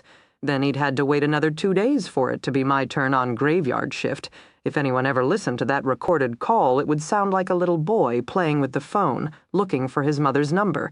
It would sound like an exasperated dispatch officer finally rattling off a number to appease the child. That it happened to be the dispatch officer's own prepaid cell was just because, of course. What other numbers do you know off the top of your head? Michael and I took our conversation offline, where his mother, Tamika, joined the party. Then I liquidated my entire savings accounts, all $4,200, to buy a woman and her 2 children brand new IDs, to cover first and last month's rent, plus security deposit on a new apartment, and to pay for the bus tickets that would get them all there, 73 hours and 30 minutes remaining. What would you do? I escorted Tomika, Michael, and Micah to the bus stop. It would take 3 more exchanges to get them to Portsmouth, New Hampshire. But Tamika had an old girlfriend there who'd set her up with job. New names, new life, new opportunity. Tamika was crying. "I love him," she said, then brushed her cheeks with hands thick with finger splints and white bandages. "He'll kill you, I know. He'll kill your children, I know." Michael had his arm around his little sister's shoulders. His expression as he stared at his mother was resigned. "Mommy?" Mika finally spoke up. Tamika glanced down at her daughter, sobbed harder. "I swear I won't go back. I'll be strong. I'll take care of us, baby. I promise I'll take care of us." Given the state of her splinted fingers, I helped her organize the new IDs in her purse. I opened her wallet, withdrew her old driver's license, slipped in the new one, made with the help of one of her Facebook photos and JT's friend. In 30 seconds, Tamika Miller became Tonya Davis. I wrapped my turquoise scarf around her neck, slipped dark sunglasses over her eyes, and added a bright hat to cover her uptucked hair. For Michael and Micah, we had something simpler in mind. Michael gained a wig, becoming the 7-year-old sister, while Mika's ponytail was summarily cut off, turning her into a 4-year-old younger brother. Later at the bus stop, should Stan Miller ask questions, no one would know of a lone woman with an older son and younger daughter boarding the bus. They'd only witnessed 2 women and 2 children who climbed on together with an older girl and younger boy. I handled all the tickets again, so Tamika could keep her bandaged hands hidden inside her coat. Another question Stan might think to ask, but no one in the bus depot would have the answer. At the last minute, I got back off the bus, mentioning I'd forgotten something would catch up later. Right before exiting, I leaned down and slipped a prepaid cell, recently purchased from Walmart, into Michael's pocket. It was programmed with a single number my own. I whispered in his ear, "Call me, anytime. I'll be there, Michael, I'll be there." Then I was off. 5 minutes later, the bus pulled away, Tamika Miller and her 2 kids getting a fresh start in life. Until the first time it grew too tough, and Tamika gave in to the urge to call her husband, or broke down and told her story to a friend who'd tell a friend who'd tell a friend who'd tell Stan Miller, or Stan himself managed to track them down. Maybe this time Stan would bring that axe. Maybe this time Michael would call me begging, pleading, screaming desperately for help. Maybe it would be after 8 p.m. on January 21st, and my phone would ring and ring and ring. Nobody left alive to answer. I glanced at my watch, 7:42 p.m., 72 hours and 15 minutes left to live. What would you do? I headed back to Tamika's old address. I headed for Stan Miller. Things I didn't know about myself until the last year.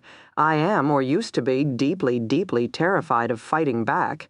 First time my boxing coach tried to get me to spar in the ring, I couldn't do it. Shadow boxing, sure. Heavy bag work, no problem. Speed bag, fun.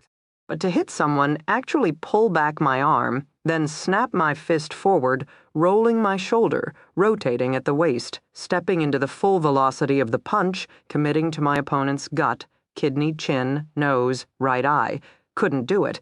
I danced around the ring, dodged, ducked, V-stepped, sidestepped, elbow blocked, swatted, did anything but throw a punch. All those years of going along, all those years of being a brave little girl, a good little girl, I couldn't retaliate.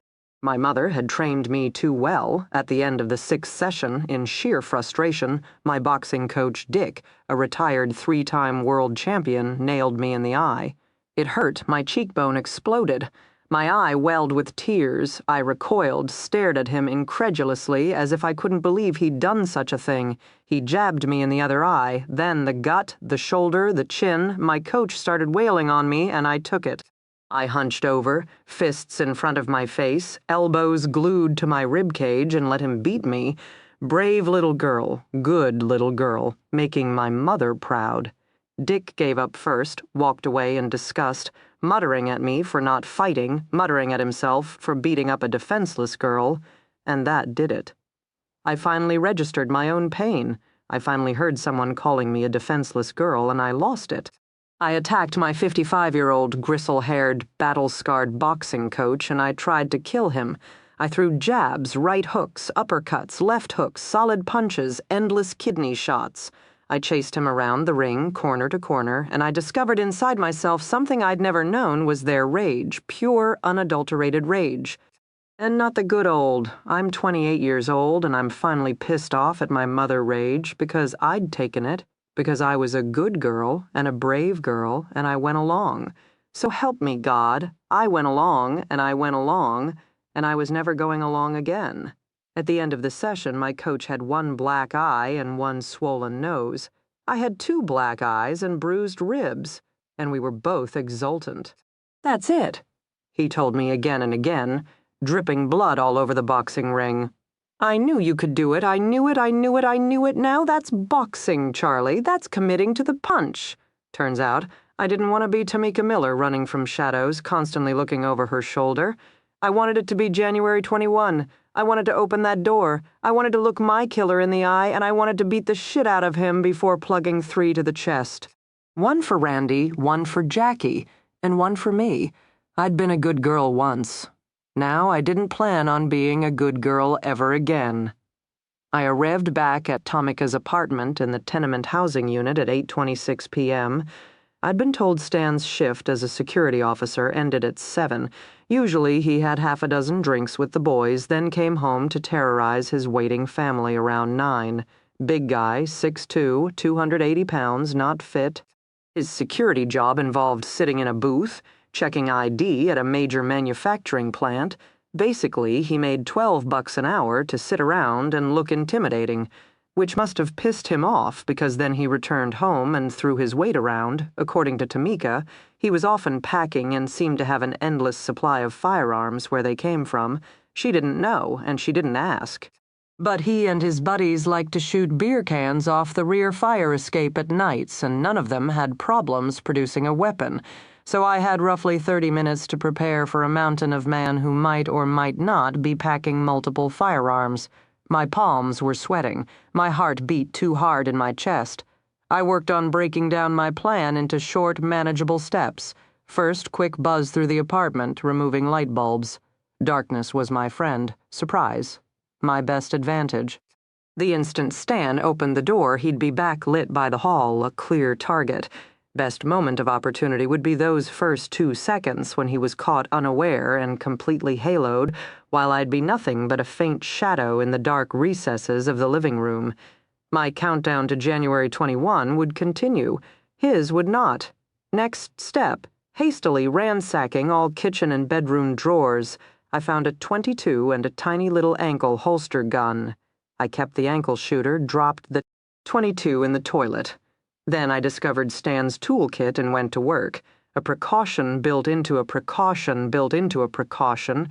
In the back bedroom, I left the window access to the rickety fire escape open always, good to have an additional egress, especially if neighbors responded to the sounds of gunfire by crowding the inner halls. 9:01. Jittery, not good. My own anxiety started to piss me off.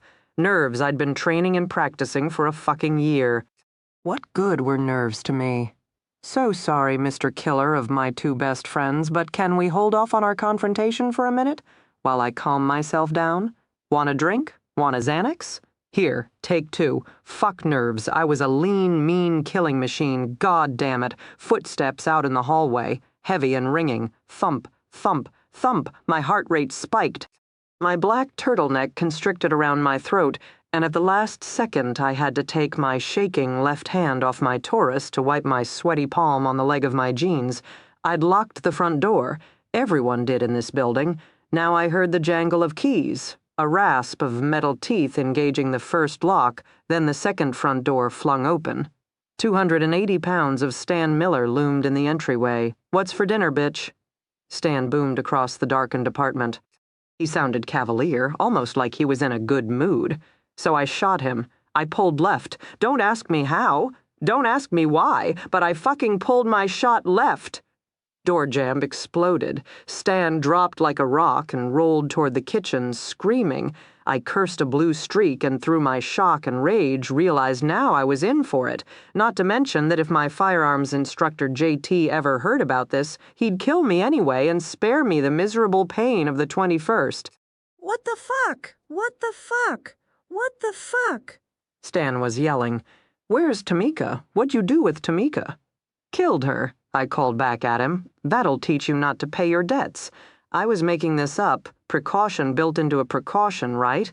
Always gotta have plan B, and if I couldn't kill Stan, plan B was to lead him to think that his family was dead. A man like Stan had to owe somebody something somewhere. It just figured. "You're a girl," Stan said. And just like that, he stood up in his kitchen. Apparently, being attacked by a girl didn't scare him nearly so much. So I shot him again. This time I hit his shoulder. He howled, dropped again.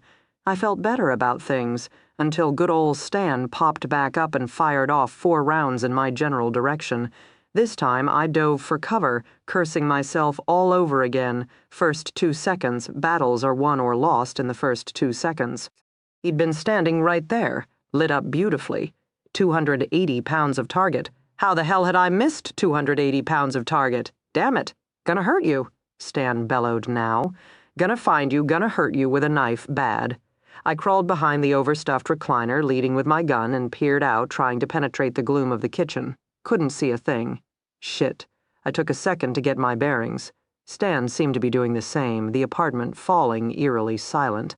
I strained my ears for sounds from the rest of the building, neighbors yelling about gunshots, or banging the ceiling to say quiet the noise. Police sirens already screeching down the street. Nothing. Maybe 9 p.m. was too early for most residents of this building to be home yet.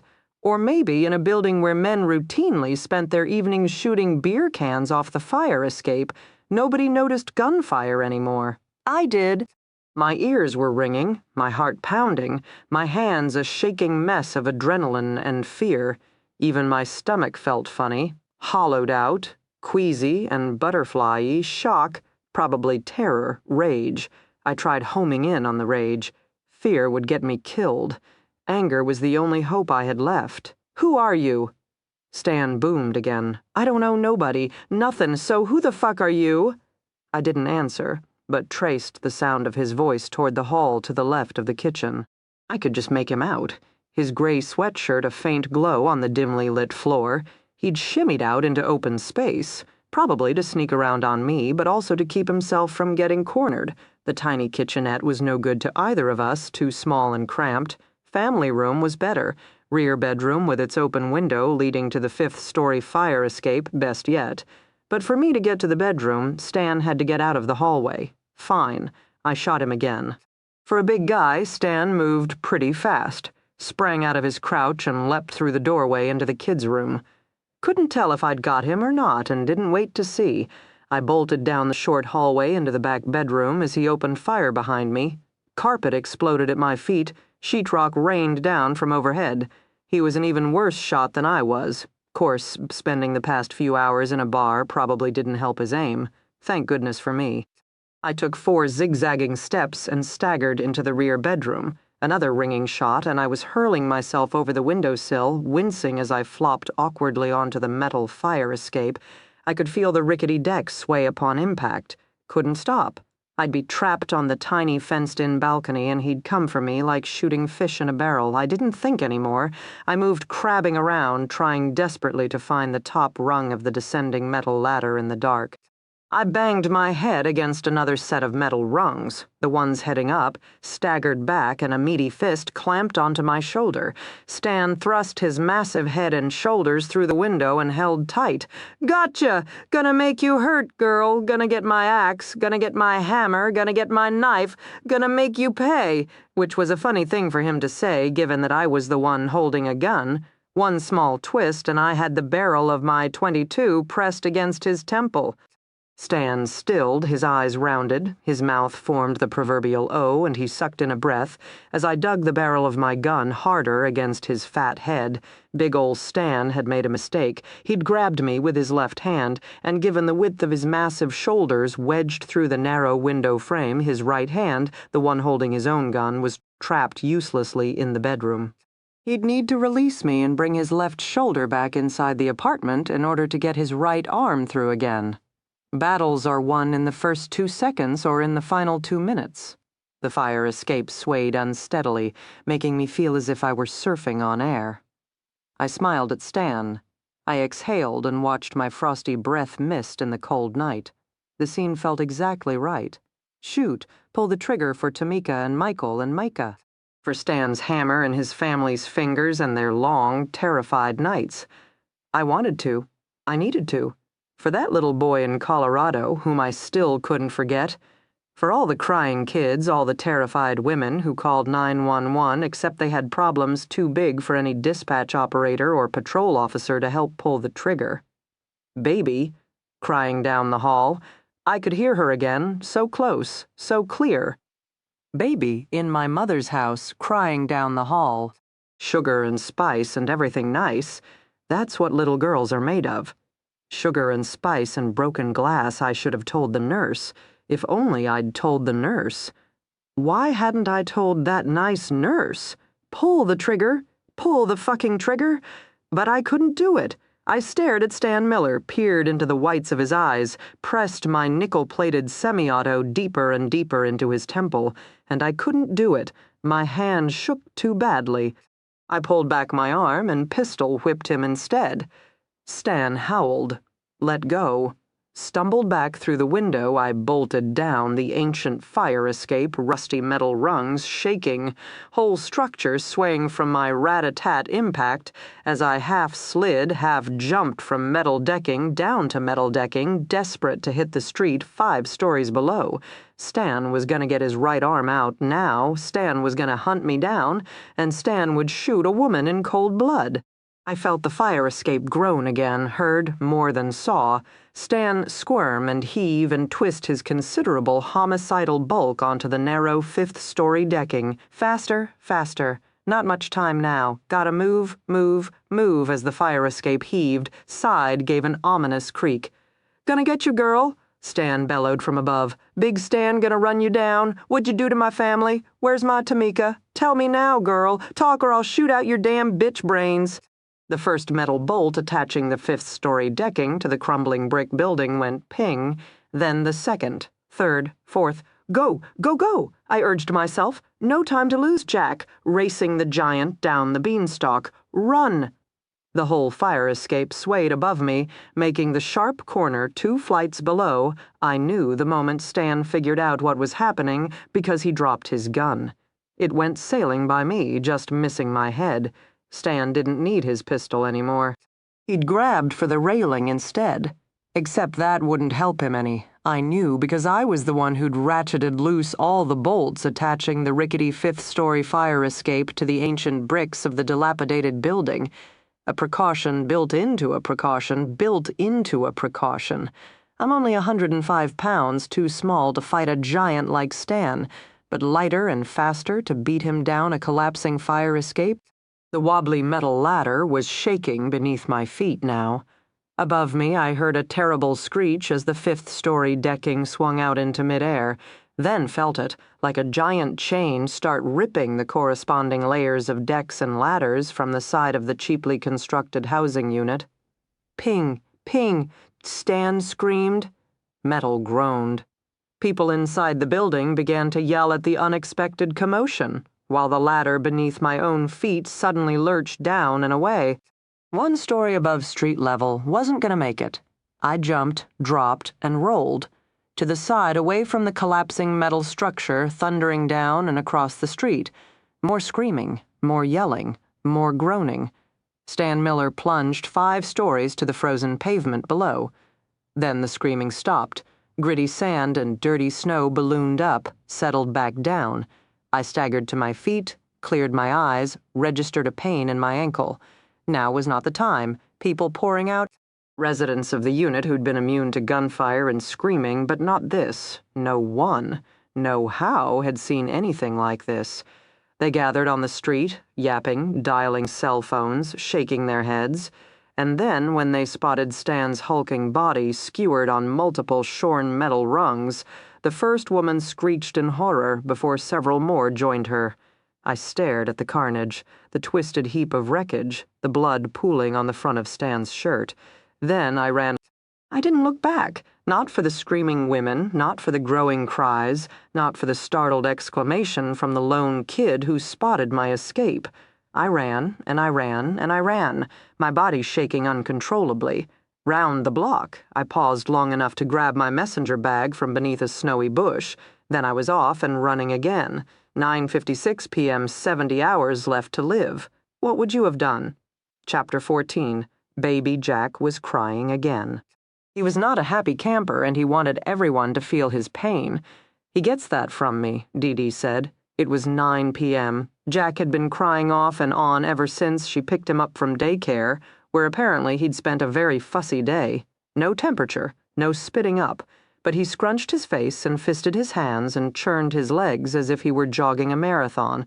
So far, they'd given him droplets, specially designed to relieve baby gas, not particularly effective droplets, Dee Dee thought. We could call the pediatrician, Alex said. He was sitting on the couch while she attempted to soothe Jack in the rocking chair. And admit we don't know what we're doing, Dee Dee said. Alex regarded her strangely. We don't know what we're doing, and we're not the first new parents who harass their doctors with middle-of-the-night questions. For heaven's sake, that's what they're there for. Alex's unexpected display of emotion finally caught Dee Dee's attention. She took in his salt and pepper hair, currently standing on end, the dark shadows beneath his eyes, the gaunt lines of his face. He looked like hell. A man who hadn't slept in years. Did she look that bad? Come to think of it, Phil had clapped her on the shoulder 4 times today with clear sympathy. Suddenly, she got it. The baby's winning, Dee Dee burst out. That would seem a fair assessment of the situation, Alex agreed tiredly. He's only 10 weeks old. How can he be beating us already? Alex eyed their squalling son, same way youth always conquers age-better stamina, faster recovery. We're 2 strong, intelligent, resourceful people. We can't be defeated by an infant. I was sure we'd make it until he was at least 17 and demanding his own car. Which reminds me, when he's 3 and wants his own cell phone, the answer is no. And when he's 5 and wants his own Facebook page, the answer's also no. Alex stared at her, eyes sunken, cheeks unshaved. Got it. Did you know the target age for internet predators is 5 to 9-year-old boys? Alex's eyes widened. No, yep, big bad world out there. And more of it than you think is sitting in that sleek little laptop on the table. Alex ran a shaky hand through his hair. Well, wasn't like I was going to sleep tonight anyway, this from your new case? Yeah, got a sex crimes detective, L&O, assisting now. She's an expert on internet predators, so she and Phil spent the day poring over reports from the computers of the two Vicks and talking nerd. Find a connection between the two pervs? Alex asked. Many and varied, DD assured him. Ironically enough, Vic's computers share so many favorite sites it's almost impossible to get traction.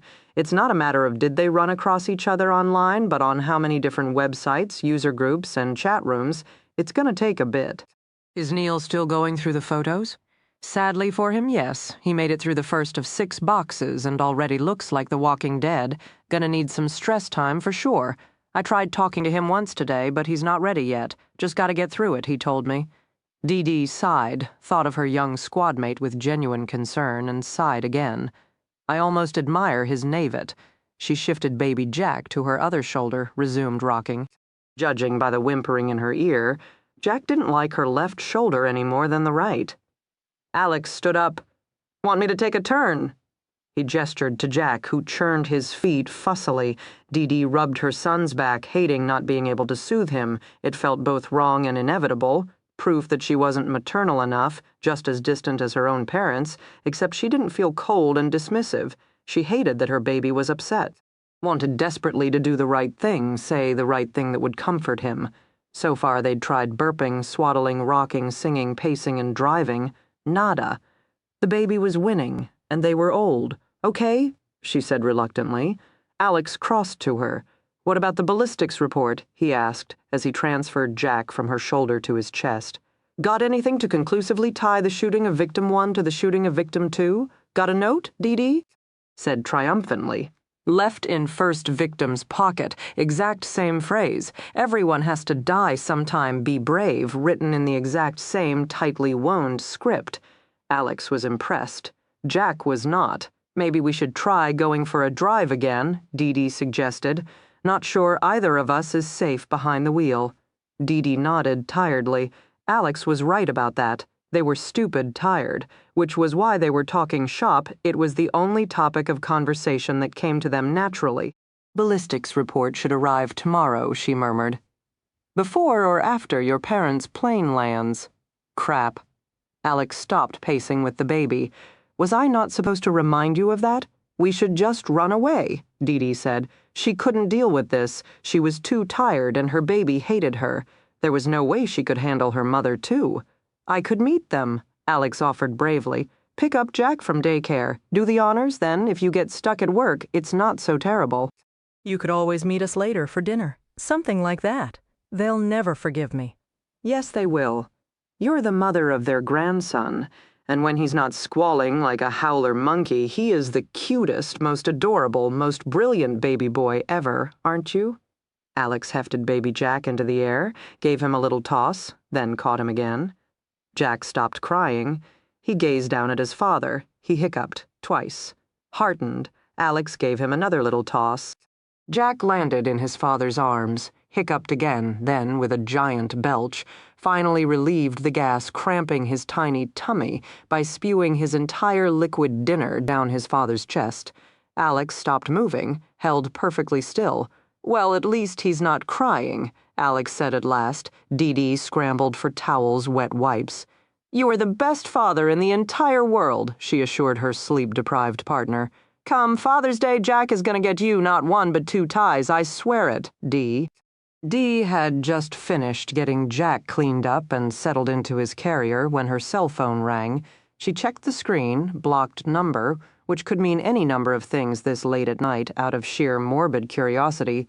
Dee Dee took the call. Detective D.D. Warren, FBI Special Agent Kimberly Quincy from Atlanta. Sorry to call so late. Oh, Dee Dee said. Oh. Not a problem. Been out all day. Special Agent Quincy continued in a clipped voice. Just got your message and was going to call you back tomorrow, then I realized the date. Only 2.5 days till the 21st, Dee Dee filled in. Exactly. Figured if you were calling me, you had some kind of development and you'd appreciate a call back sooner versus later. I have the third friend, Dee Dee said.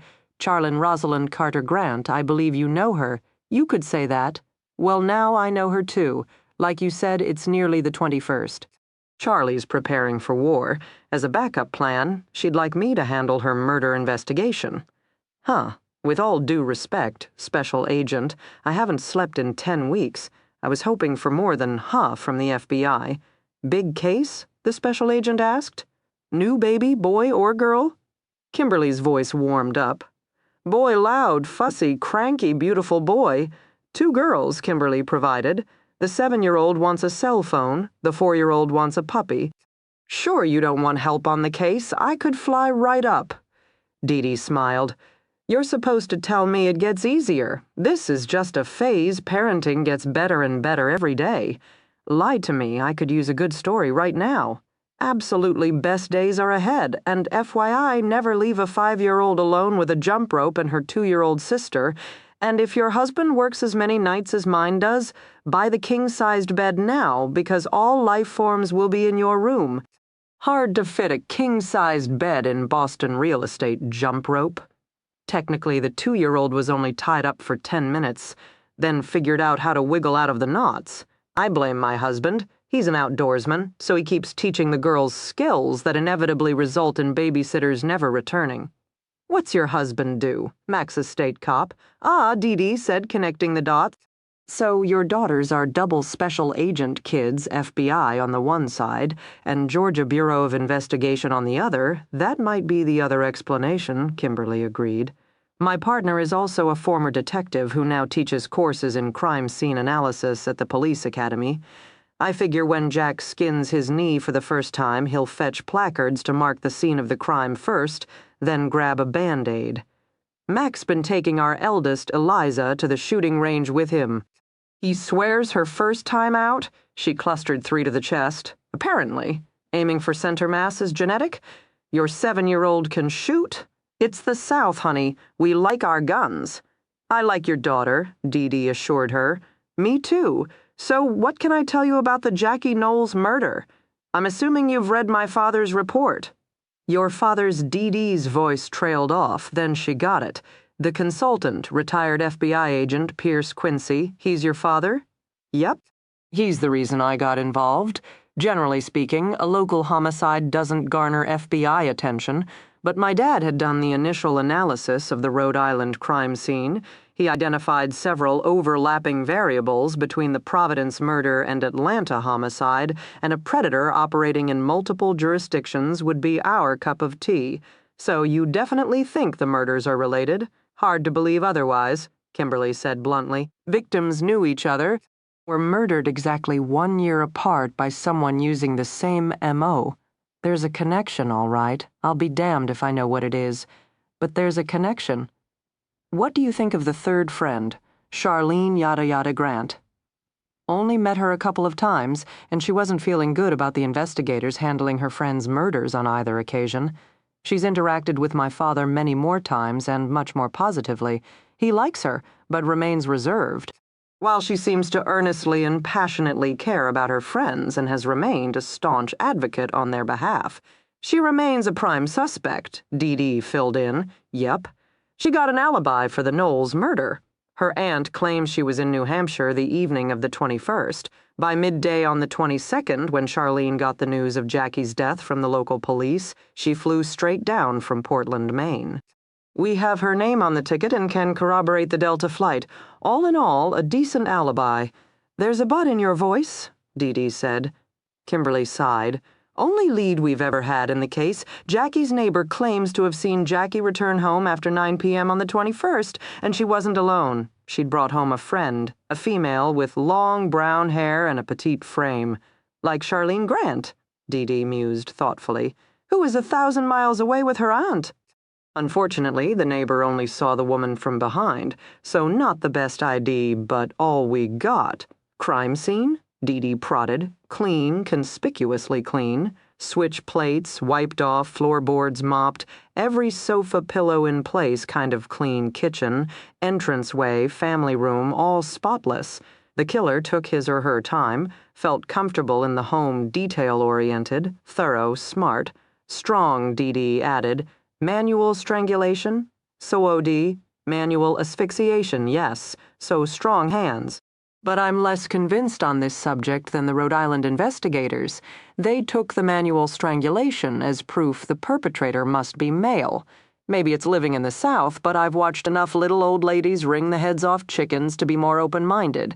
Plenty of women have decent upper body strength, especially if they grabbed another female from behind. I think it could be done. So maybe the friend Jackie brought home that night. You check with the local bars? Sure, credit card activity told us where Jackie had spent the evening. Unfortunately, it was a new bar opening downtown. When we flashed Jackie's picture, a couple of servers remembered seeing her that night, but no one was paying much attention. Apparently, the debut was very successful, and the place was cranking her email messages. Cell phone log? Dee Dee asked. No recent contact from a new friend or calendar notation to meet so-and-so at such and such. I'm guessing Jackie hadn't planned on meeting a friend that night. I think the other woman found her. Found her or stalked her? Good question, and the woman talked Jackie into taking her home. Conjecture, but a good one, because Jackie might be suspicious of a man given what happened to her friend Randy, but she wouldn't think much of a strange female. According to friends and family, Jackie thought Randy's ex-husband killed her. So it's not clear Jackie was on guard one way or the other. Then again, it was the 1-year anniversary of her best friend's murder. Jackie's at a downtown bar, probably feeling a little lonely, a little blue. The right approach: hey, I like your sweater, mind if I have a seat? A little conversation, a couple drinks, Kimberly filled in. Jackie was an easy target, assuming our killer is a female and really good at social engineering. To judge by both scenes, we're looking for someone with advanced people skills, which, let's face it, you can't say about all killers. Dee Dee nodded, mulled it over. This case that was not even a case was growing on her, sinking in. A puzzle within a puzzle. So now it's basically 2 days until the 21st, Dee Dee provided.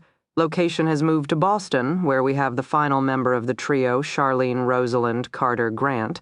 She's definitely on guard, carrying a 22, running, training, boning up on forensics and true crime, not to mention outreaching to her local homicide detective.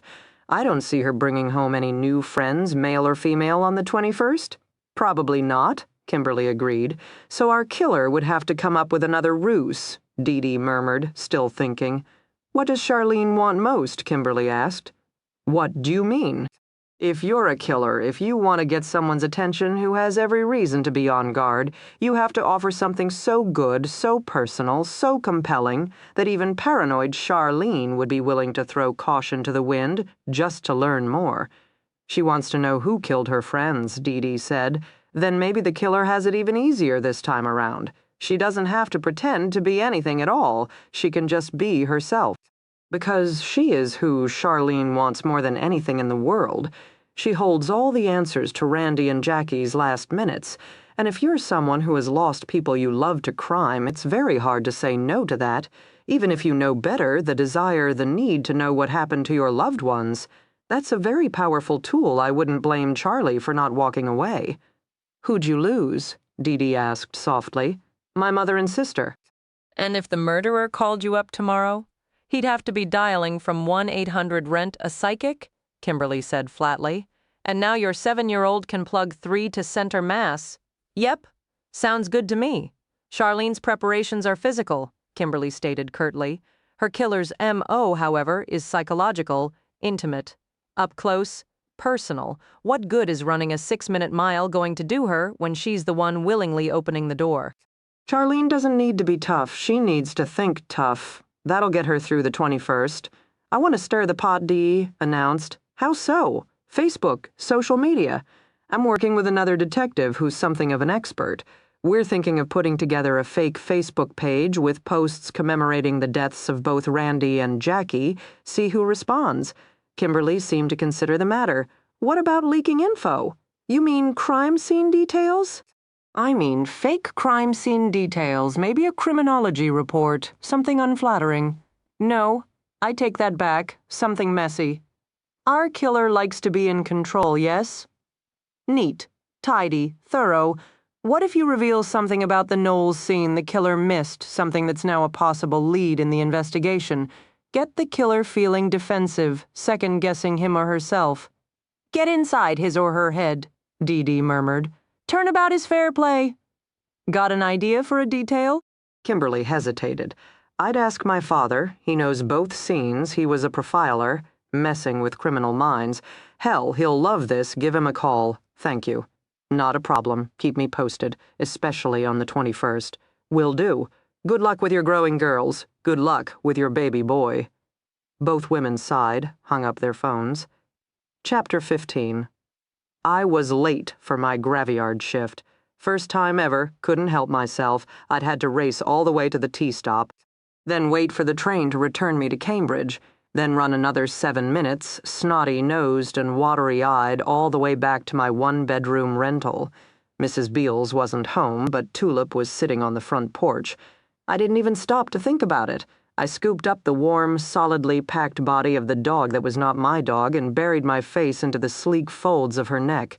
Tulip leaned her head against my shoulder. I could feel her sigh as if releasing a great strain herself. So we stood like that, my arms cradling her body, her head on my shoulder. Maybe I cried a little more, maybe she licked the tears from my cheeks, maybe I told her I loved her, and maybe she thumped her tail to let me know that she loved me too. I carried Tulip to my bedroom, didn't care anymore if Francis discovered and kicked me out. So little time left. What did it matter anymore? So little time left. Stan Miller. Metal rods protruding through his massive frame.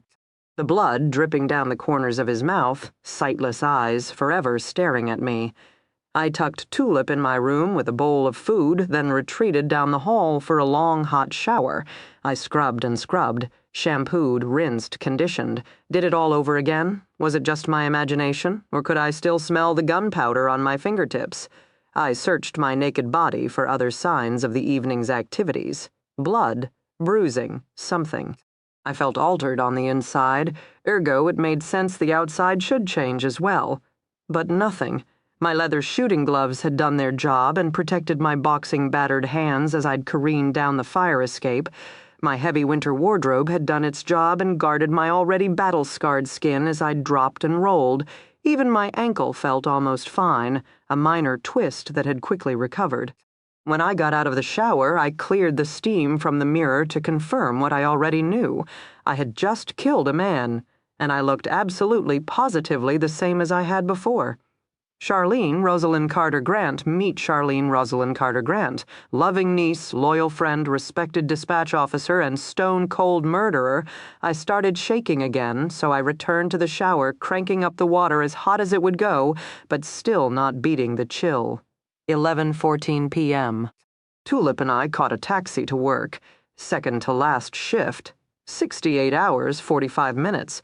I kept my arms around the dog that wasn't my dog and didn't let go. Babies crying. What? Babies crying down the hall. Crying and crying and crying. Nothing helps, dunno? A shaky sigh. Dunno, please, ma'am. Tell me how to make it stop. Sitting alone in the glow of multiple monitors and a muted TV screen, I rubbed my face and forced myself to focus. Crying baby. Overwhelmed new parent, one of dispatch's top 10 calls. Protocol was to establish basic physical health of newborn and basic mental health of new parent. If both seemed okay, then remind caller that 911 was for emergencies, not for parenting tips, before disconnecting. I didn't disconnect my caller. It had been a relatively quiet shift, the police scanner filled with chatter about one major crime already being handled, with no other emergencies coming down the pike. And I understood, like a lot of dispatch operators who sat alone in darkened comm centers at 2 a.m., that sometimes people just needed to talk, so I let my caller talk. I learned the name of her 9-month-old baby girl, Moesha. I learned that the baby's father worked graveyard for a janitorial service company. I learned that my caller, 19-year-old Simone, was still hoping to get her GED and wanted to be a vet tech someday. She'd been excited to get pregnant, still held out dreams of getting married, but her baby daughter cried most nights and it was getting tough, and now the baby's dad was being a jerk, and Simone just wanted to go shopping with her friends, but she didn't have any money, and her boyfriend said she was too fat to buy new clothes, and why didn't she wait till she lost all the baby weight? And when might that be? Simone talked. Simone cried. Simone talked some more. I sat and listened and stroked Tulip's head. Simone talked herself down. Call ended. Screen went blank. I sat in the dark, smoothing Tulip's floppy ears. "Baby's crying," I whispered to Tulip. She gazed up at me down the hall. Tulip placed her head in my lap. "I screwed up, Tulip. All those years ago in my mother's house, I failed that baby, and that's why I don't think about my mother anymore. I don't want to remember. Not that it matters anymore, does it?" Too little, too late. Tulip nosed my hand. I smiled down at her, stroked her head. "Funny, I've spent a whole year planning, preparing, and strategizing for my last stand, and in the end I'm probably gonna die just like everyone else, filled with a list of unfinished business." Tulip whined softly. I leaned down, put my arms around her neck. "I'm going to send you up north," I promised her. "You'll get to live with my Aunt Nancy. Become a B&B dog. And the mountains are beautiful and filled with paths to run and squirrels to chase and rivers to swim. You'll like it up there?" I certainly did. I held her closer. "Remember me?" I whispered. Tulip sighed heavily. I knew exactly how she felt. Door opened shortly thereafter. A dark figure appeared, backlit by the hall light, and it jolted me from my chair.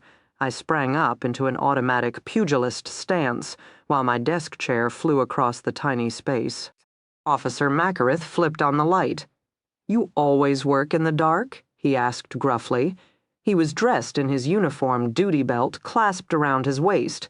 I'd checked the roster when I started my shift, so I knew he was working tonight.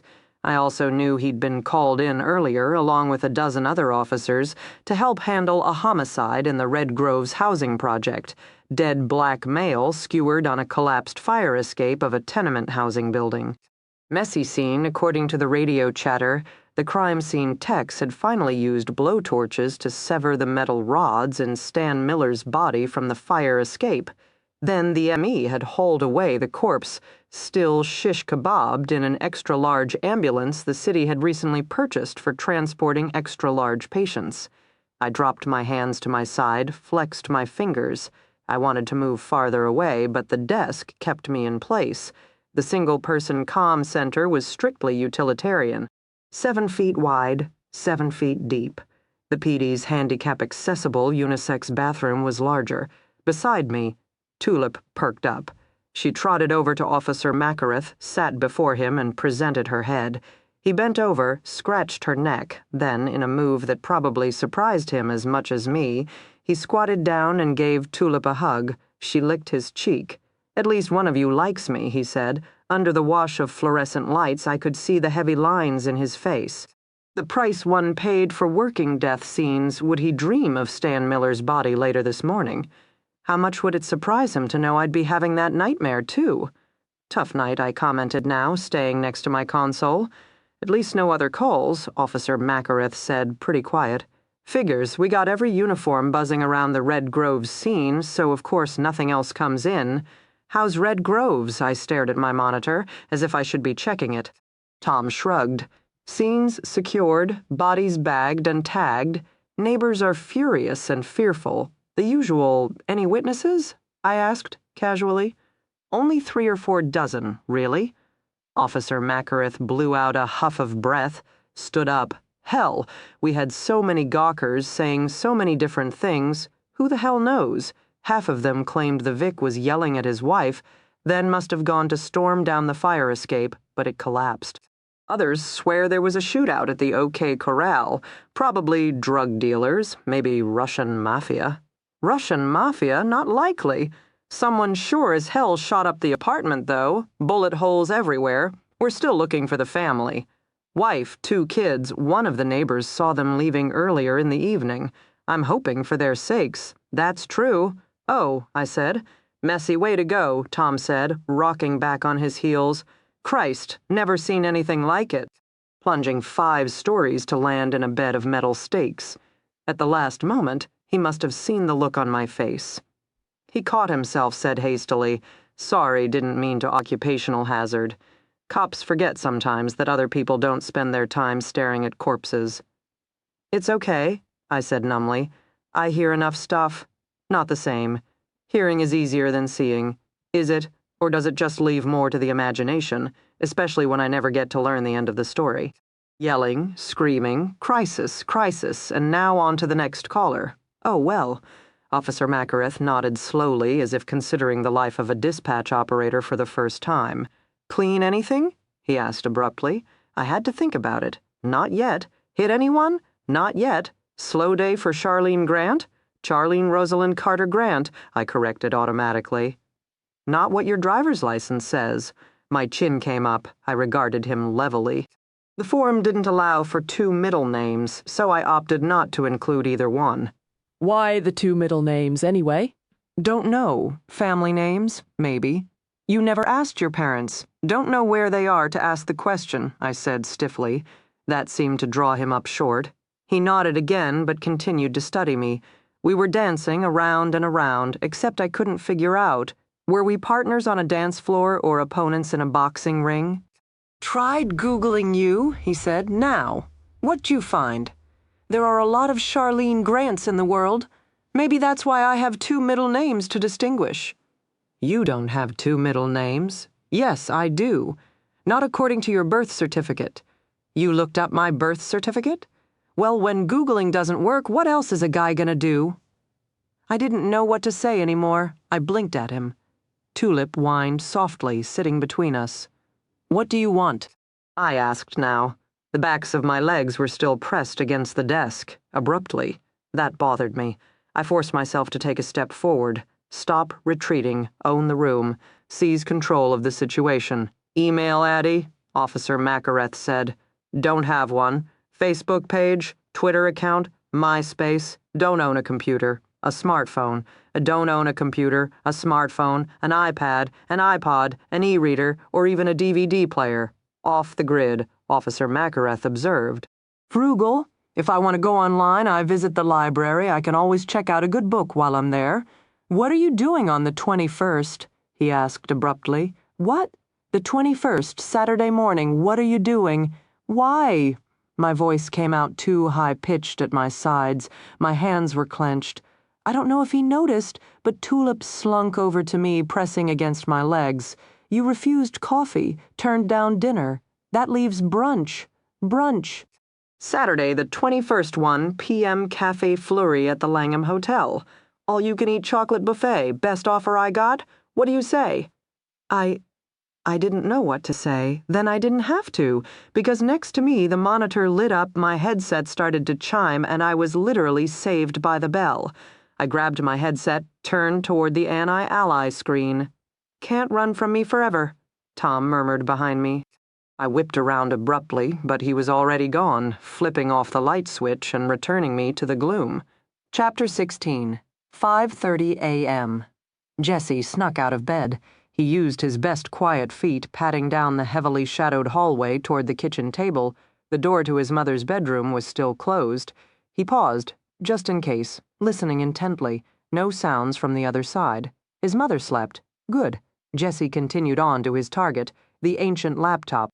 It beckoned from the kitchen table, battered case folded shut and topped by a waiting home-run zombie bear. Jesse's mother liked rules. One of them was no TV or computer time on school mornings. Monday through Friday, they both got up at 6:30 a.m. They ate breakfast together. Then Jesse's mom packed his lunch while he got dressed, brushed his teeth, and combed his hair. By 7:20, he was thundering down the apartment stairs to the curb below, where he caught the 7:30 bus.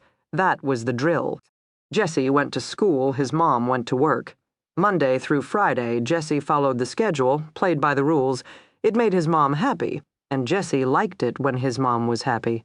She smiled more, ruffled his hair, bought him treats she didn't really approve of, such as Twinkies. It was just the two of them, Jenny and Jesse, against the world, she would tell him. They would snuggle together on the sofa each night, where she would read him Goosebumps novels, and he would rest his head against her chest like he was still a little kid, and it was all right, because it was just the two of them, Jesse and Jennifer against the world. Jesse loved his mother. Jesse couldn't sleep last night. He couldn't stop thinking about Helmut Hippo and their afternoon together on athleteanimals.com. Jesse had always enjoyed the website. It was something to do. But yesterday had been way cool. He'd not only had something fun to do, he'd had someone fun to do it with. A real friend who believed in Jesse thought Jesse could do anything. An older kid who liked him. Jesse wanted to go back online even though it was a school morning. He had a plan. First up, he'd set his watch alarm for 1 hour before his mother woke up. Sun wasn't even up yet, so his room had been cold and dark as he'd crawled quietly out of bed. He'd paused long enough for his fleecy bathrobe. Then the soft glow of the hallway night light had beckoned him out of his dark room into the apartment, where he followed its glow toward the family room. The sound of his footsteps were dampened by his footy PJs until at last he arrived on a school morning in front of the computer. He chewed his lower lip. Eyed zombie, home, run bear, gave in to the impulse. Quickly, he shoved aside Zombie Bear, popped open the top, hit the power button, and heard the computer whine wearily to life. The old computer took a while to load, so while it woke up, Jesse moved on to the next phase of his plan. He was going to feed himself breakfast, then he was going to fix his own lunch, then he was going to pack his own backpack. That way, when his mother got up and inevitably discovered him on the computer, she couldn't get too mad. He'd eaten breakfast, right? He was all ready for school, right? He'd even helped her by fixing his own lunch, right? Sometimes rules could be bent a little. It was just a matter of proper mom management. Jesse tiptoed into the tiny kitchenette. He cracked open the refrigerator, using its glow to guide him as he carefully climbed onto the kitchen counter, eased down a bowl, found the Cheerios, poured the milk. Breakfast took about 5 minutes. He resisted the urge to check on the computer as the kitchen table was next to his mother's bedroom, and activity in there was more likely to wake her. Better to stay tucked away in the kitchen, getting through morning chores. Next up, lunch. He was a bologna man, liked it with a little mayo and 1 slice of Kraft American cheese. He preferred white bread, but his mother only bought wheat. White is like eating a piece of sugar, she told him, which only made him like white bread more. Jesse got out 2 pieces of wheat bread, struggled with the squeeze bottle of mayonnaise. He had to use 2 hands. First nothing came out, then half the bottle exploded out in a giant white blob. He did his best to smooth it with a knife, but when he finally added the cheese and bologna and put the 2 slices together, mayo oozed everywhere, a wet, messy sandwich. The price to be paid for morning athlete animals. Jesse felt philosophical as he stuffed the gooey mess into a sandwich, baggy, and plopped it into his lunchbox. He added an apple and a snack-sized bag of pretzels. School would provide a carton of milk. He zippered up his Transformers lunchbox, loaded it into his backpack, and rocked back on his heels, feeling pretty good. He'd done it. Breakfast and lunch, all by 6 a.m. Not that hard either. Except then he glanced at his hands, still covered in greasy mayo. And the kitchen counter, which was dotted with even more mayo, pieces of cereal, and bits of bread. Better clean up or his mother would freak back on the counter, running the water thinly, doing the best he could with the sponge smearing around the mayo, chasing the breadcrumbs. Another quick rinse, and he hopped down, careful to land on soft feet before taking a deep breath, closing up the refrigerator, and finally creeping out of the tiny kitchen. His hands were maybe a little greasy. But not too bad, he thought. Close enough. Laptop open. No longer wheezing, waiting for him. Jesse sidled up to it. He could already feel his heart race with anticipation. 1 last second, straining his ears for any sound from his mother's room. Silence.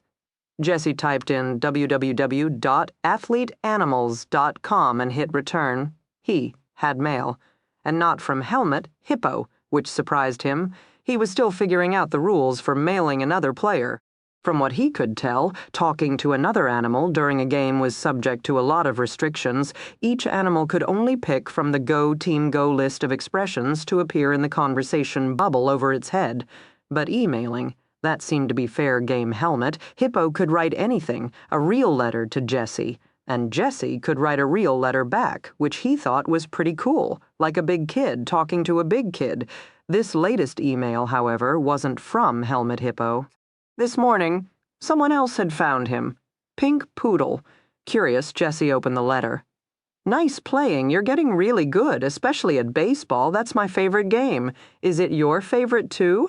I play every day. I use the computers in the Boston Public Library after school.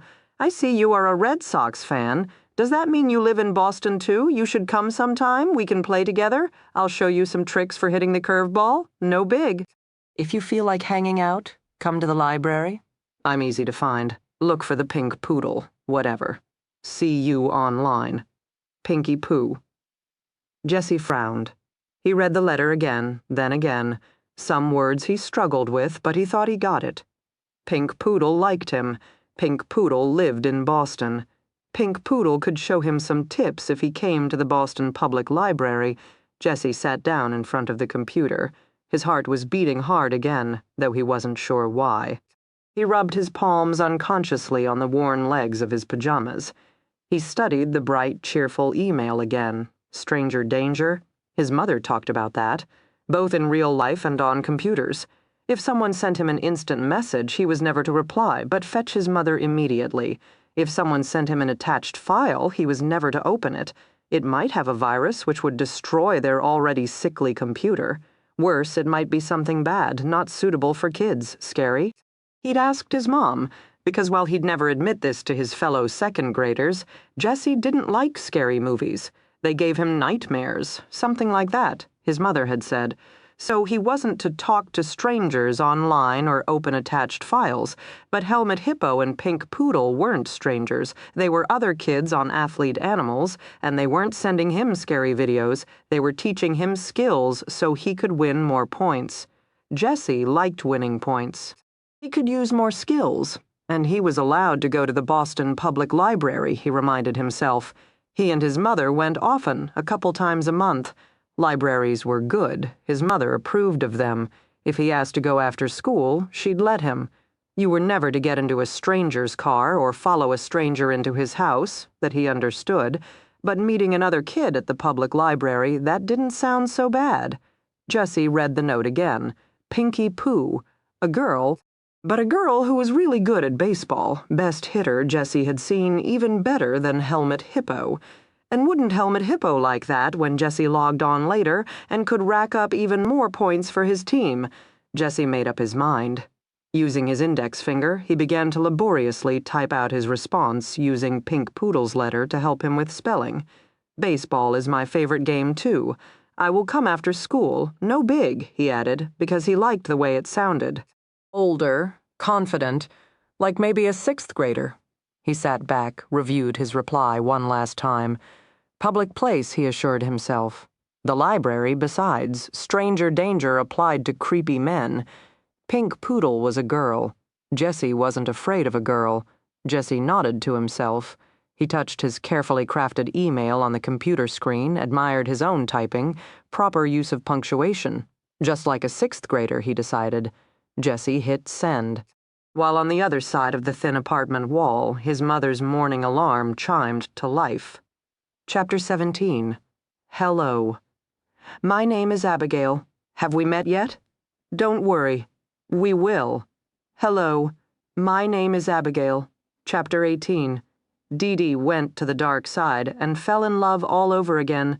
Coffee, hot, rich, black. She cradled her cup tenderly, feeling the warmth spread from the beverage to the palm of her hands to the pulse points at her wrists, that first slow inhale, savoring, taking her time, welcoming a long-lost friend. Oh, for fuck's sake, just drink it, Phil ordered from across the conference table. She eyed him mildly. Detective O sat next to him, Neil on the other side. This morning, O was wearing a form-fitting deep red sweater, which made her appear less city detective and more Victoria's Secret model. Neil, on the other hand, looked like he'd spent the night in the morgue, as a corpse. You almost never swear, Dee Dee, said to Phil, still clutching her mug, feeling the aromatic steam waft across her senses. You almost never look like a Folgers commercial. Oh, and I have been here all night. Neil's been here half the night.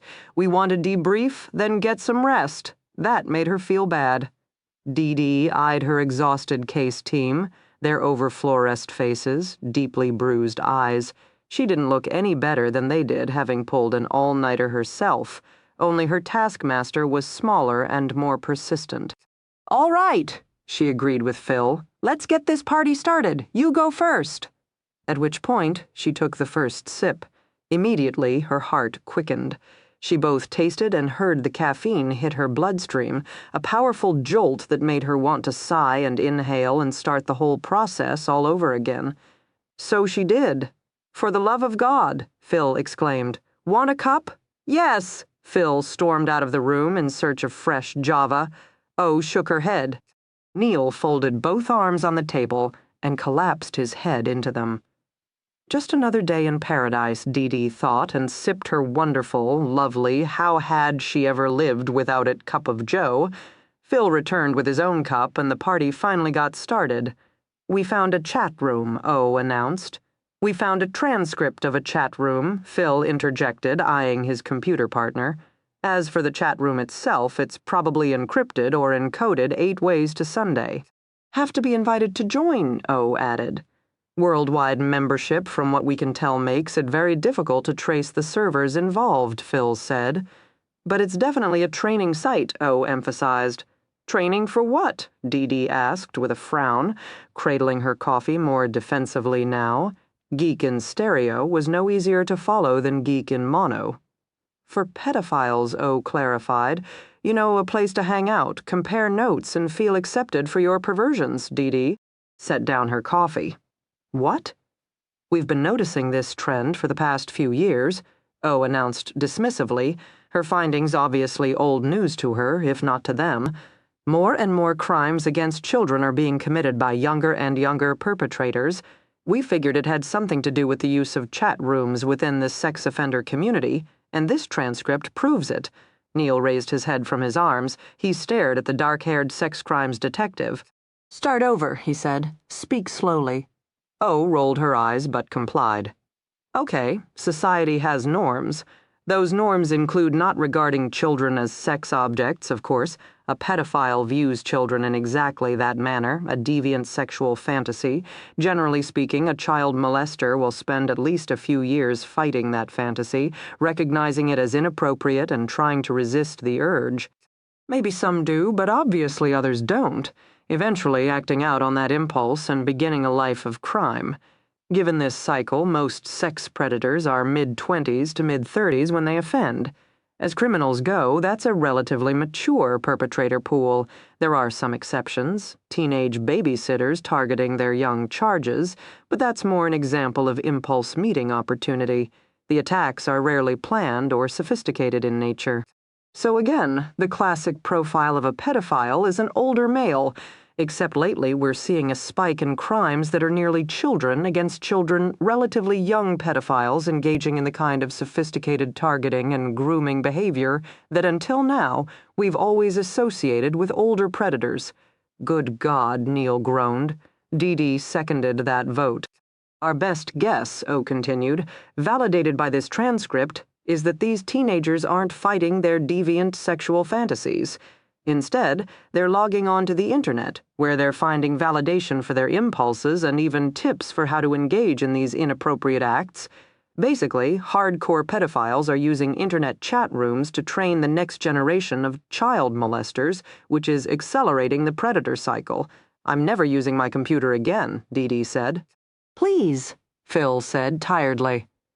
"We spent all night reading the logs from these kinds of chat rooms. Now I have to go home and bleach my eyeballs." "You keep saying transcripts," Dee Dee said. "What does that mean, victim number 2? Phil supplied Stephen Laurent downloaded some of the chat room logs onto his hard drive, including one that details how to use a puppy to approach young children. A second chat describes how to create a following on various kids' websites in order to attract potential victims. It's very detailed, including tips for how to determine which e-victims live in close enough geographic proximity to become physical victims. He was building a manual, Neil said flatly. A fucking pervert's manual on his hard drive, complete with photos. O reached over and lightly touched the back of Neil's hand. The red-headed detective flinched, sat up straighter. You want help? O asked kindly. "I've gone through those kinds of photos before. I can assist if you'd like. I can't see 'em anymore. It's just I've stopped viewing them as kids, and that's wrong, too wrong. I can't do it anymore." Neil turned his stare to Dee Dee. I'm done. She nodded immediately. You're done. Absolutely. And you're right, Neil. They're kids. They deserve to be seen as kids. The fact you recognize you've hit your limit is a good thing. It does right by them. Thank you. I don't think they're his victims, Neil said. Phil looked at him. What do you mean? Made it through 4 out of 6 boxes. The photos themselves are too eclectic. There are Polaroids from the 80s faded shots from the 70s. Subjects are boys, girls, young kids, teenagers, black, white, Hispanic, urban house, hotel. I think Laurent collected the shots. I don't know. Bought them online, traded for them from other collectors. He looked at Detective O. She nodded. Sure, pedophiles have always traded graphic images, videos, etc. For some predators, visual aids even do the trick for them. You'd be amazed how many family men we've busted for owning child porn who claim the porn was good for them, kept them from committing the actual act. I hate this case, Neil muttered. Dee Dee didn't disagree with him, but she was getting confused. So are you saying Stephen Laurent might not have been an active child molester, but a porn collector? I'm saying that model exists, Detective O stated, but I doubt Laurent was a passive pedophile. He was not only downloading transcripts on how to engage in illegal behaviors, but remember, he'd also gotten a puppy. Do pedophiles escalate? Dee Dee asked. So maybe Laurent started with child porn, but was now graduating to child molestation? Sure, and to a large extent that's what these chat rooms are all about. Giving a weak, low self-esteem, usually male perpetrator, the acceptance, tools, and coaching to finally act out his sexually deviant fantasies. There are chat rooms for rapists, too, by the way. Probably serial killers as well. I hate this case, Neil said again, but Dee Dee had an idea, so judging from that cycle, what is Stephen Laurent, the mentor or the intern, Interno said without missing a beat. She turned to look at Phil. That's basically what we saw on his computer, right? The understudy gathering information on his next starring role. Phil nodded his agreement. And the first shooting victim? Dee Dee asked quickly. Antiholdy? He went to these chat rooms too? Same chat room, Phil provided. Trainer or trainee? Trainer, Phil said flatly, given his criminal history. The second victim, Laurent, hadn't been caught yet. Our first victim, Antiholdy, had already been caught and paroled. I bet he visited the chat room for 2 reasons: to brag about past exploits, while trying to improve his technique for future offenses. Definitely a more experienced predator than Laurent. But still seeking more information, guidance, Dee Dee said. Pedophiles are always seeking more information, O said bluntly. It's a high-risk lifestyle where they feel victimized by their own impulses and live in constant fear of being caught. It keeps them logging on. And how many users in this chat room? Dee Dee asked. Can't get on to find out. Transcript from Laurent's computer shows a few dozen active posters. We need to track them down. Obviously working on that, O said dryly. Unfortunately, pedophiles are a suspicious bunch and very sophisticated with their computer skills. But our victims have a common link, this chat room. Identify the users, identify the killer or the next victims. But again, Phil reminded Dee Dee, we only have copies of a chat, not access to the chat room itself. While the transcripts show a couple dozen posters, that's probably only the tip of the iceberg. Most members lurk in these kinds of forums, meaning there's probably hundreds if not thousands of other users who don't actively post, meaning they remain invisible to us. We'll work on tracing the usernames we can identify from the transcripts, but bear in mind it's probably a needle-in-the-haystack kind of exercise. You said we can't access the real chat room, Dee Dee spoke up, that it's encrypted 80 ways to Sunday. Invitation only, so how can we get an invite? Don't know, O said. Probably friend of a friend kind of thing. Meet in other forums, perhaps swapping porn, and once enough trust is gained, eventually a member of the chat room will extend an invitation. But they must get new members, these teenagers, like you said. Sure. And one possibility is that we could go undercover as a teenage boy, build a virtual identity that surfs the right places on the net, engages in the kind of internet searches that might catch a fellow pedophile's eyes. There are undercover operators on the internet, you know, but that kind of thing can take months to fully execute. Given our shooter's timeline, we have more like weeks. We need a hacker, Dee Dee said bluntly. Agreed. Or Dee Dee thought a moment. Do they know 2 of their users are dead? What if we claim their usernames and passwords? Could we log on as Stephen Laurent and/or Douglas Antihaldy? We'd have to identify their usernames and passwords, Phil said, which our fine computer forensic experts should be able to do, right? Mine it out of the hard drive of the victims' computers. Slowly, Phil nodded. Oh, as well. Yeah, Phil considered. Might take them a couple of days, but the computer pros should be able to do that. All right, so forget building an undercover identity. We'll simply steal Stephen Laurent's username, log on, and recon. We'll listen, we'll learn, and with any luck, we'll find our man or woman as the case might be. Woman? O asked. Dee Dee hadn't mentioned her conversation with the forensic handwriting expert before. She figured it was probably time. The notes left at both scenes.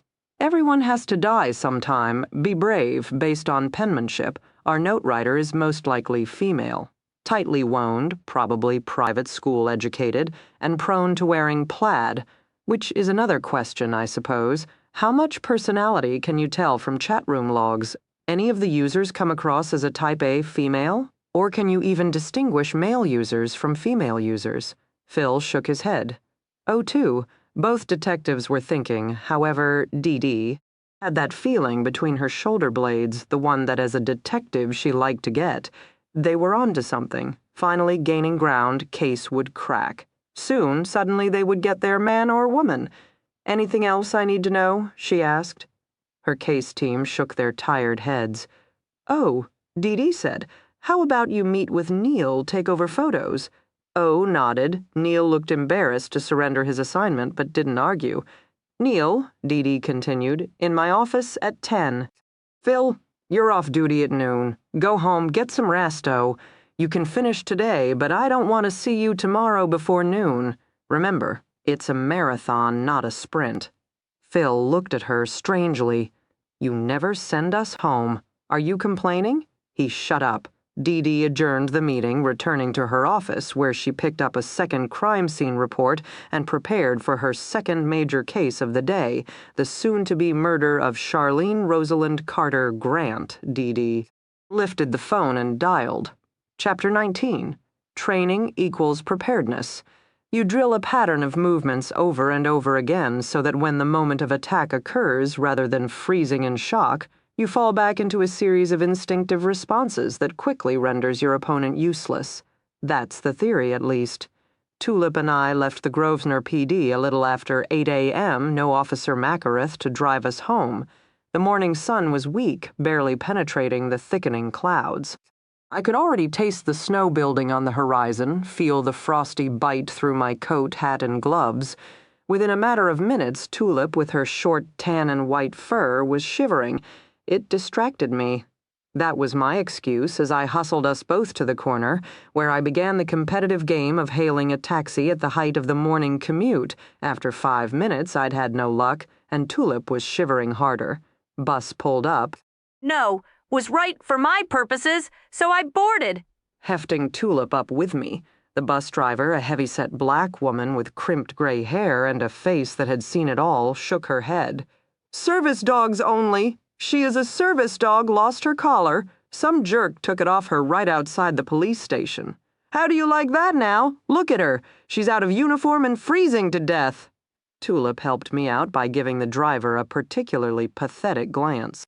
4 other people shoved up behind me, trying to board, impatient with the holdup, particularly given the freezing temperature. Bus, the driver ignored them, stared at me. What's your disability? She demanded. Peanut allergy. There's no dogs for peanut allergies. R2. R not. R2, muttered the man behind me. Come on, let her on or kick her off. It's fucking cold out here. I glared at him, then took in the row of passengers already filling the seats. Anyone eat peanut butter this morning? I called out. Or have peanuts in your purse? Couple of tentative hands went up. I turned triumphantly to the bus driver. See? I need my dog, otherwise I might die on your bus and think about the paperwork. Nobody wants to do that kind of paperwork. I swiped my commuter card and dropped Tulip into the aisle as if that decided the matter. As I headed toward the back of the bus with Tulip in tow, I could tell the bus driver still didn't believe me, but it was fucking freezing out and nobody liked paperwork. I lied. I got away with it. It made me a little triumphant. a little cocky. Second mistake for the morning. Really, it was only a matter of time. I had to stand right hand up, holding the overhead bar for balance. I had the end of Tulip's leash encircled around my left wrist, with my left hand pressed flat against the closed flap of my messenger bag, protecting the contents, particularly my weapon. Now, here's a rule of mass transit. The colder it is outside, the hotter it will be inside. Heat blasted through the vents, and pretty quickly the wool coats and fleece-lined hats that made so much sense outside became suffocating inside. Tulip started to pant. I started to sweat. More people jammed in, hot bodies pressing together, adding to the sauna. 20 minutes into my 55-minute ride, I started to feel nauseous. The swaying suspension system rolling beneath my feet, the beads of sweat rolling down my hairline to pool on my overheated neck, the stench of too many bodies crowded too close together, only some of whom had bothered to shower recently. Another 5 minutes, and I raised my hand from my messenger bag long enough to loosen my scarf, remove my hat. I breathed marginally easier, then the bus was off and bouncing again, passengers bobbing, windows fogging. I managed to stuff my hat in my coat pocket, then I had to move my left hand again. Unbutton the top button of my jacket. Second, third, fourth. I wore an oversized navy blue fleece pullover beneath my coat.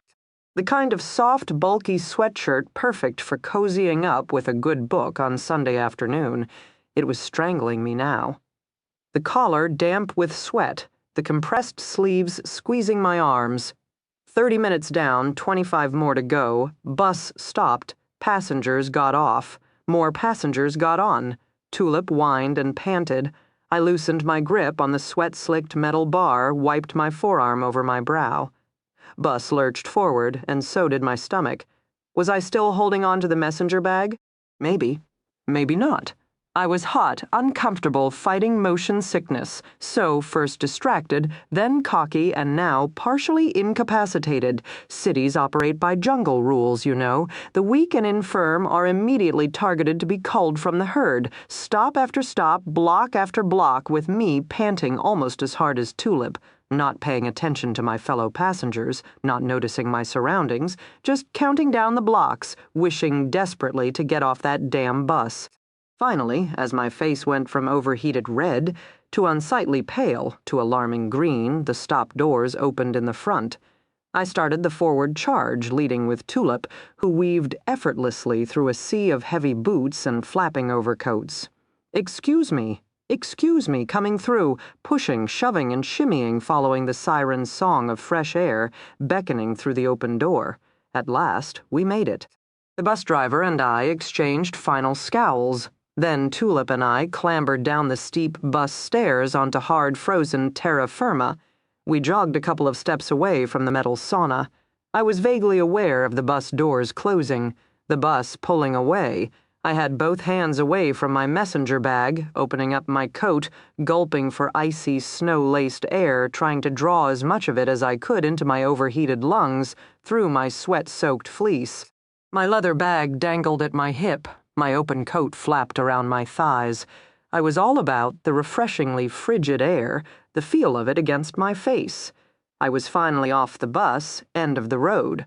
From here, Tulip and I could jog the roughly mile and a half to our destination, away from the densely packed urban sprawl into the back roads and rolling countryside that still dotted random parts of greater Boston.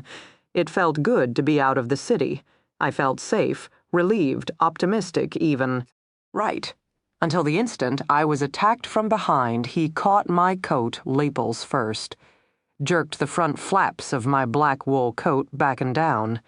In 1 second or less, he'd incapacitated my left arm, basically bound it to my side with my own coat. The strap of my messenger bag, however, slung diagonal across my body, trapped the right lapel at the side of my neck, tangling his hand. I used that second to stand perfectly still, my mouth caught soundlessly open while my brain screamed, stupidly, but it's not the 21st. While I made like a statue, my attacker grabbed the strap of my messenger bag, whipped it over my head, and tossed it aside, the weight of the bag tangled with Tulip's leash. My fingers opened reflexively, releasing her leash, and that quickly I'd lost my gun and my dog.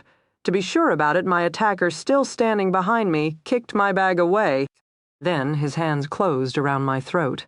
Belatedly, my survival instinct kicked in. I stopped cataloging what was happening and started responding. First, I fought against my own coat. While my attacker squeezed, slowly but surely obstructing my airways, I jerked my coat-bounded elbow backwards into his side. When he shimmied left, I used the air-starved moment to jerk off my coat, finally freeing my hands and arms. His grip tightened. My mouth gasped. I struggled for air. Could feel pressure growing in my chest, the weight of my own rising panic. But it's not the 21st. Fight. I needed to fight. But I was expecting to punch forward.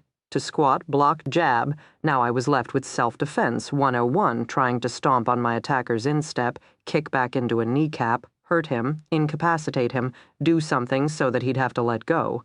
Barking, Tulip, running around our feet, leash trailing, hands still squeezing, white spots appearing in front of my eyes. Forgetting to stomp, to fight, succumbing to panic, and clawing futilely at the fingers at my throat, as if that would make a difference.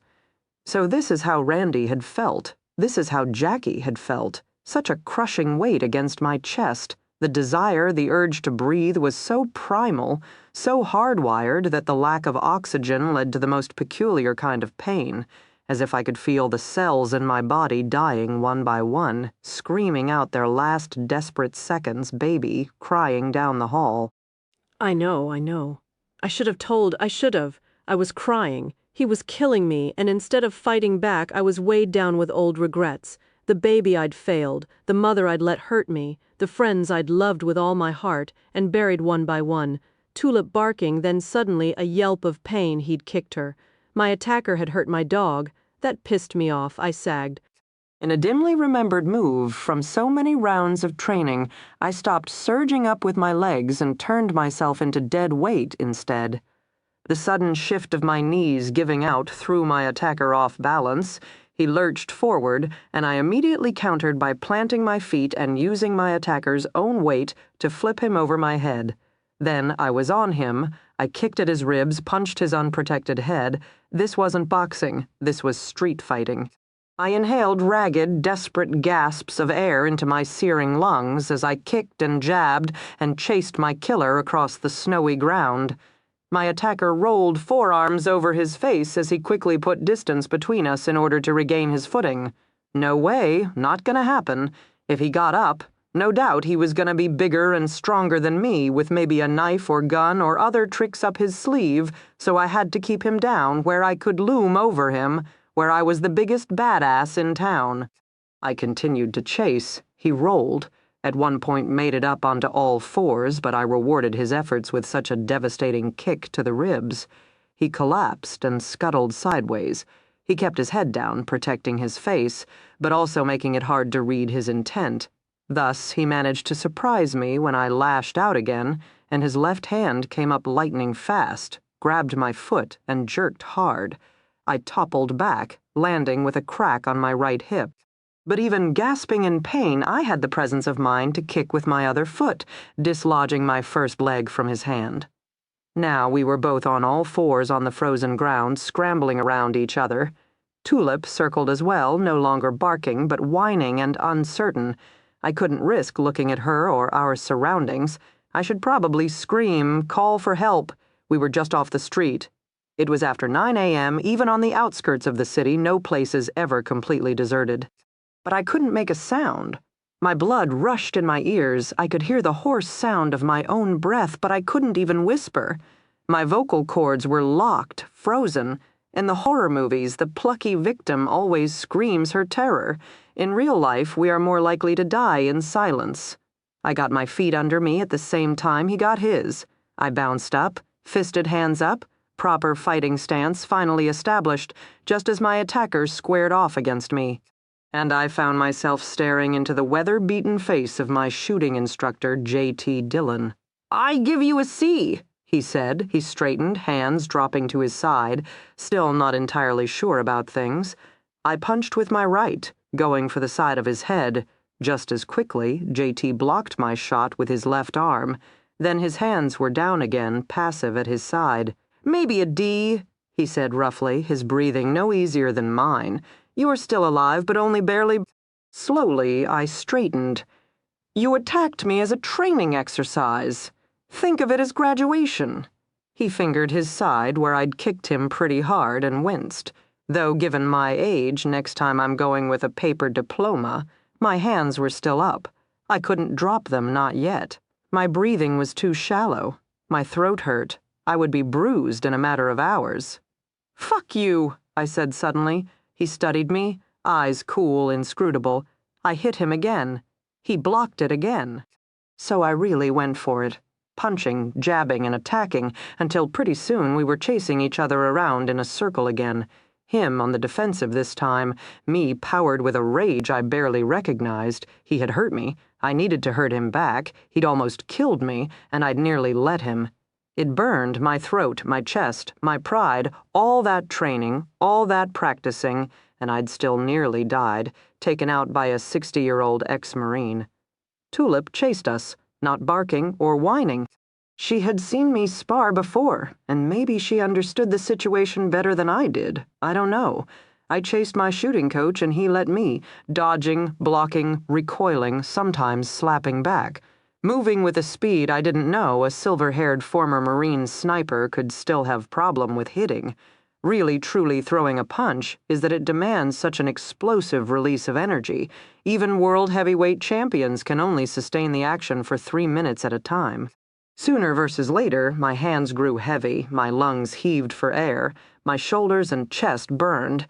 My heart rate had spiked to the edge of nausea, and I no longer chased my opponent as much as I staggered after him, my rage still willing, the rest of me giving out. JT ended the situation by plopping down beneath a skeletal tree. I collapsed on the snow next to him. My face was beet red, covered in sweat from my exertions. The snow felt good, the gray sky a balm against my flushed cheeks. Tulip came over, sat beside me, and whined uncertainly. I stroked her head. She licked my cheek. Then she wandered over to JT to repeat the ritual. Satisfied all was now well, she plopped between us, burrowing against my side for warmth. After another moment, JT got up, trotted over to my messenger bag, and returned it to me. He sat back down, and we passed another moment in silence. "Why is my firearms instructor beating me up?" I asked finally. He regarded me steadily. "Nothing wrong with training with a handgun," he said curtly, "but odds are you'll never get off a shot. Or if you do, you'll be panicked and overwhelmed with adrenaline. You'll shoot wild till you run out of ammo. Then, you're back where you started up close and personal. I thought of my encounter with Stan Miller. JT had just summarized it quite nicely. Stan and I had both fired wildly, and the situation had ended up close and personal." "Have you ever killed anyone?" I asked. "I've done my share of damage." How did it feel? Never as good as I wanted it to. We sat in silence again. I stroked Tulip's head. "Am I going to die on the 21st? I asked at last, a stupid question, but maybe that's what life came down to. Stupid questions in waning hours where we stood on the tracks, watching the locomotive bear down on us, and wondering how bad it was gonna hurt. "Maybe," JT said. He looked at me again. "Who beat you? Mother? Father? Boyfriend?" I didn't answer right away. I stroked Tulip's silky brown ears. "Mother," I said finally, Munchausen's by proxy. First time I'd said the words out loud. Aunt Nancy and I had never discussed it, and I'd never told Randy or Jackie, never even mentioned my mother to them, or where I'd lived before the mountains or any of the days, weeks, months that had existed before I became my aunt's niece instead of my mother's daughter. But I told JT. "Dylan, because physically hitting someone is like that. It forms a bond. Sex, violence, death, all intimate in their own way. Another thing I hadn't known until the past year. You didn't defend yourself," JT said curtly. "You didn't fight for you. Eventually I did. No, I kicked your dog. You fought for your dog. She's a good dog." He stared at me. "You gotta get her out of your head," he said abruptly. I stiffened, still stroking Tulip's ears but feeling myself pull away. Mean it, JT said. You got a hit for you. You gotta take that rage and shame and silence and turn it into a weapon. You gotta know, Charlie. You gotta well and truly know it's not okay to be hurt. You don't deserve to be punished. Someone attacks you. Stop accepting. Start fighting back. I'm trying. Bullshit. You hesitate. You go to some place in your head where you're conditioned to hang out until the punishment stops. Look, I can train you to shoot. Dick can train you to hit. But neither one of us can untrain you to stop playing victim in your own life. You gotta do that. You gotta care. I flushed, felt like a little girl chastised for not doing my homework. I didn't want to be passive, I wanted to be a badass, and yet when his hands had closed around my throat, when he'd attacked me from behind, I'd felt like I deserved it. I'd been bad, and I deserved my punishment-conditioned response of abused children everywhere. We all grew up, but none of us ever got away. Dying for someone is easy? JT murmured now, as if reading my mind. Living for yourself, that's hard. But you gotta do it, Charlie. Honor yourself, defend yourself, fight for yourself. I nodded finally, tucking Tulip closer to my body to help keep her warm. Are we going shooting now? I asked. In a minute. He was opening my bag, withdrawing my Taurus. The .22 looked tiny in his large, calloused palm, his long fingers better suited for his explosive .45 than my pea shooter. He sniffed at it, looked at me. Never put away a gun dirty, he said. Figured I'd clean it after our session. Never put away a gun dirty. Okay, want to talk about it? No. Good, 'cause I don't want to know. He handed me the Taurus. We both rose to standing. She gonna be okay walking? He gestured to Tulip. If we keep her moving, she needs a coat. Maybe later today. Do that dog that's worth fighting for deserves a sweater. JT started walking. Tulip and I fell in step beside him. It was 1.5 miles to his house, tucked away on 3 acres of land, perfect for a man with a shooting range in his backyard, perfect for a man and his wife who didn't much care for company. She's still alive? He asked as he walked. I didn't need clarification to know who he was asking about. No, I heard myself say, another rare admission, a memory barely known and definitely never explored. But if I really thought about it, of course my mother was dead, it stood to reason that if she were still alive, she would have contacted me by now, written a letter from prison or whatever mental institute she was living in, dropped by the first moment she was released. That's the whole point of Munchausen's by proxy. The perpetrator considers herself the victim. It's all about her. She doesn't just need sympathy, support, understanding. She deserves it. But I'd never heard from my mother since waking up in the upstate New York hospital. Not a phone call, not a letter, not a peep. There had been some kind of final confrontation. I'd lived and my mother... Drinker? JT asked. No.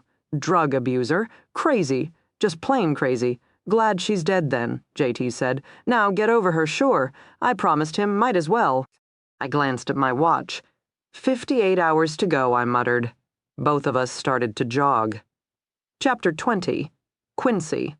This is Sergeant Detective D.D. Warren, Boston PD. I'm calling regarding the criminal profile you developed for Charlene Grant, the January 21st homicides as in 2 murders down, maybe a 3rd to go, which I'd personally like to avoid. Boston's homicide rate is high enough. Thank you, Detective. Retired FBI profiler Pierce Quincy greeted her crisply. Spoke to my daughter last night. She apprised me of your investigation. Sounds like you have a plan. Something involving social media? Seems worth trying. I understand you studied both the first and second crime scene, prepared the first report for Jackie Knowles, wrote the second for Charlene after Jackie's murder. Dee hadn't thought of that. Sorry, she murmured, not sure what else to say to the retired profiler. Crime scene analysis is easier, Quincy replied simply, when you don't know the victim. Therefore, I must add caveats to my second report. It is probably not as objective as the first. Let's start with the first murder. The Providence scene, Dee decided. My impression from your report, and the lead investigator, Roan Griffin, is that the perpetrator is someone with a high degree of self-control, advanced communication skills, above average intelligence, and a good deal of manual strength. Agreed. Male or female? Statistics would argue male. Lack of sexual assault, however, complicates the analysis. Gut feel? Can't get one from the Providence murder? However, factoring in the Atlanta homicide, where the victim was last seen with a woman, I lean toward a female perpetrator. It would explain the willingness of both women to open their doors, even the thorough cleanup afterward. Granted, many serial killers can be meticulous in their ability to sanitize a crime scene, but few think to tend the sofa cushions. Tend the sofa cushions? Dee Dee asked. They appeared recently fluffed, a distinctly feminine touch. Fluff? How can you tell that? Can't, not definitively, but according to Jackie's neighbor, Ms. Knowles had a tendency to toss the decorative pillows to one side of the love seat and sit on the other. When the police arrived at the scene, however, the accent pillows were perfectly positioned. In fact, the lower cushions and back cushions of the love seat were smoothed out and neatly squared. As one detective observed, it appeared as if no one had ever sat on the furniture. It was fluffed. But Jackie might have done it, Dee Dee countered. You know, tidying up in case she brought up a guest that night. True. I'm offering a theory based on supposition, not fact. Well, at least you're honest, Dee Dee informed him. She thought the profiler might have laughed, but the moment was brief. We need to stir the pot, Dee Dee said abruptly. We have 2 days before January 21st. I've got Charlene Grant running around Boston, hiding from everyone she knows and currently armed with a .22 semi-auto. She has a handgun. Legally registered. Won't help her based on supposition or fact. Both first two victims never fought back. If they didn't rip off their own fingernails trying to claw away a pair of hands, choking them to death, what makes Charlene think she'll get off a single shot? Dee Dee swallowed hard, not liking that image. Maybe they did fight back. The perpetrator cleaned up their hands afterward, after fluffing the pillows, of course. Randy had perfectly manicured nails of above-average length. Not a single one was broken. What are the odds of that? Talk's screen, Dee Dee asked. Negative for drugs. Could they have been attacked in their sleep? Possible, but lack of oxygen should have bolted them awake, triggering fight or flight. By all accounts, both were capable of fighting. Then how do you explain the lack of self-defense wounds? I can't. Dee Dee sighed again. At least you're honest, she repeated. Sadly, that's not helping either one of us, or on the 21st, Charlene Grant. Has there been any contact? Quincy asked abruptly. A note to Charlene, anything? No, unusual, he commented. Very, actually, for a repeat offender to duplicate a pattern so precisely. Most killers describe murder as a physical sensation, releasing a chemical in the brain similar to a runner's high. The first kill is generally impulsive and anxiety-inducing, but after the dust settles, the killer forgets the fear, remembers the buzz, and begins to yearn again. Next kill cycle may take a bit, but over time, the need for the physiological release that accompanies each murder becomes the overriding drive, shortening the kill cycle, leading to more frenzy, less organization, less control. The killer may try to combat the cycle by turning to alcohol and/or drugs as a substitute for the homicidal high, but it rarely works. On the other hand, it does assist law enforcement efforts as the killer begins to disintegrate, making more and more mistakes. Judging by that logic, this killer is still at the infancy of the kill cycle if he or she can make it a full year between each victim. Dee Dee guessed. Technically speaking, this killer isn't yet a serial killer takes 3. At this point, we have a repeat offender whose pattern is almost technical in nature, more ritualized assassin than serial predator. Maybe because the murderer is a female. She's not driven by bloodlust, but something else. It's the something else we need to understand. If we could identify the why, then perhaps that would reveal the who. All right, Dee Dee was game. Why Randy Menke? Why Jackie Knowles? What do they have in common? Both single women living in urban environments, same age. Both grew up in the White Mountains of New Hampshire with friends and family in common. More specifically, both were best friends of Charlene Grant, which Charlene takes to mean that she's the next victim. Are you as sure of that? Maybe this has something to do with Randy and Jackie, not Charlie at all. Possible, Quincy agreed. With only 2 murders, we lack enough data points to draw meaningful conclusions. The fact that Randy and Jackie happened to know each other could still be completely random. They knew each other, but the killer did not. I don't like random, Dee Dee said. I know it happens, but it still hasn't made a believer out of me. That would make two of us, Quincy agreed. So we'll make our first assumption. Randy and Jackie share a common link that led to their deaths. Now, in adulthood, they didn't really. They lived in two different states. Separated by nearly 1,000 miles, Randy lived in a posh area of Providence, divorced from an abusive husband, worked as a receptionist at a wellness center. Jackie lived in the suburbs of Atlanta, single, lesbian, corporate workaholic, not so much in common. Wait a minute. Dee Dee interjected. What about the abusive husband, did Jackie know, perhaps intervene on behalf of her friend Randy, which might have put Jackie in the doc's sights? Negative? According to Jackie herself, she never knew Randy was having domestic issues until after Randy's murder. Apparently, Randy had never confided in her friends. She isolated herself, Dee Dee murmured, recognizing the pattern of so many beaten wives. In adulthood, the three friends had drifted apart, Quincy stated, meaning, in order to find the common link between Randy and Jackie, you must go back approximately 10 years to when they grew up together in the same small town, attending the same tiny school, and during that time they were not defined as Randy and Jackie, but as Randy, Jackie, and Charlie. Apparently, the locals often referred to them by a single moniker. Randy, Jackie, Charlie, the Three Musketeers, Dee Dee said. Precisely, and given that I can't blame Charlene for making the assumption that she's next best-case scenario, she wakes up pleasantly surprised January 22nd. Worst-case scenario? Hope for the best? Plan for the worst? Dee Dee murmured. Exactly. All right, Dee Dee said briskly. For the sake of argument, let's assume the entire trio has been targeted. So why now? Wouldn't it make more sense to try to kill them when they lived in the same town all together? For that matter, why pick them off, one by one? And why on January 21st? Excellent questions, Detective. When you find the answers, please let me know. It's ritualized, Dee Dee continued thinking out loud. The perpetrator's whole approach is deeply personal to him or her. The date, the methodology, even the individual targeting. Perhaps the target cluster is a trio of friends, but the killer's style ensures each one dies alone. An interesting observation, Detective.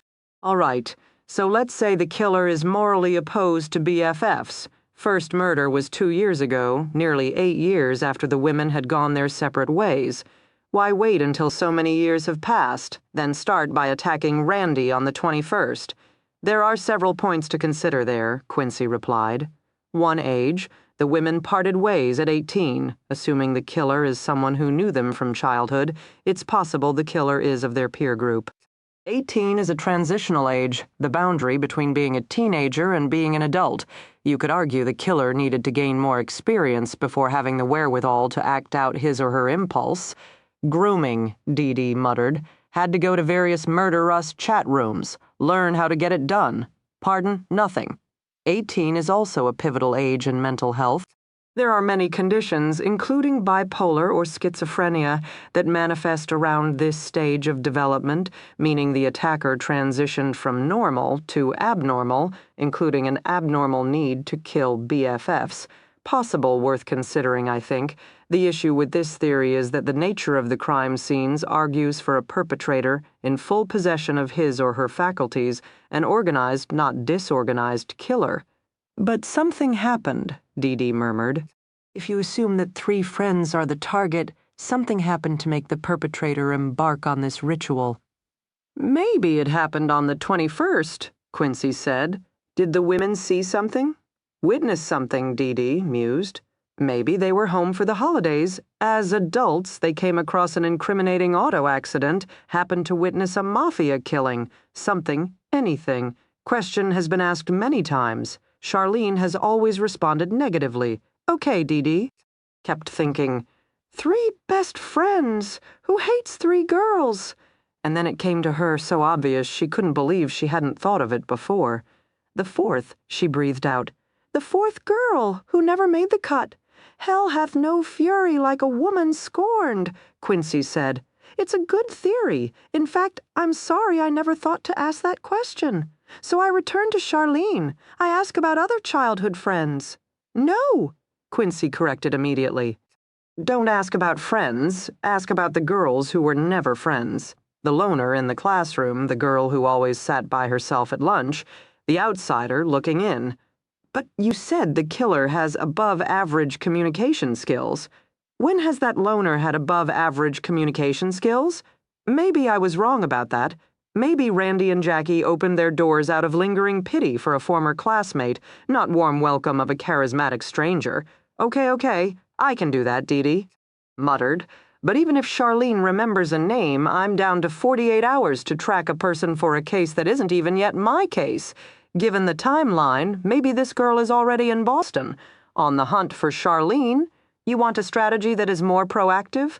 I want to draw the killer to us. I was thinking of setting up a Facebook page, something commemorating the anniversary of the murders, honoring the victims. I want to stir the pot crawl inside the killer's head. How do I do that?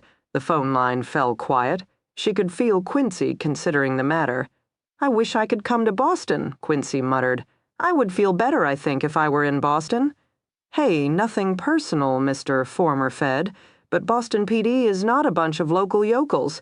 We try to keep at least one person alive a year. I'm thinking this year that'll be Charlene Grant. I'm worried about her, Quincy said quietly. You should be, Dee Dee said bluntly. I spent an hour with the girl. She needs to gain about 20 pounds, sleep 20 days, and lay off the 22. Other than that, though, my wife and we've recently adopted. You have a baby? Dee Dee was shocked she hadn't seen a photo of the former profiler to determine age, but given that his daughter was a full-grown Fed with kids of her own. Not a baby. We are much too old for that, Quincy replied dryly, as if reading her mind. A 10-year-old girl we fostered first.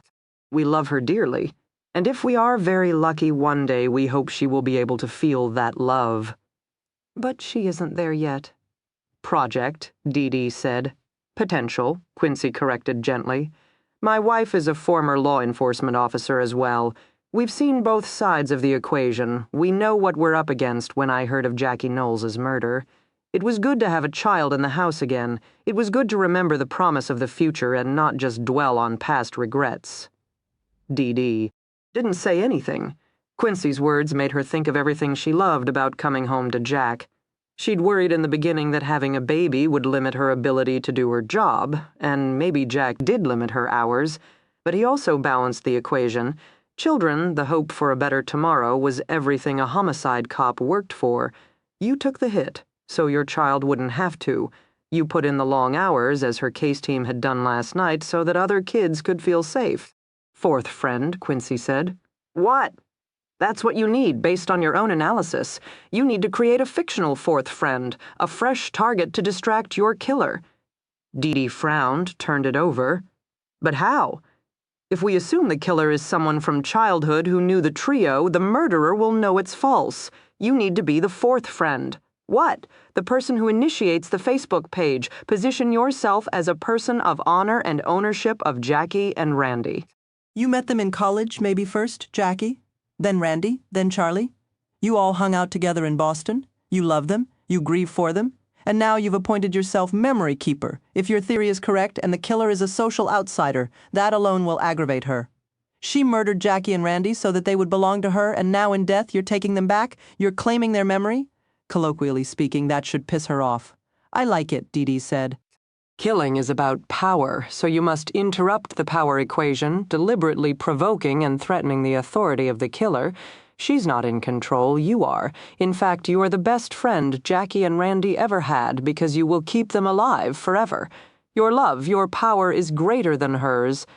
And I have better shoes, Dee Dee added. Women can't stand that. Quincy's low chuckle. Sounds like you're on the right track. Thank you, Dee Dee said honestly. This has been very helpful, she paused. Can I ask you one last question? By all means, could it be Charlene? She's setting herself up as the third victim, but what if that's just a ruse? What if she's the perpetrator and this is how she's covering her tracks? The receiver was quiet again. I don't know, Quincy said at last. That's a complicated way to get away with murder, but one thing's for certain you'll know on the 22nd, Chapter 21, JT. And I shot rounds for an hour. I practiced at 20 feet, then 50 feet, then 30 yards. No long-range targets for me. For me, the challenge would be up close and personal. When I emptied my last box of ammo, I sat on a hay bale near the fence line and worked on cleaning my gun. Snow had started, dusting my dark hair with light flakes as I hunched over my Taurus, meticulously taking it apart. Tulip had left me for the warmth of JT's house and the comfort of his wife's company. JT was still shooting. He had a 150-yard target he liked to play with. Sometimes he'd shoot happy faces or a 5-point star, maybe a heart for his wife on Valentine's Day. I guess we all have our talents. When my phone rang, I ignored it at first, then remembered Michael, the prepaid cell I'd slipped into the boy's pocket on the bus, and quickly checked the display. Not Michael, but I recognized the number. I hit answer and brought Detective D.D. Warren to my ear. "Work last night?" She asked me, yes. Sleep this morning? No. Same as the rest of us, then. Come on down, we got a plan. Excuse me, I'm your new best friend. Literally, meet me at police headquarters, 30 minutes. We got something to show you. The detective hung up. I looked up to find JT watching me. Gotta go? He asked. Guess so, Kay, he said. Kay, I went to fetch my dog when I returned outside with Tulip. JT was gone and only the scent of gunpowder lingered in the air. He's not good at goodbye, his wife, Tess murmured behind me. She'd come out onto the covered front porch, arms crossed over her black and gray plaid shirt for warmth. She was younger than JT, closer to 50 than 60, with silver strands liberally sprinkling her pale blonde hair. In faded jeans and fleece-lined slippers, with her hair pulled loosely back to reveal a delicately boned face, she wasn't a beautiful woman, but striking. She had a way of looking at me that reminded me of JT. They didn't just look, they saw, and they trusted in their ability to handle what they'd seen. The two of them fit each other perfectly. I peered out at the empty shooting range. I know how he feels, I said. Tess came to stand beside me. I told him he should stay with you on Saturday the 21st, just in case. No.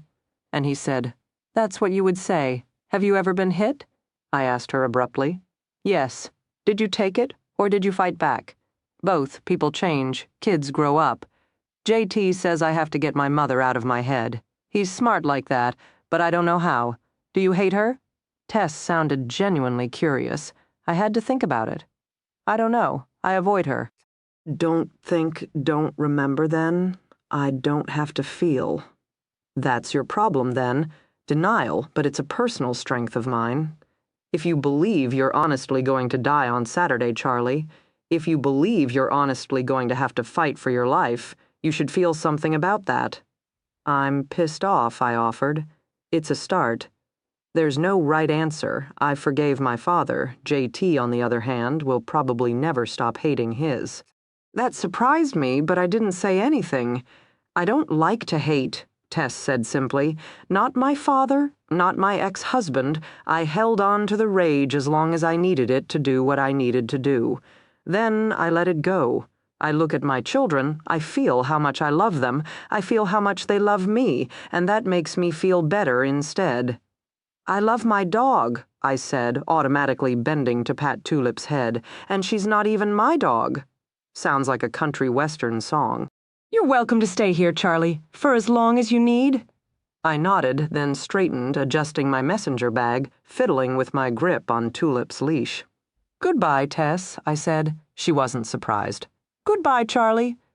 Tulip and I stepped off the front porch, and even though Tulip whined a little, neither of us looked back. It took Tulip and me 20 minutes to walk through the light snowfall to an area busy enough to hail a cab. Then another 20 minutes for the cab to deliver us to the BPD headquarters in Roxbury. The driver wasn't happy to transport a dog, so I had to tip him $5 extra, and that quickly I was broke. Let me tell you, a girl doesn't work police dispatch for the money. I thought of Officer Macareth, felt myself flush, and reminded myself sternly I didn't work at police dispatch for that either. To enter HQ, I had to go through security. The first officer, a mountain of a black man, got a little excited about my 22. I showed my license to carry, but he remained skeptical. Leave it to Massachusetts to create a gun policy so paranoid that even when you took the proper legal steps, no one believed you. Of course, I'm not sure what legal steps were taken to secure my gun permit. JT had done it for me, given the stringent standards, probably called in a few favors. I never asked, unanswered questions being the whole key to my relationships. What do you do for a living? The BPD officer asked me now. Come, officer, Grosvenor, PD. Oh. His massive shoulders came down. He gave me a grudging measure of respect. Officers liked dispatch operators. We took care of them, and they knew it. He kept my gun, handing me a tag. You can claim it on your way out. Same with the dog. You can't take my dog. Officer Beefy got puffy again. Honey, my house, my rules. He jerked his thumb toward the glass door. Dog goes outside, say pretty please, and I'll keep an eye on it. Having now gone 24 hours without sleep, I didn't take this news well. Look, your detective invited me here, I informed him, beyond caring if he was 3 times my height and 4 times my weight. This is my dog, and I'm not tying her outside in this weather or in this neighborhood if Sergeant Detective D.D. Warren wants to see me. Then she gets both of us. That's the deal. Sergeant Detective D.D. Warren. The officer's dark face broke into a broad grin. Ha! Good luck with that. He motioned to the desk sergeant, sitting on the other side of the security scanner. Got a visitor with dog for Detective Warren. With dog? The desk sergeant called back. She sniffs out donuts, I informed the sergeant. Took years of training. Sounds like a Detective Warren dog, the sergeant drawled. Tulip and I were finally allowed into the lobby, where we roamed the enormous glass and steel space while waiting for our date to arrive. Urban police stations should be dingy with yellow-stained drop ceilings and tiny barred windows, I thought crabbily, not modern art monstrosities, boasting cavernous lobbies filled with glass and gray winter sky, let alone the wafting odor of coffee and fresh baked goods. Rather helplessly, Tulip and I followed the tempting scents to the open doors of the building's cafeteria. I hadn't eaten in 12 hours, and neither had Tulip. But being out of cash limited our options. As it was, Tulip and I would have to muscle our way onto the T if we wanted to get home. D.D. Warren finally appeared at the other end of the lobby. I recognized her by the bounce in her curly blonde hair and the laser-like quality of her crystalline blue eyes. She spotted me, then Tulip, and zeroed in. What happened to you? She demanded. Guess I was starting to bruise. Boxing. Aren't you supposed to wear gloves? She pointed to my hands, where the knuckles on both pinky fingers had turned bright purple. I will remind my attacker of that on the 21st, I assured her. And the bruises around your neck? Hey, you should see the other guy. Legally speaking, I'm not sure you want that. True. She stared at me a minute longer, as if trying to figure out just what kind of crazy she was dealing with today. Then she surprised me. Nice dog. She held out her hand for Tulip. I like dogs for women, one of the best lines of self-defense. Better than guns. Guns can be taken and used against you. Not a good dog. I shook my head. Should have known the detective would have a point. I don't plan on having Tulip around on the 21st, I informed D.D. I'm sending her to live with my aunt. Then you're an idiot. I prefer the term responsible adult. Martyr? Considerate friend? Self-sacrificing fool? Self-sufficient fighter? Idiot? Detective Warren said again. Are we done yet? I don't know. I find that now that I have a newborn, I appreciate adult conversation more. Want coffee? Who's buying? She eyed me, eyed my dog. I categorized D.D. Warren along with J.T. Dillon and his wife, Tess. Like them, D.D. Didn't just look. She saw. Come on, my treat. Tulip and I followed D.D. into the cafeteria. I selected a roasted chicken sandwich for me, bread and cheese for Tulip. Then I added 2 cookies, a bag of chips, a cup of coffee, and a bottle of water. The detective didn't say a word, just paid the bill. She led us back to the desk sergeant, who gave me another look, then handed the detective my tagged. 22. She had this in her bag. License to carry, he informed her. Tattletale, I mouthed at him. Dee glanced at me. Nothing, I said. She sniffed my gun. Recently cleaned nothing, I said. Why am I helping you again? I pay taxes in that case. Dee handed the desk sergeant my beautiful nickel-plated Taurus with its rich rosewood grip. It's legal, so when she's on her way out, she can have it back. The desk sergeant took my gun, handed me a visitor's pass. I snubbed my nose at him. It's possible I'd gone a little too long without sleep. We went upstairs to the homicide unit where Dee Dee turned on her computer, and I stopped breathing for the second time that day. Randy's picture came up first. Her beautiful wheat blonde hair blown out straight, one side tucked behind her right ear, long bangs swinging gracefully down the other side, drawing attention to huge dough-brown eyes. She was sitting next to a planter of pink petunias, maybe on her front porch in Providence, because I didn't recognize the backdrop, but I felt the weight of her large, soft smile. The familiar gesture of her fingertips brushing across the strand of pearls above the neckline of a dove-gray cashmere sweater, her grandmother's pearls gifted to her on her 16th birthday by her parents.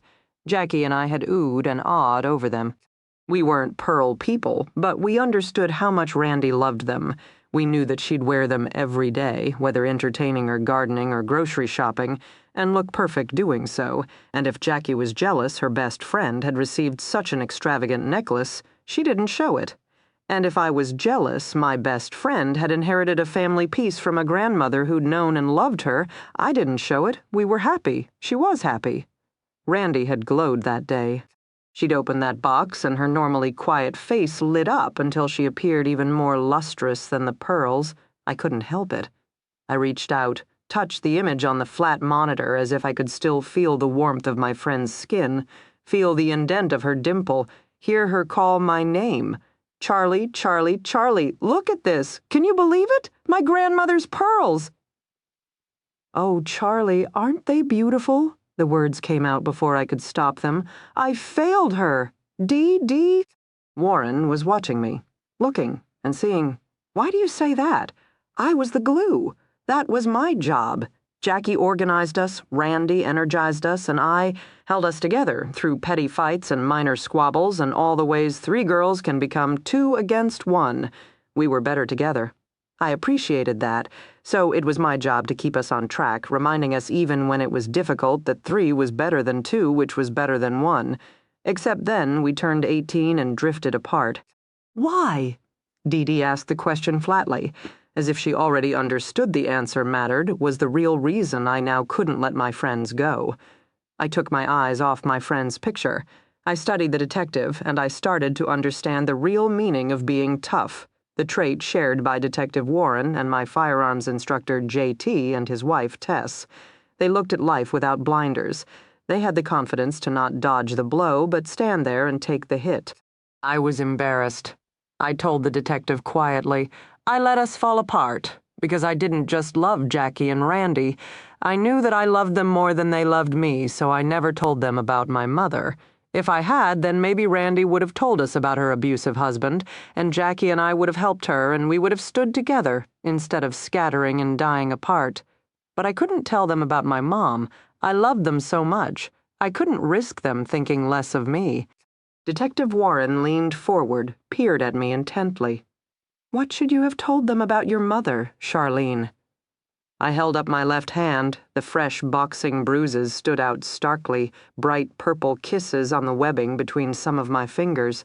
But there were other markings as well, a patchwork of thin white scars zigzagging across my skin.